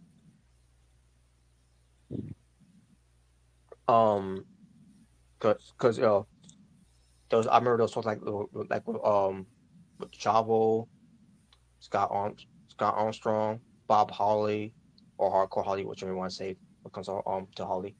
On based because of that, especially with Kingdom Hardcore Holly. I heard something about that where it came to that he because Benoit really needs to talk to someone. Because I don't know. Benoit has something.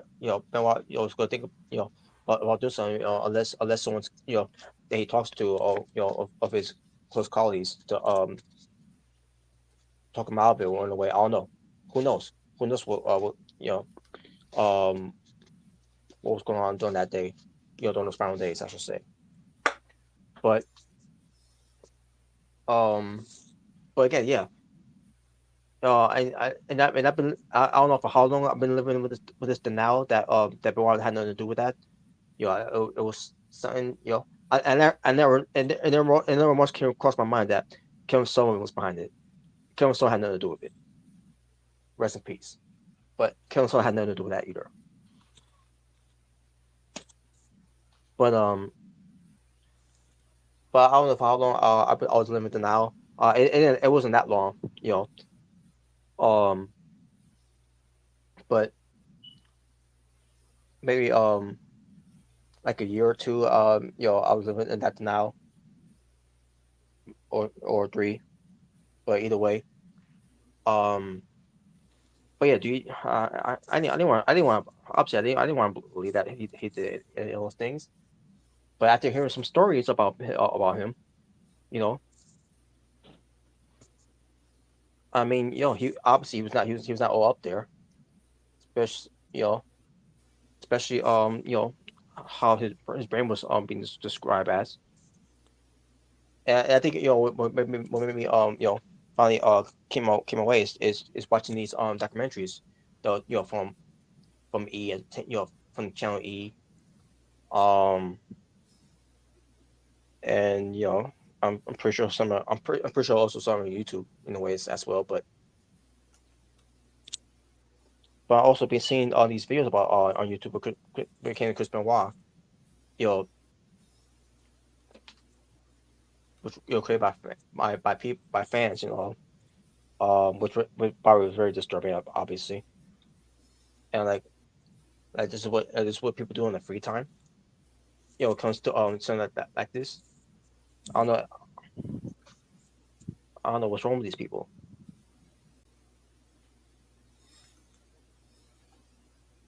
But yeah, but I didn't want to believe that Benoit had to do this because he was one of my favorites growing up.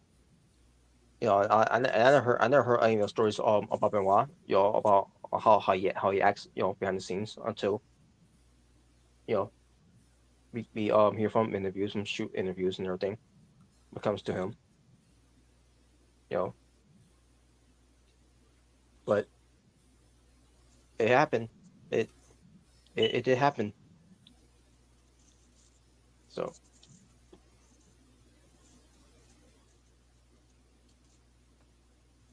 and usually on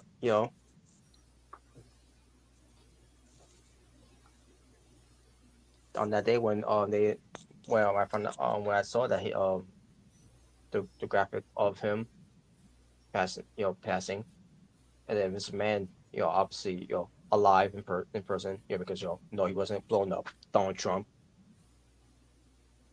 um and then Vince McMahon saying basically saying what he was saying came to you know when that role is going to be presented the demise of Mr. McMahon character for a memorial service, and then he dropped the line of however in reality saying that WWE superstar Chris Benoit, and then also bringing up the name along with his wife Nancy and their son Daniel. The moment that he mentioned on those names, I'm like, I was like, wait a minute, are dead, and like that was jaw dropping for me. Like, what? I thought it was just Benoit. Like, what? And I lost it. I couldn't believe what I was hearing. Like, how could this happen? Like, did someone did they get murdered? Like what happened?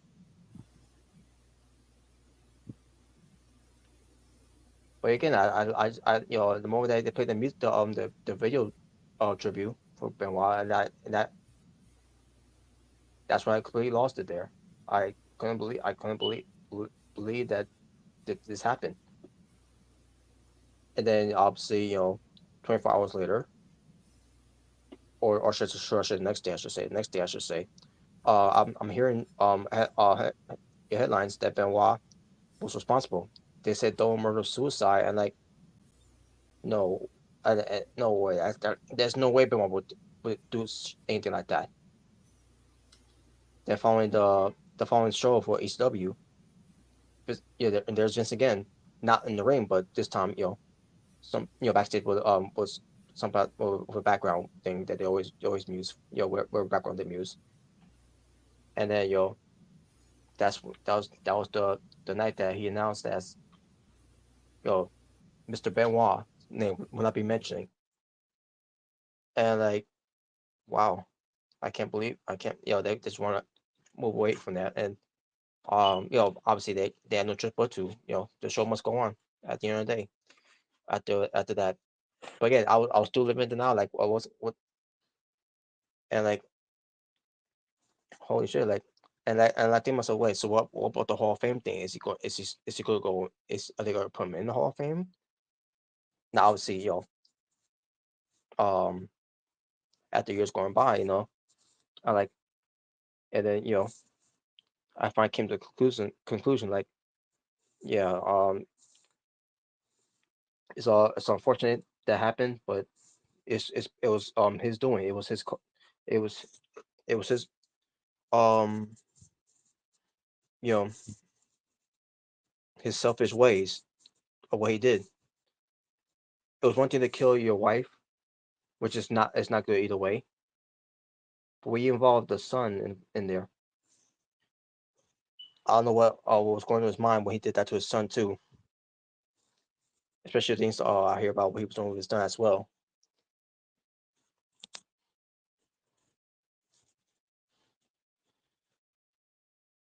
But the fact that people still to this day still say that he should be inducted in the Hall of Fame um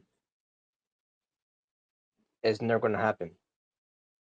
You cannot separate the wrestler Chris Benoit and the person of Chris Benoit, especially what he did on those final days with his family.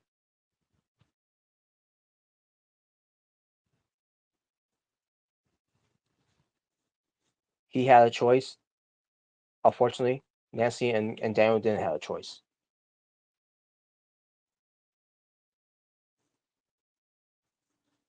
He forever staying on the legacy of his name, because his son David Freyer suffered from this, because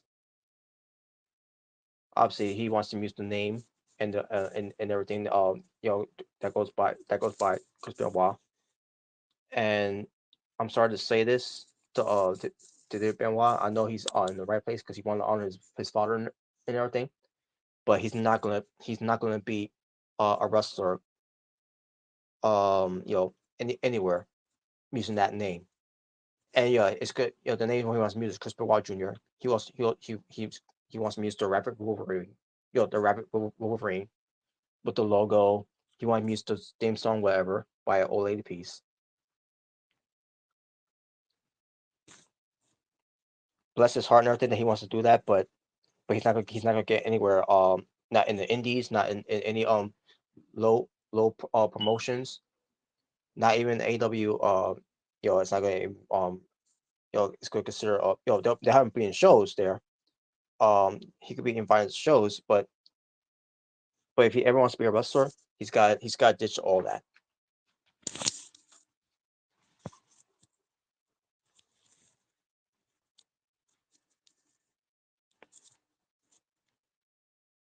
Oh, I don't know how this came in a tirade against the Chris Benoit. Jeez, but that's what happens, man. That I get lost in that zone where I just go my spirit spilled off, my dying try.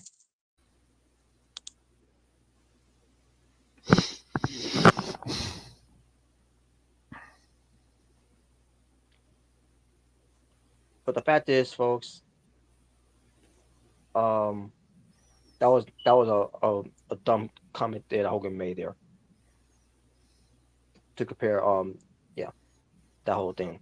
You know, I don't know why I don't know why he on that even came across in the first place. He couldn't use anyone else he couldn't Hogan couldn't use. As to make that's an example. Um, for people to to at least try to forgive him. Instead, he chose the one thing that's unforgiving. Because Hogan's just trying to reach for any sort of freaking attention, freaking because he's trying to remain relevant and he's trying to get back in freaking with either WWE or some ways because he's probably broke.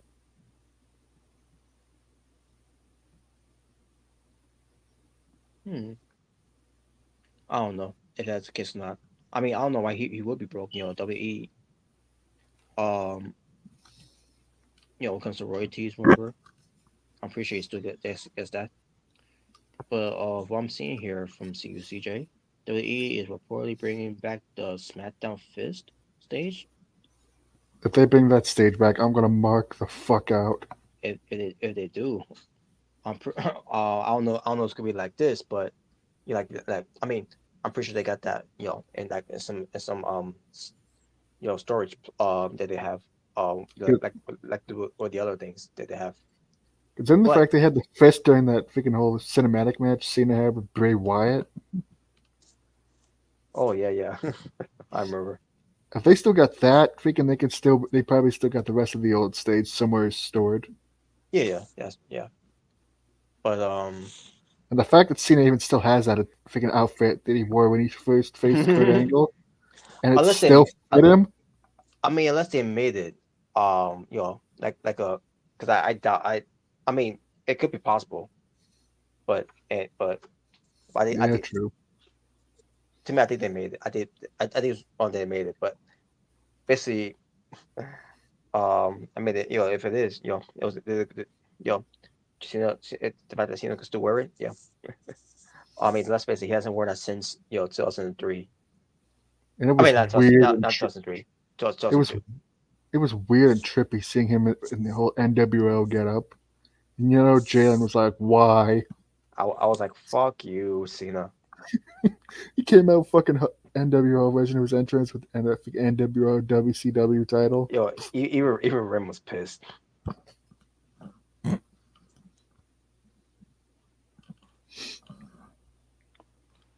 In fact, that Cena should have been what comes to Nexus when he was part of Nexus.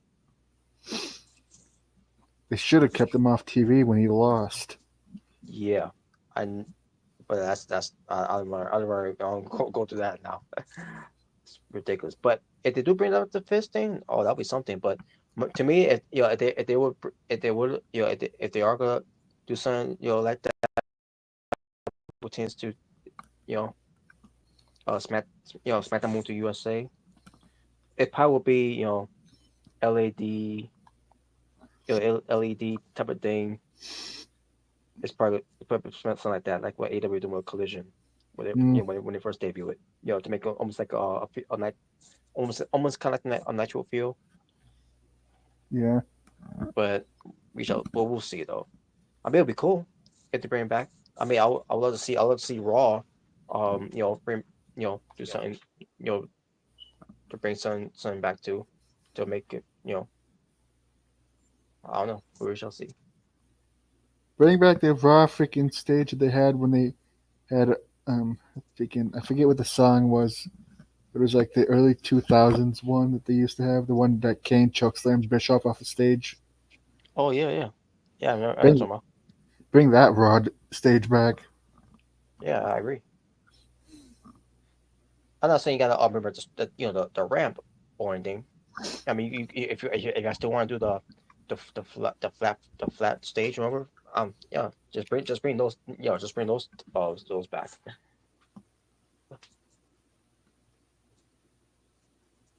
But I digress. I mean, But we'll see. We'll see how on SmackDown Friday. It's Friday. If it doesn't, if there's nothing of that, like whatever.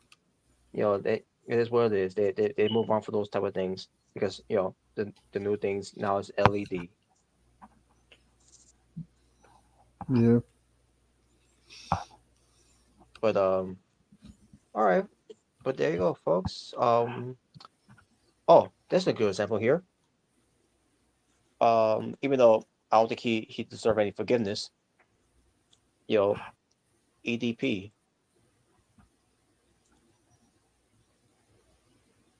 But then again, he's a YouTuber. Who who got no more to blame himself for what he did, or at least tried to do. But anyways, but he says, he ranted on Cena wearing under colors. Well, I don't care. Fuck, EDP. The fact that he was allowed back on the YouTube fucking amazes me. It is ridiculous. But yet, this is one VTuber that I kind of feel sorry for. That he literally had to deal with a fucking stalker that cost him his original channel, and he can't even get his old channel back because YouTube wants to use the excuse that they won't do anything if your channel isn't monetized. Like his channel is demonetized for bullshit reasons. Mm-hmm. Yeah, pretty much. It's like fucking YouTube has just gotten shittier and shittier lately. Pretty much. Yeah. And they let freaking scumbags like freaking Sniper Wolf hang around. Mm-hmm. And she does a Ridiculous. lot worse than some of these other ones.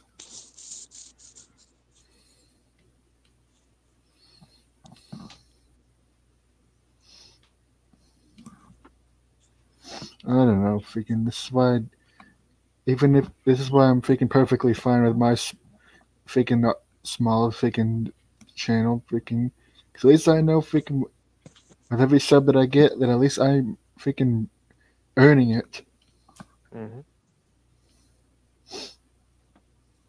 I still try to wrap my head around how you have freaking so many subs and how Christian got so many and how Ram got so many, but these have been doing this crap for a lot longer than I have. Mm-hmm. Especially Christian. How the fuck did he get over 2,000 subs? Mm-hmm. Yeah, he better do videos now. Um, I mean we done a lot of videos before, um, but he's been taking this nice and slow now as of late. So, and I same wonder thing if with me too. I wonder if Christian still has monetization on his videos. I don't know, to be honest. I mean, Cause he has more than enough subs and he probably has the views for it. early.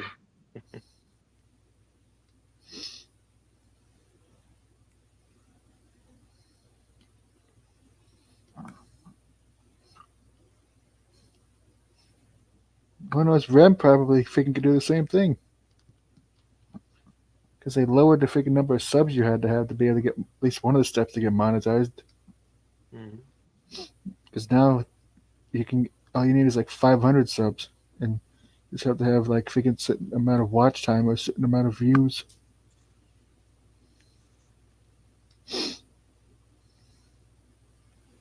But either way, Yeah.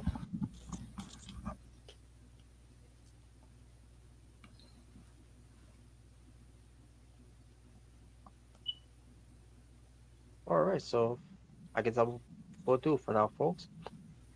Um, again, there'll be some updates about what comes to TNA, Victory Grow once we get to Thursday's Impact to see will they add more, and if there might be any stipulations for between Joe Hendry and Josh Alexander. I don't know if they will be or not, but we shall see. Which for get a tune in for Thursday night, 8 p.m. on Access TV for TNA Impact, the go home show for TNA Victory Road, the final bump on the road for the build up on the road to Bound for Glory. That's going to be in Detroit, Michigan, and that's going to be like around October.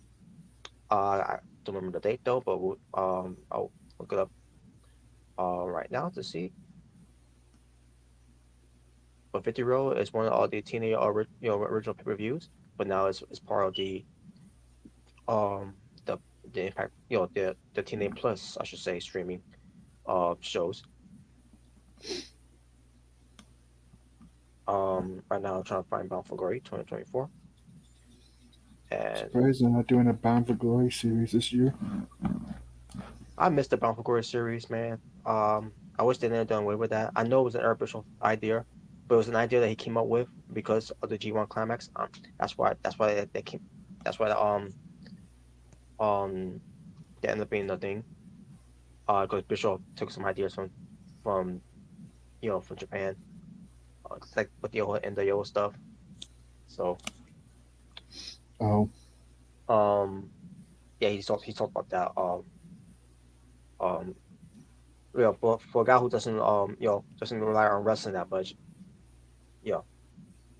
But enough about that thing. But anyways, October 26th, 2024.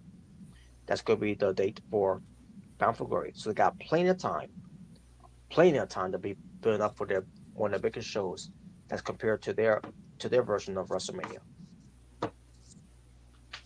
And Summerversary to me is like the SummerSlam. Um so I was wondering. I forgot when the last time they did a Bound for Glory series was. uh the last Bound for Glory series they ever did was 2013. And that's one with AJ Styles won. Oh damn! Yep, that goes way back, which was 11 years ago. And I remember, after they got done waiting for that, they didn't do the Bound for Glory series in 2014 because I'm pretty sure that was when Bishop was finally gone. Um, Again, they still stuck with that. They still stuck with that tradition, and they didn't do it. Mm. Very disappointing. And led to the 2014 Bound for Glory, I should say, somewhere in Japan, in partnership with Wrestle One, which was a promotion that Greg Miller did, and it was the shits. It was not Bound for Glory. It was, I don't know what that was, but it was not Bound for Glory. But uh, but they really tainted that Bound for Glory event there because of that year. And I can't remember what year they came up with the Bound for Glory playoffs. I like playoffs, but either way, yeah, I don't remember if they called Bound for Glory playoffs or whatever, but I don't recall. But either way, but it was something like that. But like, come on, just call it Bound for Glory series. If you want to bring it back, just bring it back. I mean, you brought back Feast of Fire, a I a, was gonna say a, they a, still do. a garbage concept. I've never liked it. I was gonna say, don't they still do Feast or Fired, where somebody usually gets fired? Yeah, I hate that. I hate that. Or at least they don't make anybody wear the turkey suit anymore. Yeah, I can't remember the last time that either. But they brought that back too, by the way, at one point. But you don't bring back Bound for Glory series? I think the only ever bring back Feast or Fire now is whenever somebody's leaving. That's usually Yeah, what pretty happened. Whenever much. the person that usually got fired was usually the guy that's leaving. Pretty much. All right. Well, whatever. But anyways, folks. So we're gonna end it from here. So thank you all for watching. Thank you all for tuning in. Shout out to Tokyo. Shout out to Steel Storm. And everyone else that didn't comment it, yes, do come. I mean, if you didn't comment it, yes, do watch. Thank you all for that. We appreciate y'all for watching Being the Asylum episode 164. Next time we do Being the Asylum, so sometime this week, it'll be 165. So that being said, thank you all for watching. For the True Jaybird, you'll make it red, and CJ Lone Wolf, it's not your born thriller. Saying peace on the street, love you well, stay safe, take care of yourself right now, what's going on in the world, and we are done. So, you all have a good night, folks. Take care of yourselves and each other, and God bless. Bullshit Hulk